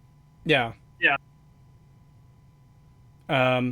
Yeah, there's a lot of shots in Puss in Boots 2 that I really like where it looks like they're blending like proper 2D animation with the 3D, and it makes the style pop just that much more. It looks fucking amazing. Well, it's basically just an upgraded version of the style they used for Spider-Man Into the Spider-Verse, where it's animating in twos. Yes, animating on the twos. So basically, you hold, instead of going, you don't do it on less frame rate. What you do is you hold it on a frame for another frame. Yeah. So it's really interesting. So you don't go from 60 FPS to 30. You're still 60 FPS, but you're doubling the frames of each one of those individual frames. Yeah, I love it. I think it looks really good. It looks like a comic book come to life, and it's done so well. Yeah, and in both those films. As Mauler, as Moodle, as Meme Repository, all of them, Rags, everybody pointed out, you can pause Puss in Boots on any frame and get like a picture, a beautiful image. Yeah. It is crazy how well it works. It should enlarge the meat. Oh, enlarging of the meat. Oh, and Calbeck makes a good point here, too. Okay, look, remember how old sci-fi films look like total schlock because of cheap special effects? People went to see these flicks because of the story and ideas.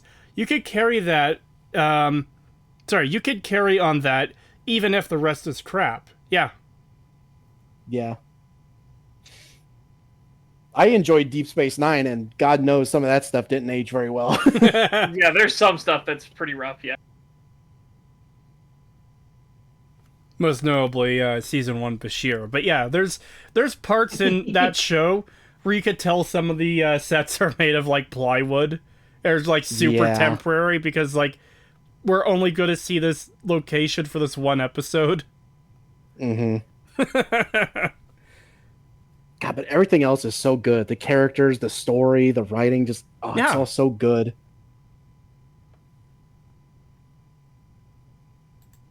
To the landscape, and that helps bring this apocalyptic retro future world to life. I will admit though, it did take an episode or two to fully adjust to the style. The CGI kind of makes this feel more like a Disney Pixar film rather than a traditional anime. Then you mix that... What? What the fuck was that? Hold on. Go back, that was actually amusing for a second. Hold on.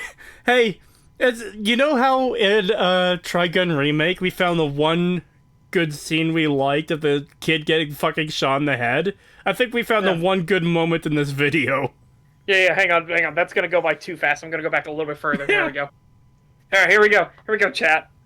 Okay, let's do this. Prepare yourself. Wake up, everybody that was dozing off or anything. Here, pay attention to this. More like a Disney Pixar film rather than a traditional anime. Then you mix that with some... Yeah, that's a classic clip people use. I've seen that a lot. It's great. Just seeing the chair fucking explode. Yeah, and I like this style of editing. You know, it's like it's just that your critical thinking skills are not very good. That's the only problem. Yeah. Well, that's assuming he's even applying critical thinking skills. He just might be that fascinated by the jangling keys, so that's all he's looking at. Because that's a problem people can have too, where it's like the jangly things are so jangly that they don't even reach critical thinking territory, so we don't know what kind of critical thinking they have.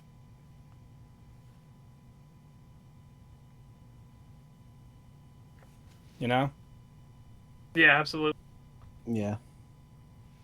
Calbeck, hold on. Calbeck said it looked like he was dissing his own compliment by putting in a shitpost video clip. Well, he did say that, you know, it's like it was actually a little bit off-putting, and it took him a while to get used to it. So it kind of fits. But yeah, I don't. It's just a funny clip. It's again, a lot of people do this style thing. In fact, this is how I would do. Well, maybe not how he's doing it, but obviously, but like. If I were to make review videos and stuff, it would be full of like little clips like that and stuff because I love that style. Hell, that one review that we watched of this god awful show that we really liked was full of those, like those little snippets and stuff like that of like funny little clips. Yeah, because that's like the kind of short, fast, and punchy jokes that really work. It's not the annoying cringe stuff that goes on for fucking 5 minutes. Exactly. If they're just really quick and to the point, it's fine. It's when they fucking hang on a joke or a skit for an overly long period of time where it's like you're supposed to be making a point, not trying to make a fucking skit. Come on. It's also one of the big problems that like Nostalgia Critic has, where it's like you're supposed to do quick little punchlines, quick little gags, snappy little clips and stuff, and then move on. But no, he has to do like a 5-minute fucking skit. Yeah. Because what we just saw there with the Pixar thing, right? That was like, what, 2 seconds? I was not prepared for that, and it left my mind stunned for a second as to what the fuck I just saw. And that's part of what made it funny is, hold on, oh my god, that was funny. It's kind of that reaction you have. Whereas with the stuff that just drags on and on, it's like, yeah, okay, we get it, we get what you're doing, come on, move on with the video, that's what I'm here for. Yeah. Mm-hmm. Yeah, in fact, I've been Cree knows and such knows that I have been like finding clips for when we finally decide to make a review of this god awful show. I already have a few clips in mind that I want to use in the thing, and they're pretty great. Bread tubers and their love for unfunny skits. Oh no. We don't stay get away it. from them. Yeah, I just don't get why people want to put overly long skits in their videos when, one, they're not funny, and two, they go on for way too long.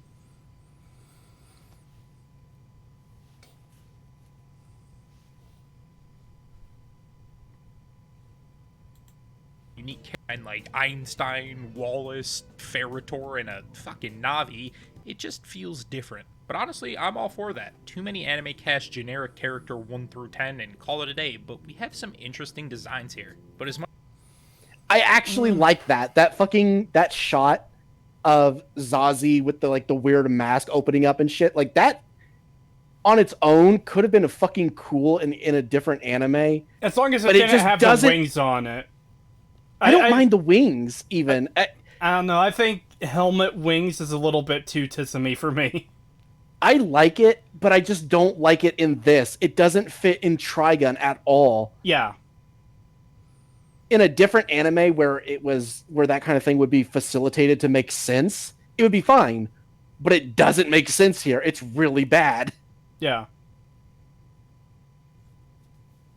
Like, I don't hate some of the ideas, but it just makes me go, but then why didn't you just make your own original thing that's not connected to Trigun? Yeah. And why didn't you just have a different setting and everything? Like, you just should have just made your own thing. Because that's the thing. You could still make your own original story about a pacifist alien dude on a desert planet and, like, not just shit all over Trigun in doing so. You can make your own thing. Desert settings, desert planets aren't copyright to anyone. Pacifism isn't copyrighted to anyone. You can go out and do these things. Like, they'll be compared, of course, because that's just the way things work. But I guess it's better to be compared to something that does something similar, rather than remaking the original and shitting all over it in the process. Yeah.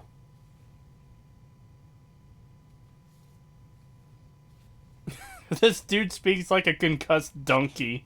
Yeah, I saw that. I was about to read that, and I was like, oh my god. See, I don't watch enough of Donkey to know what he sounds like. I typically prefer to watch content that's good.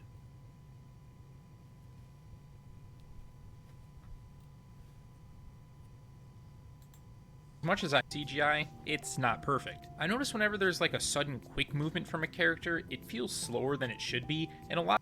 Wait. You just said earlier that every action was smooth. And that was a rarity. It was rare that a studio could get all CGI to be smooth. Well, Such, you need to understand. Every action is smooth, except all the ones that aren't. Yeah, Jesus Christ. And keep in mind, he said quick movements. There's a lot of movements all the way around that just look like shit. one, yeah, there's a lot of movements where even when they're not quick, they don't look good. But also, most of the movements in the show are quick, snappy movements. So that doesn't. So that's a really bad thing when one of the main movement types is apparently like shit all the way around, and you just said, like that those ones look bad when those are like the majority of the movements in the show.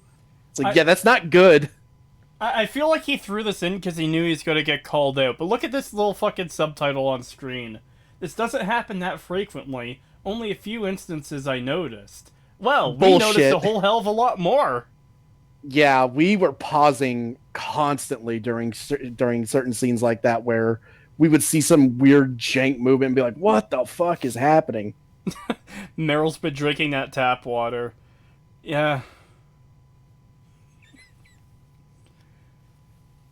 Yeah, the animations are fucking shit across the board with a few exceptions that are either passable or that one dodging one that looks decent. Yeah.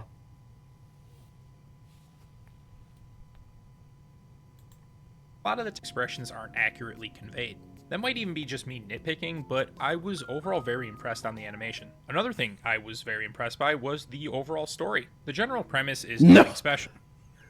How can you be impressed with the story? That's the worst aspect out of everything. Like, I could give the CGI a pass if the story was good, but that's the problem. The story is awful. It's so bad. It's literally the thing that kills the show. Well, it looks like we're finally getting to some substantive arguments here, so let's see how it goes. Mm-hmm. This won't be a disaster at all. One side think human bad, want to kill. Other side think not bad, don't want to kill. But how the show handles the personality... I feel like that's an incredibly reductive of what the story is supposed to be. I'm gonna say this. I think that's incredibly reductive to say that the original is that, because the original is way more than that. Yeah. But that's what the remake has boiled it down to. Yeah, that's fair. That's kind of why I threw in supposed to be. Yeah. of Nye is extremely well done. The destruction of their ship lays the framework for how each character feels. Nye is batshit crazy and pretty much wants to kill all humans for the ways that they are using plants, while Vash regrets what he's done and never wants to see another person die. But unfortunately for Vash, he receives an inaccurate reputation from the widespread atrocities committed by his brother, thus earning him the massive bounty on his head and the nickname the Humanoid Typhoon.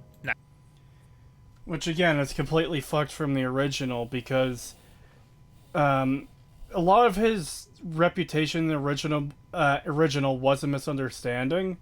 But that's because, like, he was still involved in a lot of the incidents. To the point where people are reporting, yeah, another city destroyed, but everyone survived. Yeah, which just adds to the legend, right? Yeah. Because again, the whole thing of the first city that got wiped out, he was present. He was one of the people that walked away, and he kind of stands out. People kind of know what to look for in that incident. It's like, who did it? Well, I saw that guy go fucking crazy, and the town is now gone. Yeah. And to be fair, technically, he did do it. It's just it was facilitated because of his brother. Yes. But that's only the first instance. It doesn't, like, take into consideration everything else. And his bounty isn't for that one town. Yeah, I know, but that's what starts it. And then once you have another town has been wiped out, but all the people survived. The town is just gone again. Oh, was it there? It was a guy in a red coat with blonde hair. Oh, we know that guy. He did the first town. Yeah. You know, so clearly he did this town on purpose as well. You know, it's just like, okay. Yeah. That's just how it builds. And that's kind of the point behind it, is that he constantly goes out of his way not to do anything, but he has so many people coming after him that collateral damage happens all around him.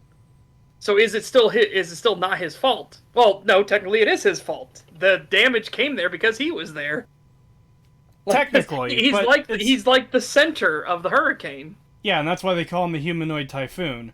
But it's also kind of unfair that he gets that reputation when, like, just him existing, other people are going after him. Like, again, we saw that one town that turns on him in the original, where they're, like, firing off rockets in their own town, and half the buildings are destroyed because the people of the town are going after him.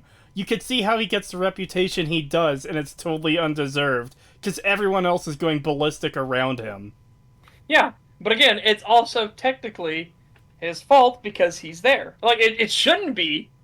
They shouldn't go after him at all. But him being there, his mere presence, and that bounty being on him is what attracts all this trouble. Yeah. That's kind of what Millie and Meryl come to the conclusion of. It's like, and they constantly write about it when they're writing reports about him. They're like, no, Vash wasn't to blame here, but he's kind of to blame here because him being present caused this, and this to happen, and this to happen, and he stopped this, but that also caused this to happen. Also, Mishima got in chat before we could even get to these subjects.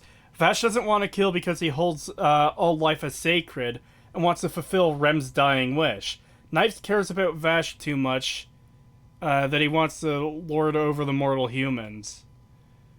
Knives hates humans because humans showed him the ugliness and backstabbing manners from one of the crew members on the old colony ships. Yeah. Yeah, it wasn't because Knives is crazy, and it wasn't because Vash regrets his part in the destruction of the ships, which, by the way, even in the remake, he didn't know. It was Knives fucking exploiting him. Yeah. And the guy, again, you could see the piece of shit, like, what his reasoning was. That's what made him fascinating. You could see why he was so, like, stop treating these things like they're people. They're not people. It's creeping us out because, they're growing more rapidly than any person can. They're already smarter than everything. They do my job better and like 10 times faster than I can. And I spent, like, God knows how many years, like, learning this profession. So now he feels useless and worthless and everything. And then, him digging at Knives causes Knives to dig back at him, only it's much more harmful. Because it's that old saying of, undeserved arrogance is annoying, but deserved arrogance is far more infuriating. And Knives is being an arrogant little shithead back to it. Yeah. And I just personally like the backstory in the original so much more with, like, Brad and the rest of the crew and how that all ends up going south and everything. It's more like a horror film. It's very well done. It's genuinely disturbing. Whereas in the remake, it's just retarded. It's just so stupid. Yeah. Well, we don't even get to see any of the other crew members in the remake for the Rem ship that gets destroyed. We just see Rem and the two kids. We see Rem, the two kids, and, well, at the beginning, but later on we get a little bit more. But it's literally just Rem, the two kids, and the Brad, like, sit-in who is way less of an asshole.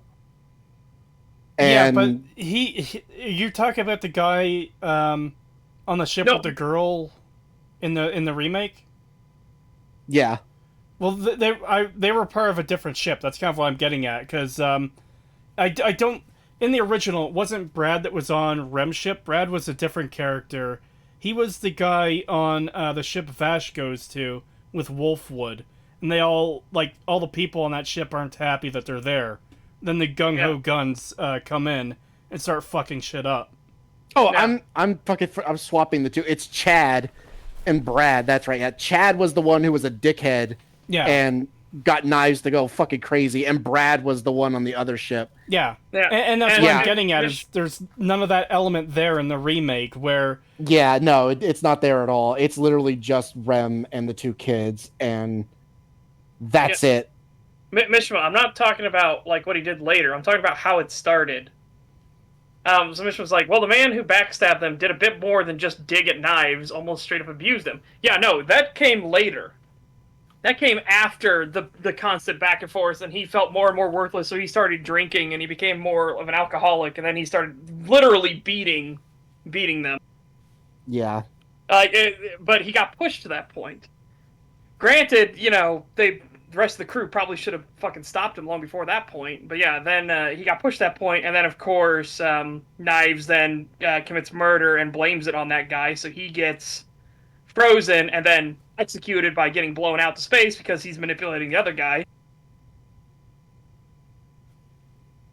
This is just Yeah, it's fucked too. There's that scene in particular where the guy who, basically thought he was going to get with the girl because he got rid of Chad, fucking shoots her because she rejects him, and then he gets sucked out the airlock along with her lifeless corpse as they float through space. And it's like, oh my god.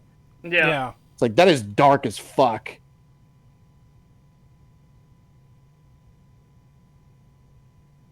And then fucking Knives shows up in the captain's quarters to talk to the captain about what just happened, and Knives assures him he did the right thing and everything. He's like, but I don't know if I did. And fucking Knives pulls a gun at him and blows his brains out. Like, Jesus. It's so well done. It's super creepy in the original, and then in the remake, it's literally just, I don't know. We get none of that. We get nothing. We literally get nothing. It's just he's with Rem and Vash, and the ship starts blowing up. And the ship starts blowing up. And even when we get the flashback, we don't really get a proper reason for it. Well, the flashback also paints Rem as a bad guy too, and she never was. Yeah. God, it's so stupid. Because that's that whole thing where he goes into the computer and they find, like, the tubes with another plant person like Knives and Vash that was, like, dissected and pulled apart. Like, body parts are in different jars, suspended in stasis. And, like, I think that was the only... And the computer says that she's still alive. Yeah. I think that was, like, the only thing we get where it's like, yeah, this is what pushed him over the edge or whatever. Yeah. Is they find this one thing that they have no clue, like, the context of at all. And he just decides, oh, yeah, humans are evil. Rem was a goddamn saint? Yeah, she was in the original. And in the remake, she they was make her literally a a saint. Yeah, it's crazy. Like, in the original, she is literally a saint who fucking sacrifices herself for the rest of humanity. And here, she's a fucking monster who, like... Again, we get no context, but the only context we are given is that, yeah, she just took apart a child to study it and keeps them alive in separate jars and shit. And she's like, oh, you weren't supposed to see that. But then it's weird because later on, or, well, I should say, well, it is later in the timeline, but at the beginning, when they're escaping the blowing up ship, he tries to get Rem to go with them because Vash liked her. Yeah, I forgot and about it's like, that. but she's the reason that you went over the edge. You're the reason why she was the reason that made you decide that you don't like humans. So why the fuck would you even offer to bring her with you? Especially her, when, like, you blame her for this now. Exactly. It makes no fucking sense. You know what else makes no fucking sense? It's one of my favorite parts of the show. How she gets entirely fucking consumed by flame in the first 30 seconds, so she's 100% dead, but she somehow manages to go and reprogram the ships so they don't get destroyed coming through the atmosphere of this planet. Yeah, I can't stand that shit. They wanted to have their stupid little spectacle moment of, oh no, we just watched Rem get burned to ash right in front of us, but somehow she managed to move through the ship after that and get to the control panel and turn on the fucking landing sequence for all the ships so that they don't crash. I'm sorry, fucking what? We watched her get vaporized by an explosion. There was nothing left of her. How the fuck did she then make it to the control panel? And it makes no fucking sense. It's so bad. I hate this show so much. So do I. It is somehow Rem Palpatine returned.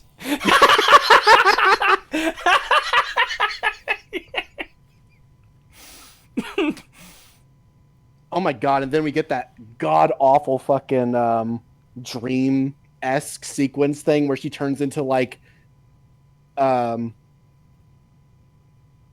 fuck, what are they called? The red plant. I forget the type of flower it was. Geranium or Oh. I don't remember now. Fuck. I think it's red geranium. And she turns into a bunch of the red petals and like starts flying through the air around Vash. Oh, it's so Yeah, because it's so as, shit. as his memories are being erased because Knives wants to use him to make a portal to the fucking higher dimension, everything that he knows is being erased into the flower petals, which is where that one amazing shot comes from of the child getting shot in the fucking head. Because after the child gets shot, Vash looks over at Wolfwood and then looks back at the child, and he's in his gigantic robotic Hulk form now and still dead. Then that starts throwing in the petals and getting erased too. The plant that was taken apart was in the original, but it wasn't by Rem. It was one of the many things that caused Knives to completely lose it. Okay. I guess it would depend on how it's handled in the original. I'd have to go see that. But that's not in the original anime at all. It doesn't show up in the show. God, we really need to that's check out the manga and stuff for this. Yeah, that's part of what's bugging me so much about this, is that it's still taking elements from the manga, but still fucking up everything we do know about the original, too. Yeah. Original Rem's death was better. Stabbed through body by knives, pushes them both out of an escape pod, and while bleeding out, sets the autopilot to safely crash the ship. Oh.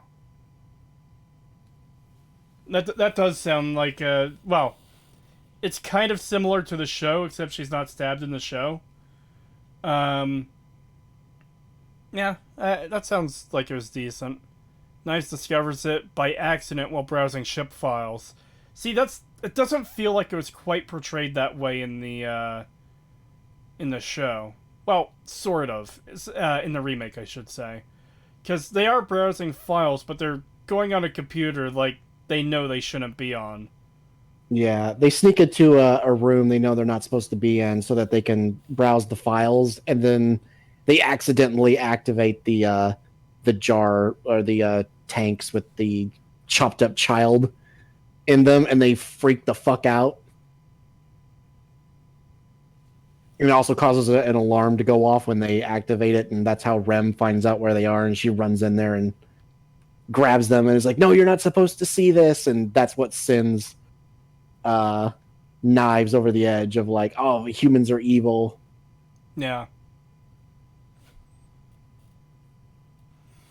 Wow, look at that. We had a massive, not tangent, talking about the show that's the subject of the video. God, and we've only talked a little bit. Like, we haven't even covered the majority of the show. We're literally just talking about like the last 2 episodes and like the first 2 episodes. I'm having trouble remembering some of what happened in the middle. Because of... So there's the Sand Steamer episodes. Wolfwood's backstory. All the shit in July. And the, like, secret bad guy base. And Genora Rock. I think that's the entire show. Pretty well. There is the weird introduction to Zazie the Beast episode where they first meet Wolfwood, where they get eaten by a giant worm. Right. There's the Rolo episode. Right, I forgot about that one too. Yeah. You know what? I take it back. There is another good moment to the show. When they're leaving this fucking town where they murdered a child, and, like, the entire town is dead because their windmills wouldn't work. And then as they're leaving, all the windmills start turning in the wind and all the lights come back on for this dead fucking town.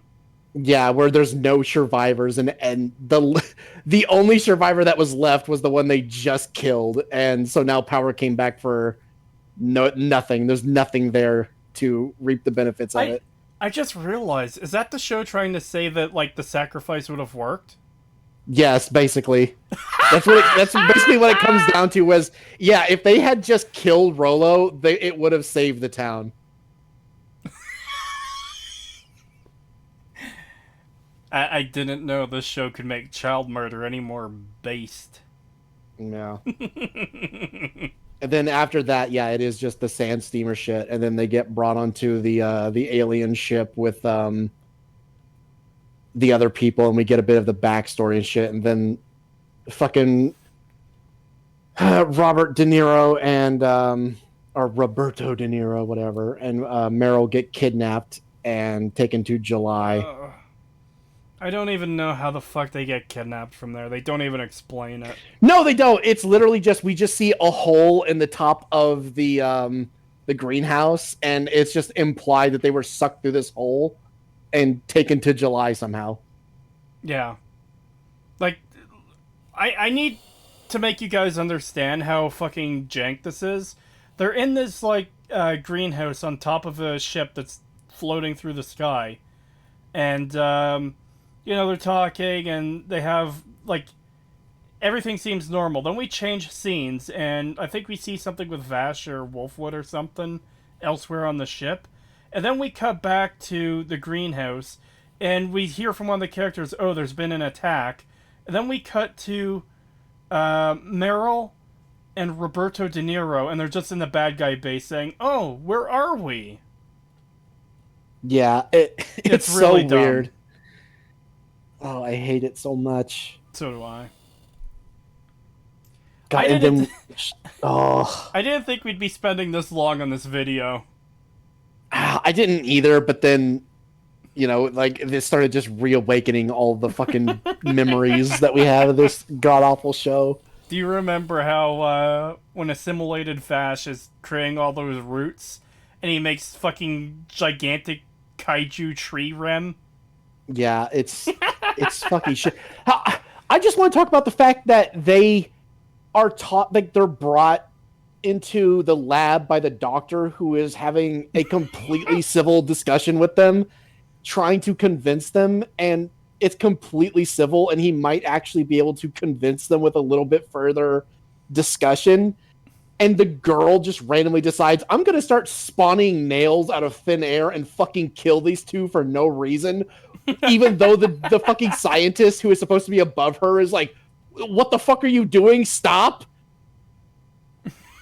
Oh my god. And then she chases them to the elevator while shooting nails at them. And one of them hits fucking Roberto, even though we never see it. It's just revealed later that he was hit. You remember how he shot out? Just keep in mind, people, these nails she's shooting aren't like normal carpentry nails. They're like fucking railgun nails. And Roberto De Niro shoots two of them out of the air with his fucking Derringer. Yeah, they're like railway spikes, but bigger, like almost the size of like a metal baseball bat. And he with his fucking Derringer is able to deflect these things. It's like, yeah, that's not how that works. I'm sorry. Man, I'm glad they killed that fucker off. I wish they killed off the entire rest of the cast too. But at least I'm glad they killed him. I just hate that they used his death as like the catalyst for Meryl to turn into her normal self. That's so stupid. Like, the entire fucking season, we are just stuck dealing with this absolutely retarded, useless version of Meryl. Retarded, and then they airheaded Meryl. Yeah, and then they just kill off this completely useless character, and that's the catalyst for her becoming competent and becoming her normal self. Which I'm assuming, who knows? Like, God knows, in the fucking season 2, it turns out she hasn't actually changed at all. But also, Derringer Meryl gets her fucking Derringer from this random shithead character. Yeah, because he used Derringers before he died. And oh my god. In his dying breath, he gave his Derringer to her. Oh, isn't it tragic? What an amazing character development moment. Fuck off. I Meryl, hate it just so take much. that gun directly from this dying man's hands and shoot yourself in the fucking head. That would have been hilarious. Imagine his face if, like, he hands her the gun, and her immediate reaction was to just grab it and blow her brains out. And he just has like this expression of like, what the fuck, and then dies. I want to see that version of Trigun Stampede. Oh, that would be so fucking funny. Oh my god. Same ragdoll physics as Rolo getting shot too. Like, it's a very similar No, no. I wanted to have full Gmod physics. She just gets stuck in the corner of the elevator with the model slapping against the wall, making that, that sound that you always hear when models slap against each other in Gmod. Yeah. Oh no, even better. The fucking Derringer, like, it still has the same power that it has to, like, deflect those fucking giant nails for some reason. So when she shoots herself in the head, it's just like the fucking TF2 spy head explosion thing. Yes! It could be you. It could be me. It could even be...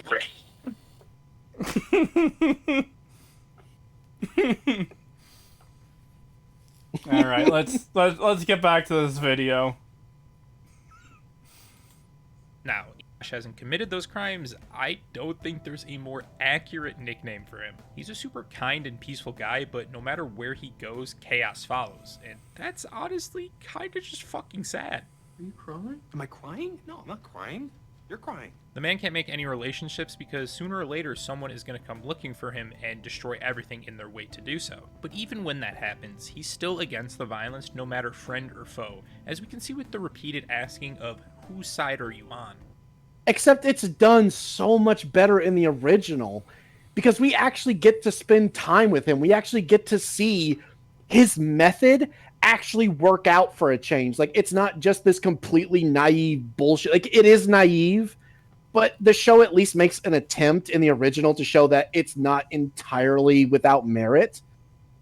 And it isn't until later when it really gets challenged that it starts to get brought into question that is what he's doing right. Yeah. And we just get so much more emotional impact from the tragedy that is his character. Whereas here, it's just all happens from the start and it never works out. It just makes him look like a fucking idiot. We also, like, despite him being on screen for like 90% of the show, we don't get a good impression of what his character is in the remake. Yeah. Like, it sounds bizarre, but despite having so much time with him, it feels like we don't have much time with him. It's just really weird. And he's always so fucking mopey. Like, they try to have goofy moments with him, but it's always at the worst possible moments. Whenever he shouldn't be goofy is when he's goofy, and whenever he should be, like, positive and happy, he's fucking depressed and emo. Yeah. I hate it. Because that's the thing about Vash in the original, is he always... I shouldn't say always. He almost always put out that happy, exuberant vibe where it's like he's just a beacon of positivity almost.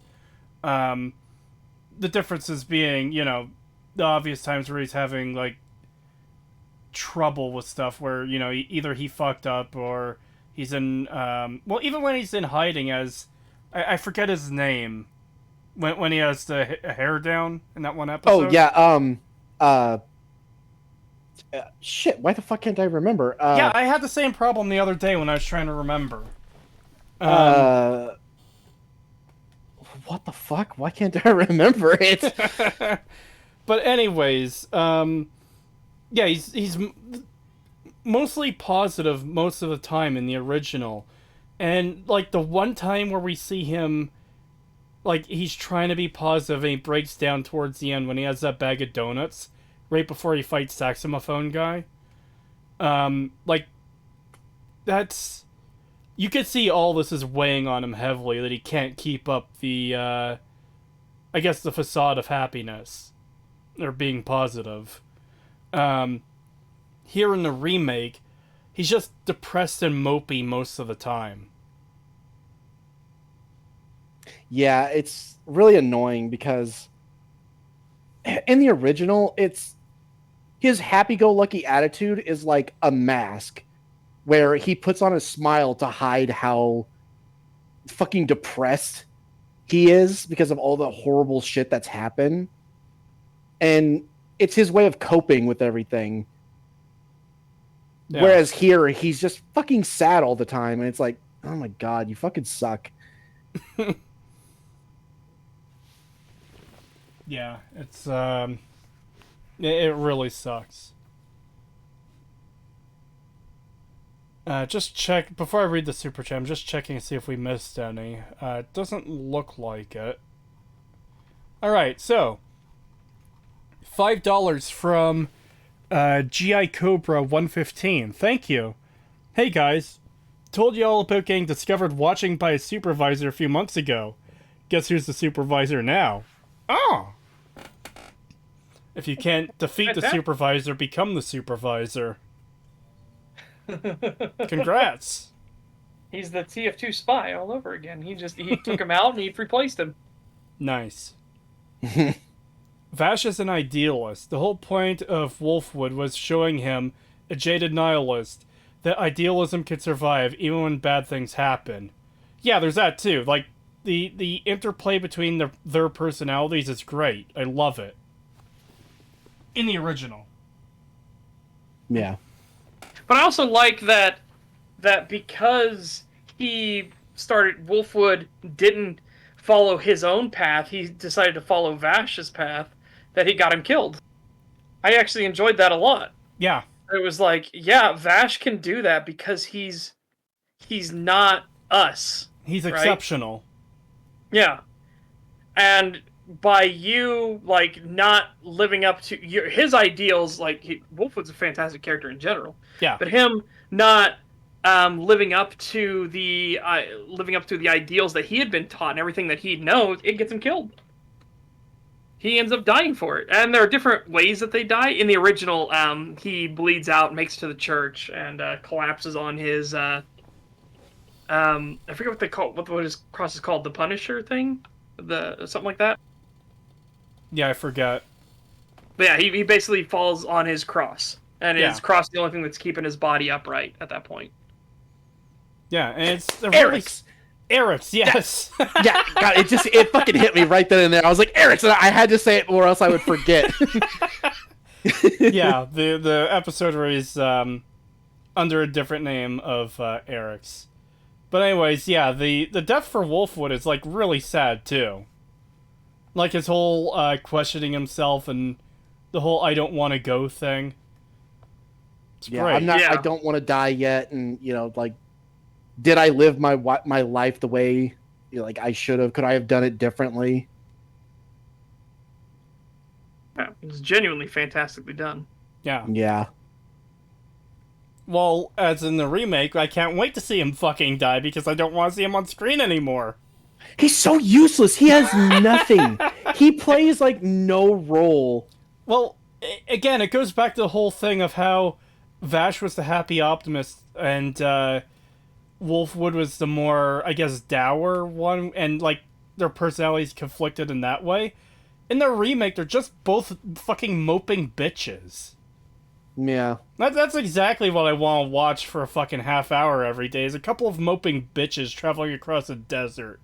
But don't worry, that desert is pink, so look at all the colors! And I hate that they made Wolfwood such a fucking, just, like, in the original, he wasn't afraid to kill people in self-defense and stuff, but he still tried to just not randomly kill people when he didn't have to. Yeah.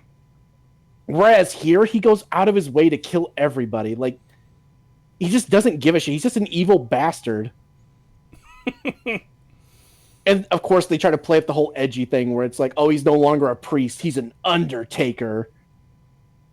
He leaves corpses in his wake everywhere he goes. I hate that shit. It's so fucking stupid. He was so much better as a priest than he is as a fucking stupid undertaker. So basically, the More Companions mod for New Vegas. I kind of want to play through New Vegas with a Wolfwood companion now. Yeah, that'd be great. Like an original Wolfwood. Yeah. God, that'd be great. That'd be fucking cool.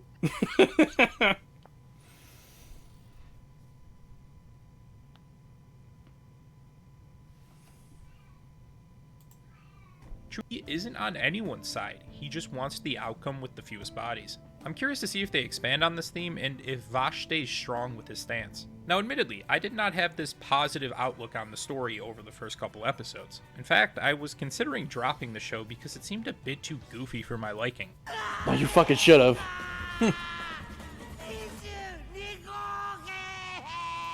See, that's exactly what we were talking about too. Is Vash will act silly like that sometimes, but not in like moments of like extreme or dire danger, which this is. This is not a moment for silly, wacky, haha Vash. This is a moment for things are getting fucking real Vash. Yeah, exactly. And he also wouldn't be stupid enough to even come here without a bullet in the first place. Yeah, no, he always had fucking bullets when he needed them and shit. This is so stupid. I really don't like how they switched it around where in the original, you know, he was goofy when it made sense to be goofy, where there was no immediate threat. Yeah. And then when things got serious, where people's lives were actually in danger, he got fucking serious, as he should. Whereas here, it's like the other way around, where he's overly serious and depressed whenever he should just be, you know, neutral or happy. And then whenever there's like a moment where, oh, I'm going to die, or everyone around me is going to die if I don't do something, oh, well, that's when I'm going to be goofy and fucking take my time. Yeah. It's like, oh my God. Because even if we do go back and look at that first episode of the original Trigun, he is acting silly and goofy during that, you know, Catfish Vash, him throwing the rock at that one guy, and all the goofy faces and stuff we see in that episode. But that's because, like, he is the target of everyone there, all the bounty hunters. So he's the only one in danger, so he has the time to do that. No one else is in danger but him. Yeah. Yeah, and that's the thing. When it's just him, he knows he can get out of the situation because he knows his skill. We don't yet, but he does, and we find out later that he is extremely skilled, and that dealing with people like this is just another Tuesday for him. It's not a big deal. Yeah. It's when other people's lives are in danger that he needs to act immediately, or other people are going to die, that his personality, it just switches. Yeah. Yeah, I hate how overly goofy he is here, like, at the worst times. I realized something. The hood of his coat doesn't work. Yeah, that, Yeah. Oh, God. I've noticed that for a while. So shit. Yeah, I've noticed it for a while, but it's like everything else already looks so bad. It's like there wasn't much of a point to point it out, but yeah, the hood does not actually work.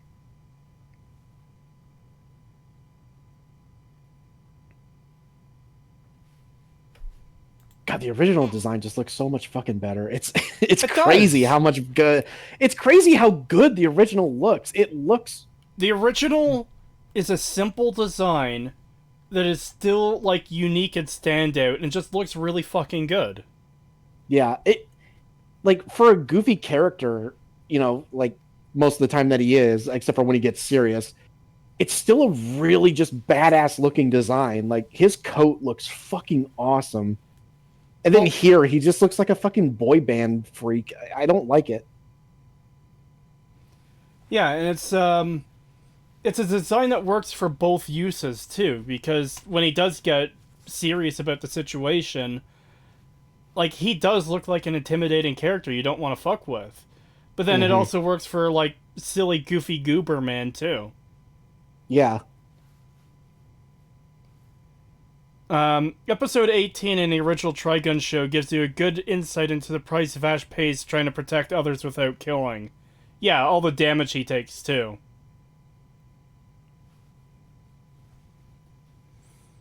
Happy birthday, Big Reb 601. Hope you have a good one, man. Yeah. I'd give you all a sip of my whiskey, but you know it's the internet. Yeah, no problem. Also, I don't drink. I do. I actually went out and... You know how there's, like, small alcohol bottles you can buy to just, like, taste? I got Yeah. one of those a few weeks ago. Actually, it was probably a couple months ago now. Of some Crown Royal, because I figured, that's like one people tend to like. I took a small taste of it, and I don't understand how people like alcohol. It's like drinking fucking hand sanitizer. Yeah, your hard liquor is definitely an acquired taste by itself. You're supposed to mix it. Hmm. Not always. It is meant to be drinking straight a lot of the times, but yeah, no. If you can't stand the taste of it by itself, you're supposed to mix it with like Coke and stuff. And then it tastes really good. I could fucking drink whiskey and Coke just all day long Why would I drink a whiskey and Coke when I can drink a Coke? because it makes it taste better. But it tastes like hand sanitizer on its own. On its own, yeah, but when mixed, it's. I think it tastes better. I think it makes the Coke actually taste better. You see, Cree, you drink enough liquor that you can't taste the liquor, then the liquor tasted great. Ah! Creetosis, hand sanitizer is delicious. Oh no. I tend to only mix like cheap whiskey. I don't really. If I get like really good stuff, especially like apple whiskey, I don't mix that at all. I drink that straight.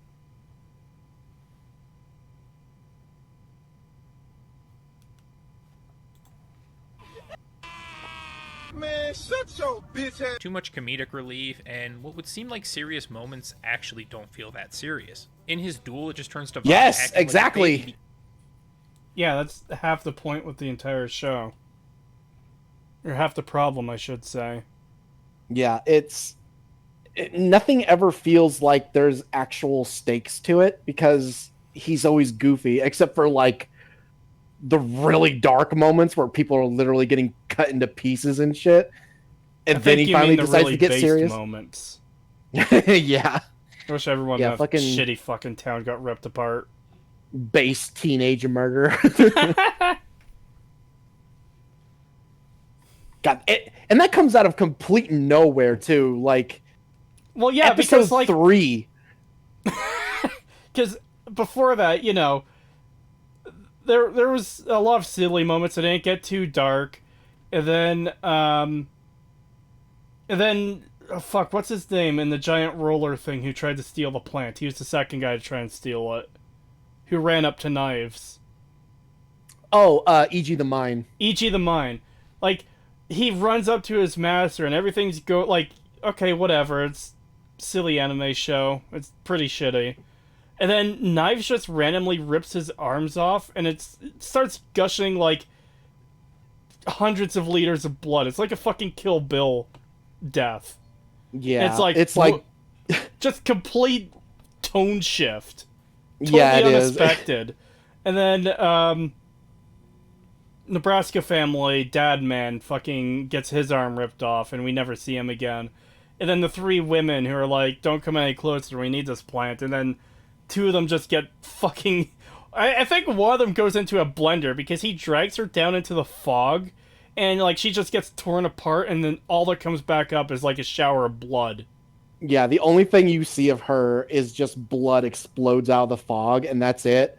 And then the other one, she gets like one of the things comes out of the fog and wraps around her neck and tries to pull her in. And the mom like grabs her and tries to pull her back so she doesn't get pulled in like the other one did. And then 2 more of the arms come out and like wrap around her like jaws and then slam shut and just rip her apart. And the only thing she gets left is her arms. Like I think the only thing left of her is one of her arms that the mother is holding. I guess the mother needed a hand with that. Yeah. It's just a complete fucking tonal shift out of nowhere. It's so sudden. Yeah. And it's like complete whiplash. And it's only in episode 3. It's like, what the fuck? It's so weird.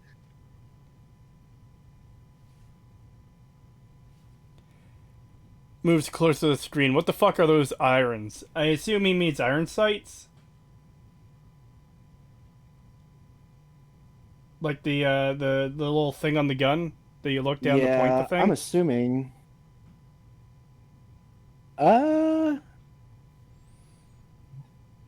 I don't know. Those could work. They're not great, but I don't know. The iron sights look like they could work. It's everything else about the gun I don't like. Why does Vash have an "I'm gonna come" face here? Yeah, I was just looking at that. Remake Vash in his natural habitat, taking dick. God, it really does. It does look like that.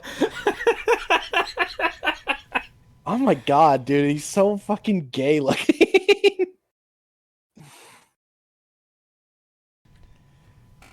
Vash the Coompede. Oh no. So the new Trigun is cringe humor and pointless death for pointless death's sake, and cringe backstories like Wolfwood's new backstory. And his, Oh yeah. I forget the name of his fucking gay ass little friend. I'm glad that character died. Yeah, I'm so glad they. No, wait, he Oh my didn't God, die. well, he didn't actually die because they brought him back, or like they imply that he's not actually dead, and that yes, they he got knocked off the steamer, and Legato picked him up. Yeah, so he's not actually dead, unfortunately. Yeah, for some reason, Wolfwood gets some like childhood backstory albino child friend, and it's done. Who I'm pretty sure is his lover, because my God, the shit that they have them do. The fact that the kid falls asleep on his crotch is just really creepy. Yeah, it's really weird, and they do it in for some reason in the style of like an old timey like silent movie. Where, like, all the dialogue, you know, you see the characters moving around, then a full-screen card comes up with the dialogue of what they're saying to one another. Mm-hmm. It's so weird. I don't like any of it. Neither do I. In fact, I keep getting annoyed every time I'm reminded that character exists. Because he bullets. Or that running scene I mentioned earlier, great colors and camera work, but my guy dodging those bullets like he was in fucking Tom and Jerry or something. Like, any attempt at being serious would just take a quick 180 turn the other way. At the end of the first episode, we get to see the aftermath of the ship crash. Nice hysterical laughter, and finding out that Vash was his accomplice. I was watching like, oh shit, that's crazy. And then boom, we get a crazy freaking piano solo coming in from this guy dressed like a celestial emissary. Celestial emissary? No, he just looks like a fucking idiot in a security blanket.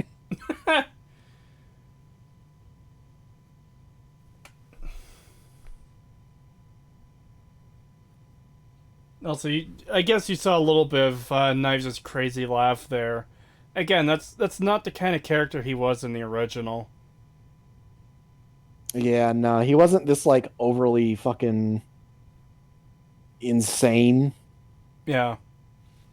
Like, there was a logic to his like his beliefs and the reason why he wanted to do the things he did. It wasn't just he's crazy.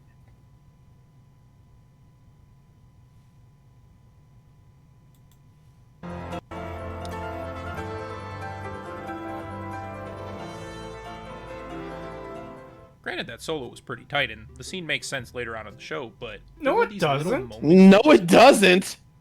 He just does this because he just likes doing it. It's never, like, given a reason or, like, some deep meaning or anything like that. It's literally just, well, villains tend to play piano, so we'll have him play a piano. I don't know what the fuck he means by it makes sense later. No, it doesn't.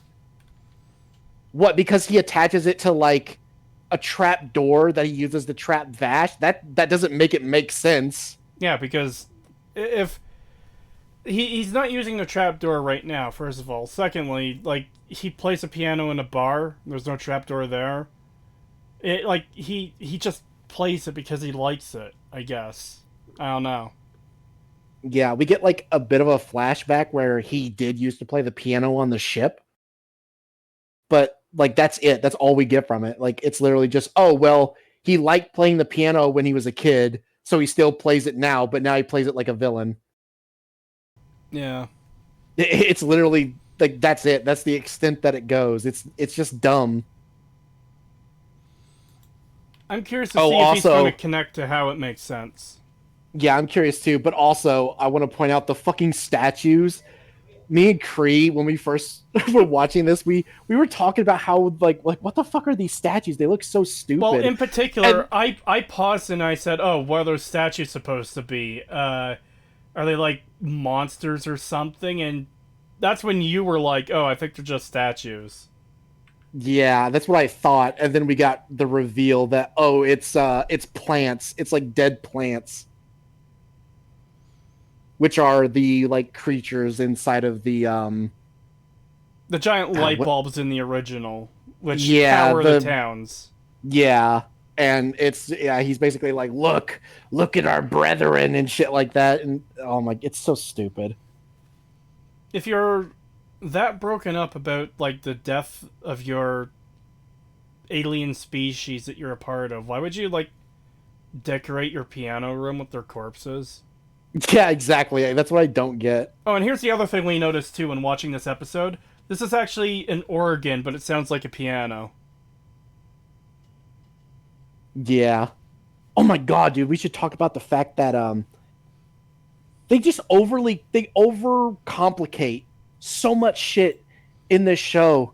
So in the later, like in episodes 11 and 12, it's revealed that he wants to capture Vash so that he can use him to open up a portal to the higher plane, which already causes problems because he almost kills him in the third episode. And it's like, okay, so if you had killed Vash there, your plan would just be fucked. Like, you would never be able to do this. So why the fuck did you do that? But on top of that, it can't just be, oh, I need to do this to Vash to open up this portal. It's also, oh, well, I need Vash to open up this portal, and I also need him to grow these vines that will connect to these hibernating plant creatures in this tank that we're in, so that when I do my thing, it will impregnate them and it will create a new version. What's worse than that is, don't you think it's a little fucking weird that the plants opened up and they already had like fully pregnant bellies and they were all just like silently screaming? Yeah, it's so it was weird. really but weird. But it's like, why do you need all this shit? Like, why did you need that? Like, why was it just not enough that he's going to open up this portal to the higher plane so he can reach the core, which, according to him, if he reaches the core and touches it, he will basically gain godlike powers where he can basically rewrite the fabric of reality with just his will. Oh, It's like, that should be enough, but no, it's also, I need to use his like weird root tentacle things to impregnate this entire race of alien species to create more versions of myself and Vash. I thought it was just to make more plants. He wants to create independence.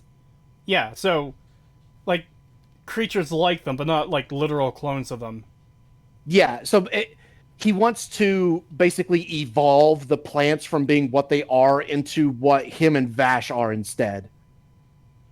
So he's going to use all the existing that entire race. He's going to use the existing race to basically create like forced pregnancies into these aliens so that they will give birth to the same race as him and Vash.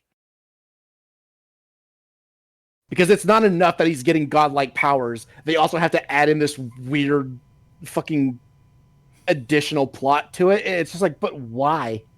Hey Pagan, do you like the part where he goes through the portal to the higher plane and he sees like this energy thing in the center of this room and he could just like reach out and grab it to gain his power? Like, he has to walk towards it, of course, but like he just does so really, really slowly instead of just grabbing it and obtaining all the power he wants. Yeah, no, he has to do the really slow walk as he monologues about it and everything, and he lets his knife things come out and reach towards it slowly, but not actually grabbing it. I'm just like, fuck you. Fuck this show. And then when he realizes shit's going wrong, he doesn't just grab it, he leaves. Yeah, he gets sucked out and doesn't even like really try to reach for it again. And he gets ripped out so fast that it actually launches him not only out of the portal, Oh, I but forgot about through the that. tank, through the glass tank wall, through the building, and then all the way into like the sky outside the building, where he then grows a fucking single wing that keeps him afloat. Oh my god. And again, I still think it's referencing a certain thing from Final Fantasy, especially later on when fucking Vash does the same thing. Plants are a race? The fuck? Plants are just genetically and technologically altered humans. See, I didn't know that. That must be from the manga. Yeah, because in the anime it was a bit more it implied that they're like an alien species. Yeah. Oh, and as Mishima is also saying in chat, when plants die, they just become humans. So they lose all their power and live a normal human life.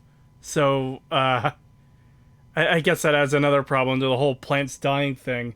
Because, there's that one place that does use up all those plants and kill them in the memory in the flashback episode. Yeah. And all those ones are just dead outright. Yeah, they just die because they used up too much energy. God, I fucking hate this show. Ugh, I hate it. So do I. So much. Oh. Hey, Seth, you want to watch Trigun Stampede with us? No. Why not? I genuinely don't want to watch it again. Pagan. I can't. Pagan, we have to if we're going to make the video. I know, but I don't want to have to do it until we get to that point. I mean, I was going to ask if you wanted to start scripting it today or tomorrow. I mean, I guess in that case, fine, but... Seth, you want to watch God, Trigun Stampede with us? It's an amazing show with no problems at all. No. Why No. not? It's perfect. You love Hell. it. It's great. Hell no. I do not understand your resistance to watching this 11 out of 10 amazing show. The animations are all great. You ain't bored. There's shut up. colors in the desert, so that's like really pretty or something. No. God, I really want him to watch it with us just so I could see his like reactions to things. I want to see it. Watch it with us. When we premiere the videos, maybe we'll get in a call and watch it together, and we could get his reaction on some stuff that way. Because we are going to be Yeah. covering everything. Oh yeah, for sure. The golden hair is basically how you gauge how much energy they have left. When it turns black, they are normal-ass humans with implants. Then they either die shortly after, or if not drained fully, they live the remainder of life as a normal human-ass implanted human. Okay. I did know of the hair going black thing being a sign of them losing power. But I didn't know much beyond that. Yeah, same.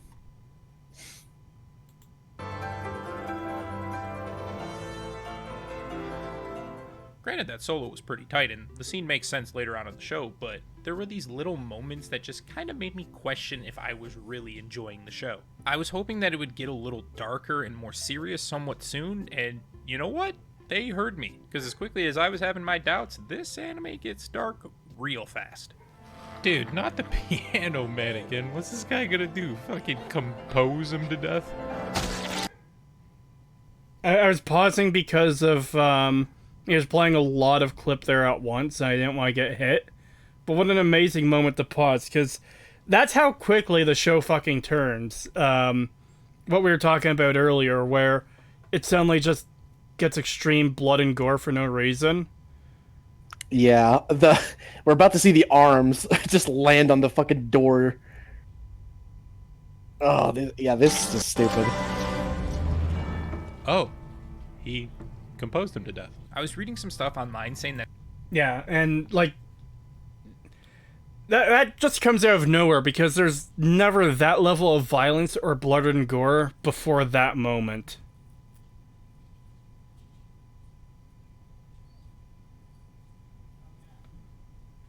Yeah. Stamp dark and serious much faster than the original, which I think is more fitting for the current state of anime. So I'll just say to anyone who's maybe questioning... Oh, that is not. Basically, People don't have enough attention span for Yeah, wait for that a is- build up and payoff. Yeah, Says that the is guy not a who's compliment. just saying he was about to fucking check out, too. Yeah, exactly. Jesus. Jesus Christ. Yeah. Oh, no. Current anime, guys. It has to be this way with current anime. You can't have You time to understand? dedicate. People like me are too stupid to be able to sit through this and pay attention. God, what a condemnation of modern anime. A condemnation of himself, honestly. Yeah. Yeah. That just comes across as fucking hilarious to me with the whole, yeah, I was about to leave the show, but then it got dark. And then, what was it he just said? Something, people can't wait, or can't deal with some build-up to something good? That's what I said. Oh. I thought that's what he said. No. No, he said that it's much better for it to have gotten to the violence quicker than it did in the original anime, because that is just the state of modern anime. Oh. Yeah. Then, yeah, that's... Like I said, it's a great cell phone. yeah, it is.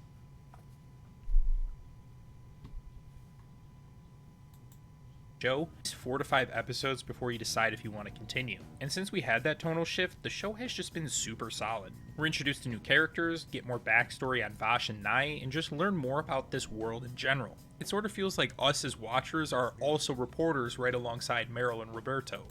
What? What the fuck are you talking? I don't Actually missed know. what they said. What? It's almost like as if we're reporters, just like Meryl and Roberto.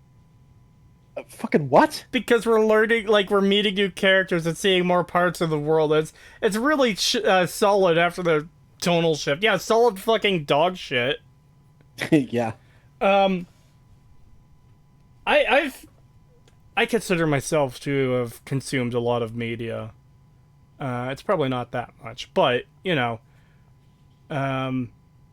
Elder Scrolls, Fallout, Star Trek, Lord of the Rings, Doctor Who, I guess Harry Potter now because of the audiobooks in Hogwarts Legacy.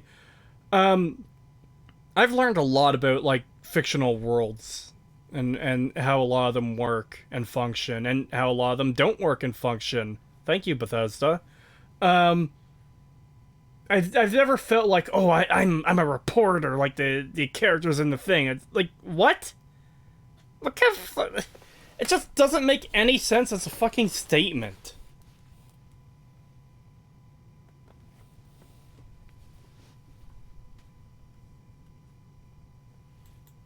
Following and learning the actual story. And I just gotta mention this one thing. Normally, animes will have some character with some super edgy nickname like Great Explosion, Murder God, Dynamite, just to try and sound cool. In Trigun, when you have... Oh, okay. You get that... God, I'm gonna have to defend My Hero Academia. You get that was intentional to kind of show that he's a child. He can't think beyond the immediacy of, oh, it's cool, badass, awesome things, compared to what everyone else starts picking out for themselves. It's like, Yeah. good lord, man. Yeah, I've seen up to like season 3 of My Hero Academia, and yeah, it's not portrayed as like, oh, he's badass and shit like that. They actually kind of mock him with that. Like, Yeah, it's he pointing gets out that better he's- after Best Genist, after he starts apprenticing under Best Genist, and then he starts getting a lot better. yeah, But granted, what they do point out is that he's better at being a hero in the moment. He's better at not freezing up and thinking things over too much, which is what Deku's problem is that he has a habit of trying to overthink a situation and overanalyze and like, well, maybe if I think about this, and that. He's like, no, you need to start moving right now. Go, go, go. People's lives are at stake. Now.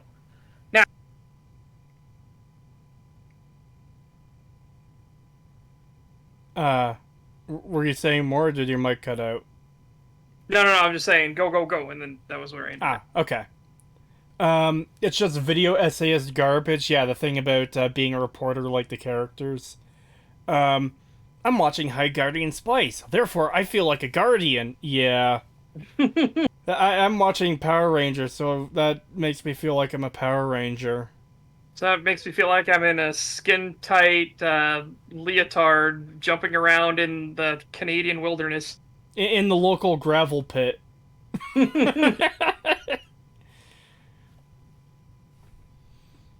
only time where it's actually good to be in a gravel pit is when you're playing Team Fortress 2.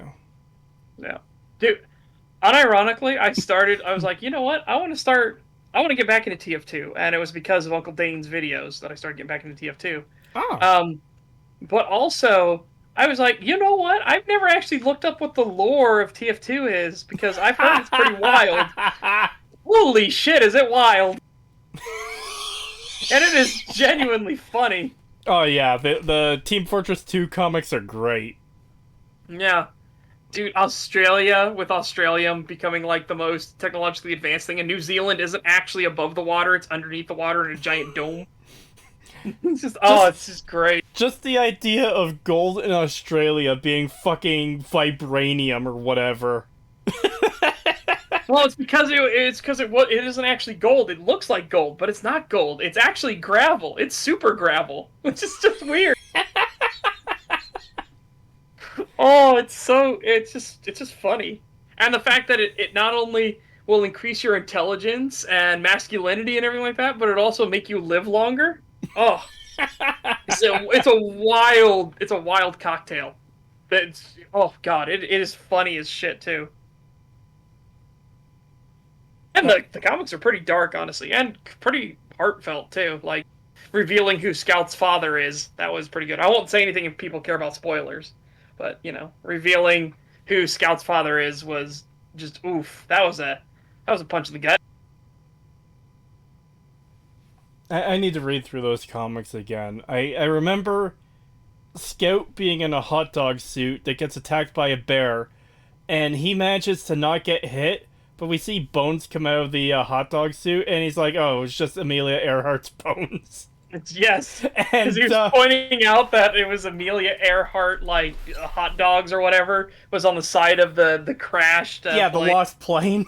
Yeah. And the other thing I remember is Soldier and Demo Man spying on people, and Demo Man's just like, bloody hell! And Soldier's like, what? What do you see? He's like, nothing, we have to change positions, because his only working eye was blocked out by the fucking wall. So his eye patch was the one that was out. Yep. Dude, That is such an amazing joke. Yeah. That's some good old Monty Python thing where, like, they're like, all right, we both have to share the binoculars, so you look through one, I'll look through the other. And then it's the blind guy, he's blind in one eye, and he's looking through the one, and he's like, holy shit! What do you see? Well, that's what I would say if I could see anything. Give me the other one. Yeah, the TF2 it's comics.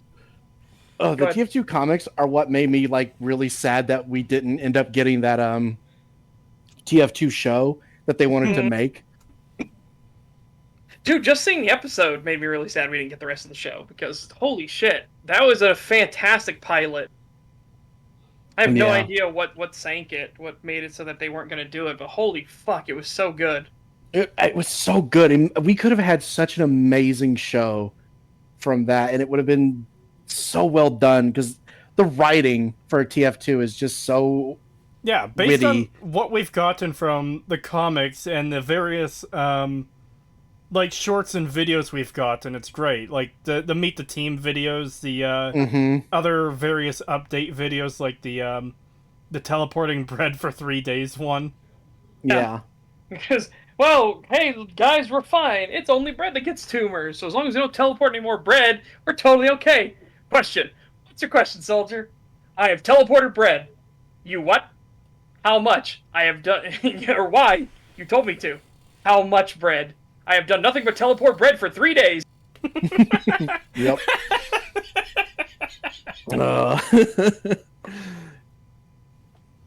This is a bucket. Dear God, there's more. There's more. No.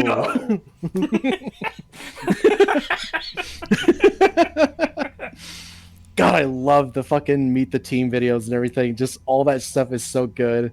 Even the fucking like the latest one, the fucking Saxton Hale. God, I couldn't think of his name. Hunting the fucking Yeti is fucking hilarious. Dude, and figuring out why, like, how did Saxton Hale get a hold of Manco if you had the Man brothers that are fighting each other? They're the ones that hired all the mercenaries, and Manco is supplying this mercenary war because it makes him a lot of fucking money. It's like, how did that all happen? And then you realize, like, that the father realized that the two brothers were dipshits, and so he handed it instead to his friend who had actually helped him in his time of need when he was on his deathbed and like helping to take care of him and everything. He's like, no, you're going to be the one that takes over the company, not these two dumb fucks who made me buy like what some absurd like 100 like 1,000 acres in the middle of the desert because they're like, oh no, Dad, there's actually tons of gravel here. It's gravel as far as the eye can see. And then he buys it and he goes there and he realizes it's nothing but desert and sand. He's like, Jesus fuck mother in Christ. See how much Trigun Stampede sucks ass, and so is this video we're watching. We would far prefer to talk about how great Team Fortress 2 and its related side content is, as opposed to talking about this fucking bullshit. Absolutely. Oh yeah, fuck yeah. Seriously though, if you haven't seen it, Uncle Dane has a fantastic video about how to be a battle engineer, and it's an hour and 20-some minutes long or something like that. It's really good. Anyways, there's less than 2 minutes of this video left. Let's get it done. Yeah. You have some millions knives. That motherfucker actually got millions of knives. It's a knife.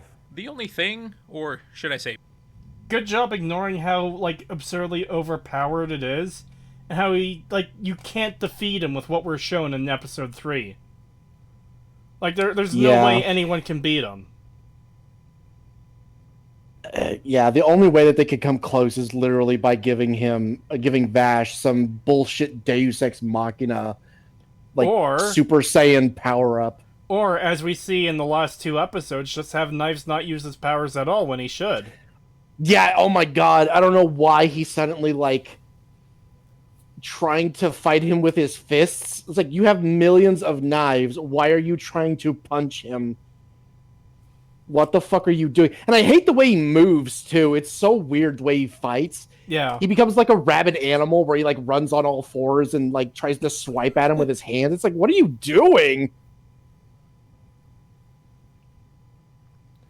I love you, Creetosis. Your videos are great. Oh, well, thank you.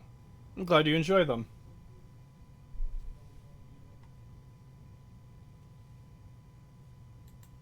a person I've been a big fan of so far is Meryl. It's the classic naive go-getter attitude that's extremely outplayed, where the character keeps wanting to help and puts themselves in harm's way when they know damn well they ain't doing anything. And let me tell you how we got this whole ass ocean desert, incredibly barren at some points, yet she still manages to almost crash into the one singular object that's in front of her in like a 12 square mile radius.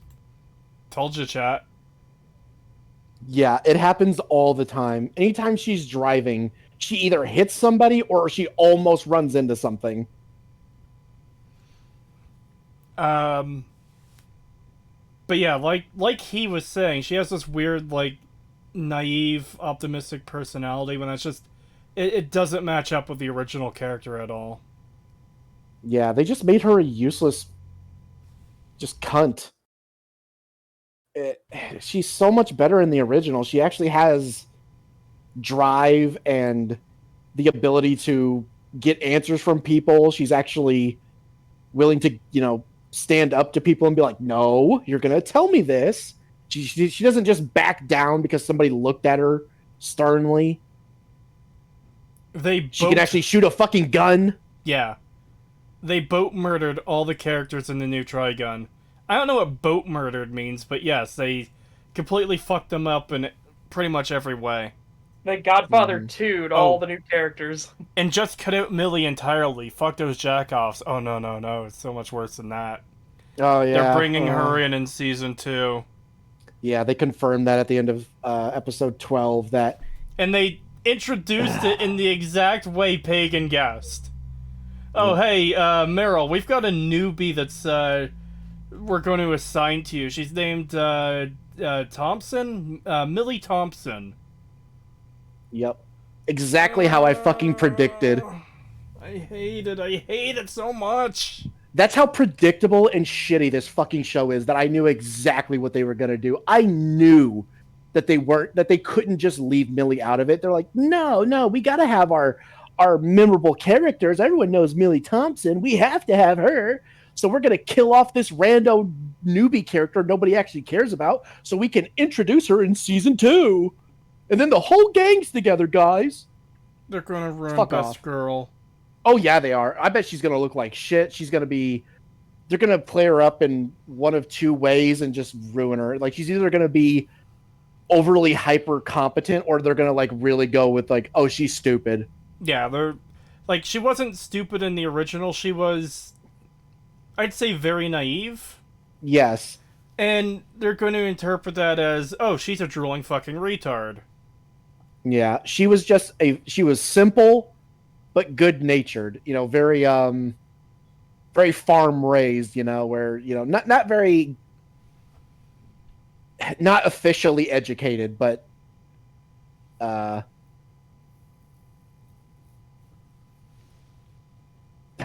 trying to think of the word where you're basically raised by your family, and you're just very good-natured and very handy and naive, but not exactly book smart. Yeah. Yeah, like that level. Like, she's not stupid. But yeah, no, I'm sure that they'll go one of two ways with her in season 2 if they make it, which, God, please don't. Please, for the love of God, don't make a season 2. Yeah, please. Ugh. Down to earth, one might say. Yeah. Yeah, down to earth. You make the joke, but Millie was in fact raised on a farm with an extended family. Yeah, it wasn't. It wasn't supposed to be a joke. It was literal. Yeah, they mentioned that in the anime. In one of the episodes, she talks about her upbringing and stuff, and that's why she is the way she is. Yeah. Like, she even brings up, like, the whole, like, I was the biggest, and Mom always told me, like, I have to be responsible because I'm the biggest and stuff like that. Like, that's literally one of the things she brings up in the anime. Gosh, she's just such a good character. I love Millie so much. She's so precious. Like, she needs to be protected, damn it. And perfect timing on the strap on her weapon breaking every time it needs to Yeah. use a situation. It's by no means insufferable and does have some decent scenes. And really quickly, I'd like to just shout out the music, not just the opening and ending, even... We always skip the fucking opening and ending because it's so... I hate the music. I hate the music and the visuals. I hate them.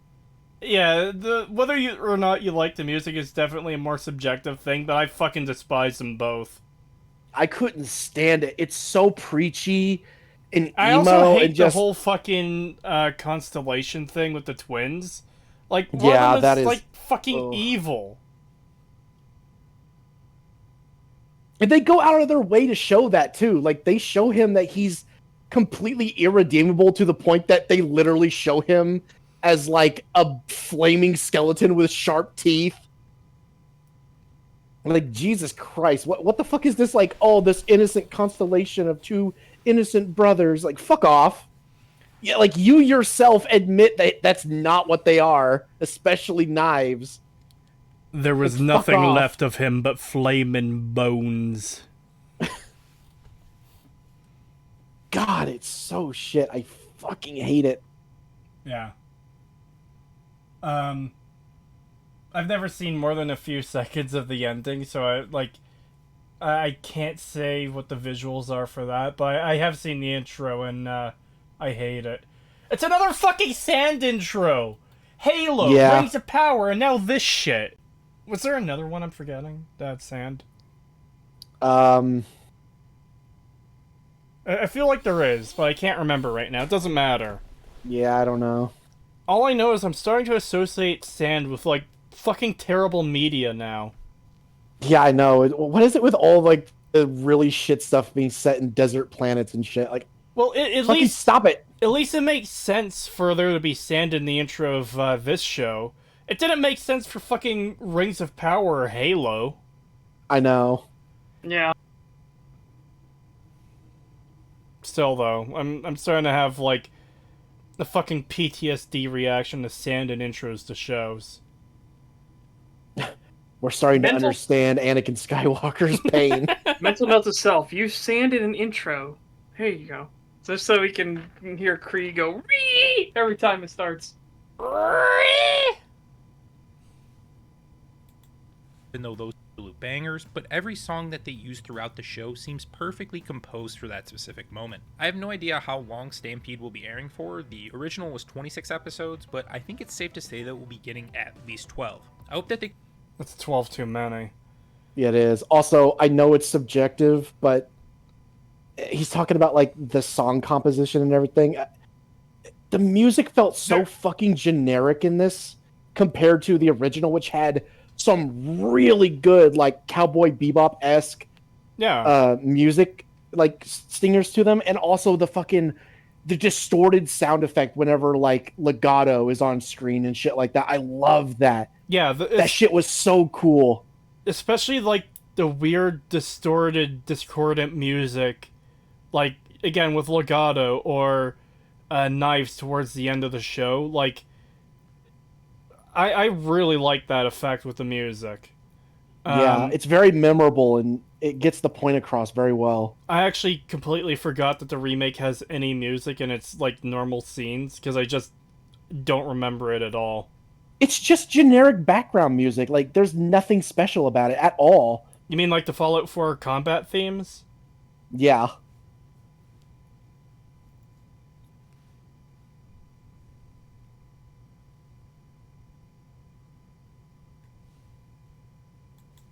to continue more episodes or other seasons because this has been my biggest surprise for 2023 anime so far. Have you guys watched Trigun Stampede, the original, or both? Let me know in the comments what you think about the new adaptation and how it holds up against the original. Terribly. Awful. Fucking terrible. Fuck this god-awful show. Oh, I hate it so much. Creetosis, would you forgive a show having a sandy intro if it's someone combing a desert? I'll forgive a show having a sandy intro if the show itself isn't fucking dog shit. Yeah. Yeah. And if it's fitting too, right? Like, what the hell does sand have to do with Halo?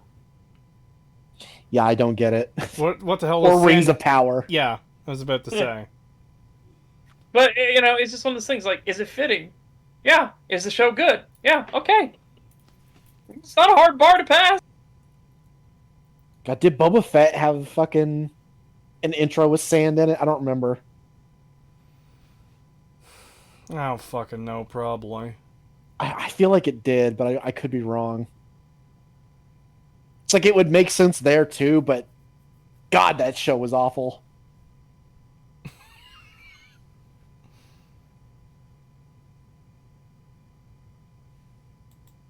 If you enjoyed, appreciate it if you dropped a like, comment, and subscribe. No. If you want to support me further, the link to my Patreon is in No. the description. Dear we have a God, bunch of tiers no. and cool rewards. Not after how bad this fucking video was. Jesus.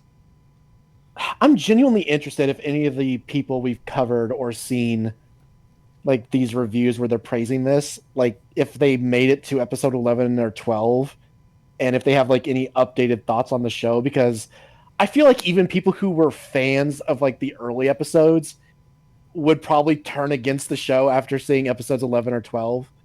Like I feel like that would be the complete turning point where you would either double down and be like, oh, it's the best thing ever, or you would be like, this is shit. I am curious. Because Katana those icons last couple detected. of episodes.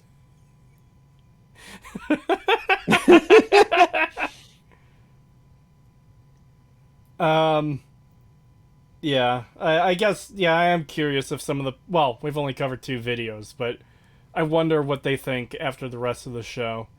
We can, of course, go out and look for other videos that cover the show saying either it's good or bad or whatever. Yeah. The one video that you shared before that was saying it was bad was a really good video. Yeah, I really like that video. There's like 40 seconds left. I doubt he's going to say anything else about the show now that he's at the point of self-shilling. Mm-hmm. So, We'll jump slightly ahead and find out. all right. Yeah, let's just go through it real quick and see. No! Here again. Oh, thank God. Okay, no, yeah, he's just doing this. Yeah, it's Okay, yeah, that's fair. All right. all right. It's Thank God it's over. Oh, thank God. I fucking hate this shit. I'm glad we all survived April Fool's Day. Thank God. God, I fucking hate April Fool's Day so much. Yeah, I do I too, slept through because most so of it, many- thankfully. So many people do so many low effort bullshit. Mahler had a fantastic April Fool's joke though. Yeah, I've seen Is that it- one before. Yeah, where it's his Discord had a pinged icon on it, and that's it. So you click on it and nobody's pinged you. It's fucking great. Yeah. I love subtle little stuff like that. I hate or subtle stuff like Uncle Dane. Uncle Dane joked that he's no longer an Ingi main, he's now a Pyro main. And then he's like, okay, obviously this first part of the video was a joke, but then I really did spend an entire 30 days actually just playing nothing but Pyro as much as I could, and I found a playstyle I like, and he goes through in detail to explain it just like he would in his other videos. It was genuinely a fantastic fucking video, and he originally was just gonna do it as like an April Fool's joke. ER's April Fool's video was alright too. I don't know if either of you saw that. No, I only saw the new Korra part. So he had one before that where it was basically, the Korra thing. But it like opens up and he's like doing the fucking like fuck you dance, like, oh you idiots, you actually thought I made a fucking video. You guys know I don't make videos and shit like that and that kind of thing. And then he was like, oh, I'm just fucking with you guys. Here you go. And it's literally like a super sped up version of the video we watched. And he was like, it's like super sped up, so it goes like all the way from the start to the end within like a minute. And he's like, well, there you go. Play that at like 0.5 speed. And, I'm sure you'll get the gist of it. And then the video ends. And then shortly after that, like a few minutes later, he posted the actual video. Yeah. You know what was a good one? The time 4chan mixed boards together. That was a good one. That would be amazing. I was there for that. It was great. Pole suddenly being on B and B being on pole and Oh no, Jesus. it was actually worse than that. I believe it was Pole and MLP that were mixed together. Oh my God, I remember that. Holy shit, that was funny. ML pole is what they called it. Oh my God, that's amazing. Yeah, it was fucking hilarious. It ended up becoming kind of like its own like sub channel later. Like they actually did mix the two later, There's where some, it did become ML Pole. There are some that actually companies that will do April Fool's things, and they'll do like some goofy off-ball thing, and then people really like it. And they're like, huh? And then they investigate it and they make it into its own entire game modes and everything in different games. It is really interesting when that happens. Oh. Yeah. Wargaming, as much as I don't like them as a company, they do that all the time. They'll do an April Fool's thing, and it'll be so they'll test some really goofy mechanic. And that they're like, hey, here's our April Fool's thing. Everybody's gonna play as battle ducks in a hot tub. And so you were in battle ducks, and some of the ducks could submerge underwater and shoot torpedoes, and that was them testing out the mechanics of, hey, would people actually be interested in submarines being added into World of Warships? It was just like cool stuff like that. Jet ponies. Oh no. Oh my God, I remember that too. Yeah, the fucking jet ponies. Those were great. Oh, I see it creeping. It's getting bigger. It's getting bigger. Oh God, it's coming. Run. Taking us over. Partway through the video, I just put it up in the corner.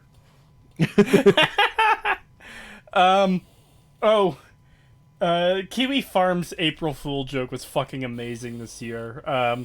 They made it this fucking Keffel's fan site as a joke. Yes. Oh yeah, that was great. That was amazing to see.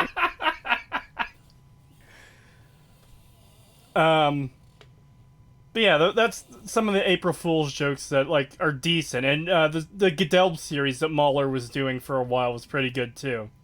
Yeah. The shit I hate is the whole, oh, I'm quitting everything forever type shit. That's so fucking annoying. Yeah. I hate that shit. Yeah. There's one I saw, and it is an example of something I'd actually like to see. So, first of all, the Doctor should only ever be played by a British person. Except this announcement that said the new Doctor would be Bruce Campbell. He is the one exception. Yes, dude. Bruce Holy Campbell as Doctor in Doctor Who would be fucking great. It would! It would! Because he does his own stunts and he's not above getting slapped around for the sake of the scene. Yeah. It's great. Like, even give me a single episode. Like, I would prefer at least 2 seasons or even 1 season, but just give me a single episode of him as the Doctor. Oh my god! That would be so amazing! It would be ham, I agree. But it'd be fucking juicy honeysuckle ham, baby. Oh, it'd be great. Dude, well, I still that's love... the thing too, is you can explain that away by it just being this incarnation of the Doctor's personality, because his personality changes a bit every time. It could just be that this version of the Doctor, Bruce Campbell Doctor, acts hammy as like that's just who he is. That's him as a person. Yeah. And you make it to where he's not incompetent or anything like that. He just acts goofy. It can be used as a coping mechanism. Yeah. Groovy, the Doctor 2025. Oh no! Hail to the king, baby. This is my screwdriver. Well, no, the funny thing too is if you were to have Bruce Campbell Doctor say "Hail to the King, baby," he wouldn't say it about himself because the Doctor typically isn't that egotistical. It'd be an episode where like the kindly king of some place is captured and he's freedom, and like that's the moment where like the Doctor wins. He's like "Hail to the King, baby," and he introduces the king coming in to fix everything. Yes. Or like there was a plot to overthrow him. It was a coup by like some alien race that was going to replace him and everything like that. Yeah. The Doctor managed to save him. He brings him back in at the end because his companions are like, well, what are we going to do? We can't just leave everything screwed now. Now this country you said is going to collapse into war, and there's going to be a power vacuum now. All the different houses are going to fight each other for who's going to take the throne.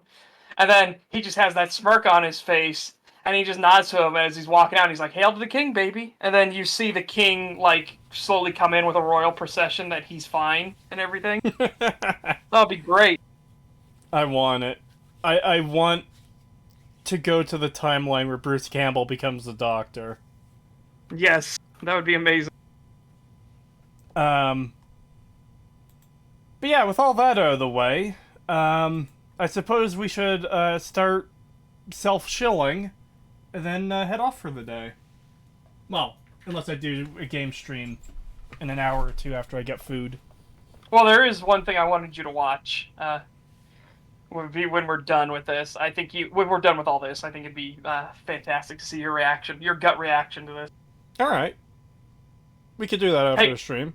Yeah, Pagan will already know what it is too. He'll get it immediately when he just hears the opening awing. All right, Pagan. Oh, sorry. I was looking at something. What are we doing? Still your okay, no, we're just gonna skip Pagan. Yeah, no, please. Go ahead. Wow, really? You're not gonna show Yeah. No, Griff, what I about refuse. the Shameless Shekel Shakedown? Come on. I have a YouTube channel. I sometimes stream stuff on it, I guess. That's about it. There you go. And you're going to be trying to stream to it more often, especially after you get your VTuber model. Well, yeah, that who knows when that'll be, but yeah, when we get the VTuber model, I'll probably do more. Which I guess streaming. I can give a minor update before I start chilling. A friend of mine on a different platform, we were talking, and he's super big into VTubers. Like he knows all the different like agencies and companies stuff like that, knows the different modelers and riggers and everything like that. He put me in touch with a Discord that's all about that. They do marketplaces. People put out their commissions like I'm free for this time slot, Your model can be this. Your rigging cost is this. These are the base prices. This is a portfolio of my work. And that's what this Discord's all about. So that'll be that'll be a very interesting deep dive to go through to try to find what we want. Yeah, I'll be Because looking again, if you're into spending that. that kind of cash, you want it to be good. And so Yeah. far, from the ones I've seen, they're all pretty damn good. Yeah, I'm going to be looking into that server tonight or tomorrow. Yeah, so I was super grateful for him for pointing that out. Anyways, for me, I stream on Twitch, so twitch.tv/SetStresscar. I am shocked I haven't been banned yet. Oh! I am very shocked because I am very candid. Like, oh boy. Trust me, if they ban me and I go to Rumble, the filters are coming off. Yeah. But right now we just finished Remake 4. As I said, it's a very middling game. We're going back to Half-Life. Again, I had the Half-Life series on pause while Remake 4 was out, so we could just get that done and dusted, go through it, explain it, and everything like that. So I'd be happy to cover videos on that too. That'd be fun. So yeah, we're playing Half-Life 2 and everything. It's gonna be a fantastic time. I do have my YouTube channel as well. Got a Rumble channel as well, so you can pick if you want to subscribe to the YouTube channel. If you want to subscribe to the Rumble channel, you can. There is a video in the works. I am still working on the Halo Reach video. I swear to God, it's not it actually, the script exists. I swear to God, it exists. It's not a myth. It exists, I swear. And Yeah. I've got this footage of Bigfoot. Yeah, don't worry. I'll give proof of life at some point, because I think I figured out the way I want to structure this video properly. Oh. Because that was the big thing, was trying to figure out how I wanted to structure it and how I wanted to do the editing for the video. And now I've kind of made up my mind on how I want to do that. So the script work is going to be back in earnest. And at the same time, I'm also learning Blender. So I've been doing a lot of Blender work lately and fiddling around with that just to learn through some things. So there you go. Nice. I've got to get back into learning Blender. I used it a bunch under their old control scheme, and then they updated it, and it just completely fucked me up. Yeah. I keep trying to learn it, and then, I don't know, I just can't get the hang of it like I could with SFM. It's really annoying. In fact, I really wish they would change the UI and stuff to be more like SFM, which apparently there are some projects that are attempting to do that, but they're not in a phase where you can actually use them yet. But man, if they could do that, that'd be so great. If you could get all the functionality from Blender, but have SFM simplicity and UI, oh, that'd be so good. Yeah, so there you go. Feel free to stop by. I stream every weekday from 10 a.m. Eastern Time to 1 p.m. Eastern Time. Yeah. Yeah. Also, I just saw something in the chat. I did hear about this. I haven't watched it yet. I haven't watched Pikame's last stream, but I have heard. Yeah, apparently she did confirm that she was indeed bullied off the platform, and that's why she's leaving. So to all the people that were... Yeah, so to all the people that were trying to fucking cope and shit and be like, oh, that's not actually why she's leaving. You don't have any proof of that. You can't just say that. No, now we can. Apparently she straight up admitted that that's why she's leaving. So why does Pyro have his vision? Well, Pyro has his vision because she is insane.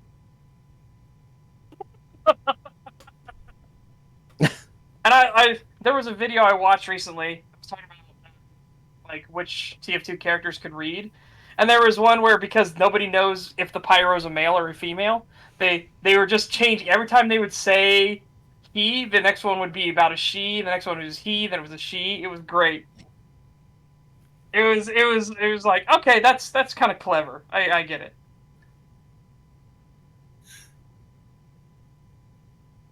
The creature. Well, we know it's not the goggles themselves. We know that.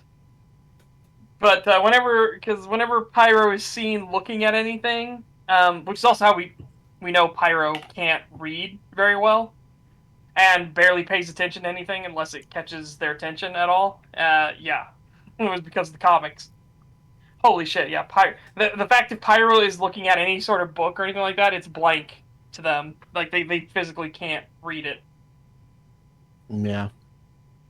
That's why they always depict him like just like burning it and shit. Like in the Meet the Team video with the doctor, the medic, when he's in like the waiting room to go in there to do the operation that everyone else is getting, he's burning the magazines. Well, he's flicking the Zippo on and off, on and off, on and off, Yeah. and he's like keeping the flame right next to it as if he's trying to catch it on fire, but he's trying not to because he's then they're like, well, then what I'm gonna do? Yeah.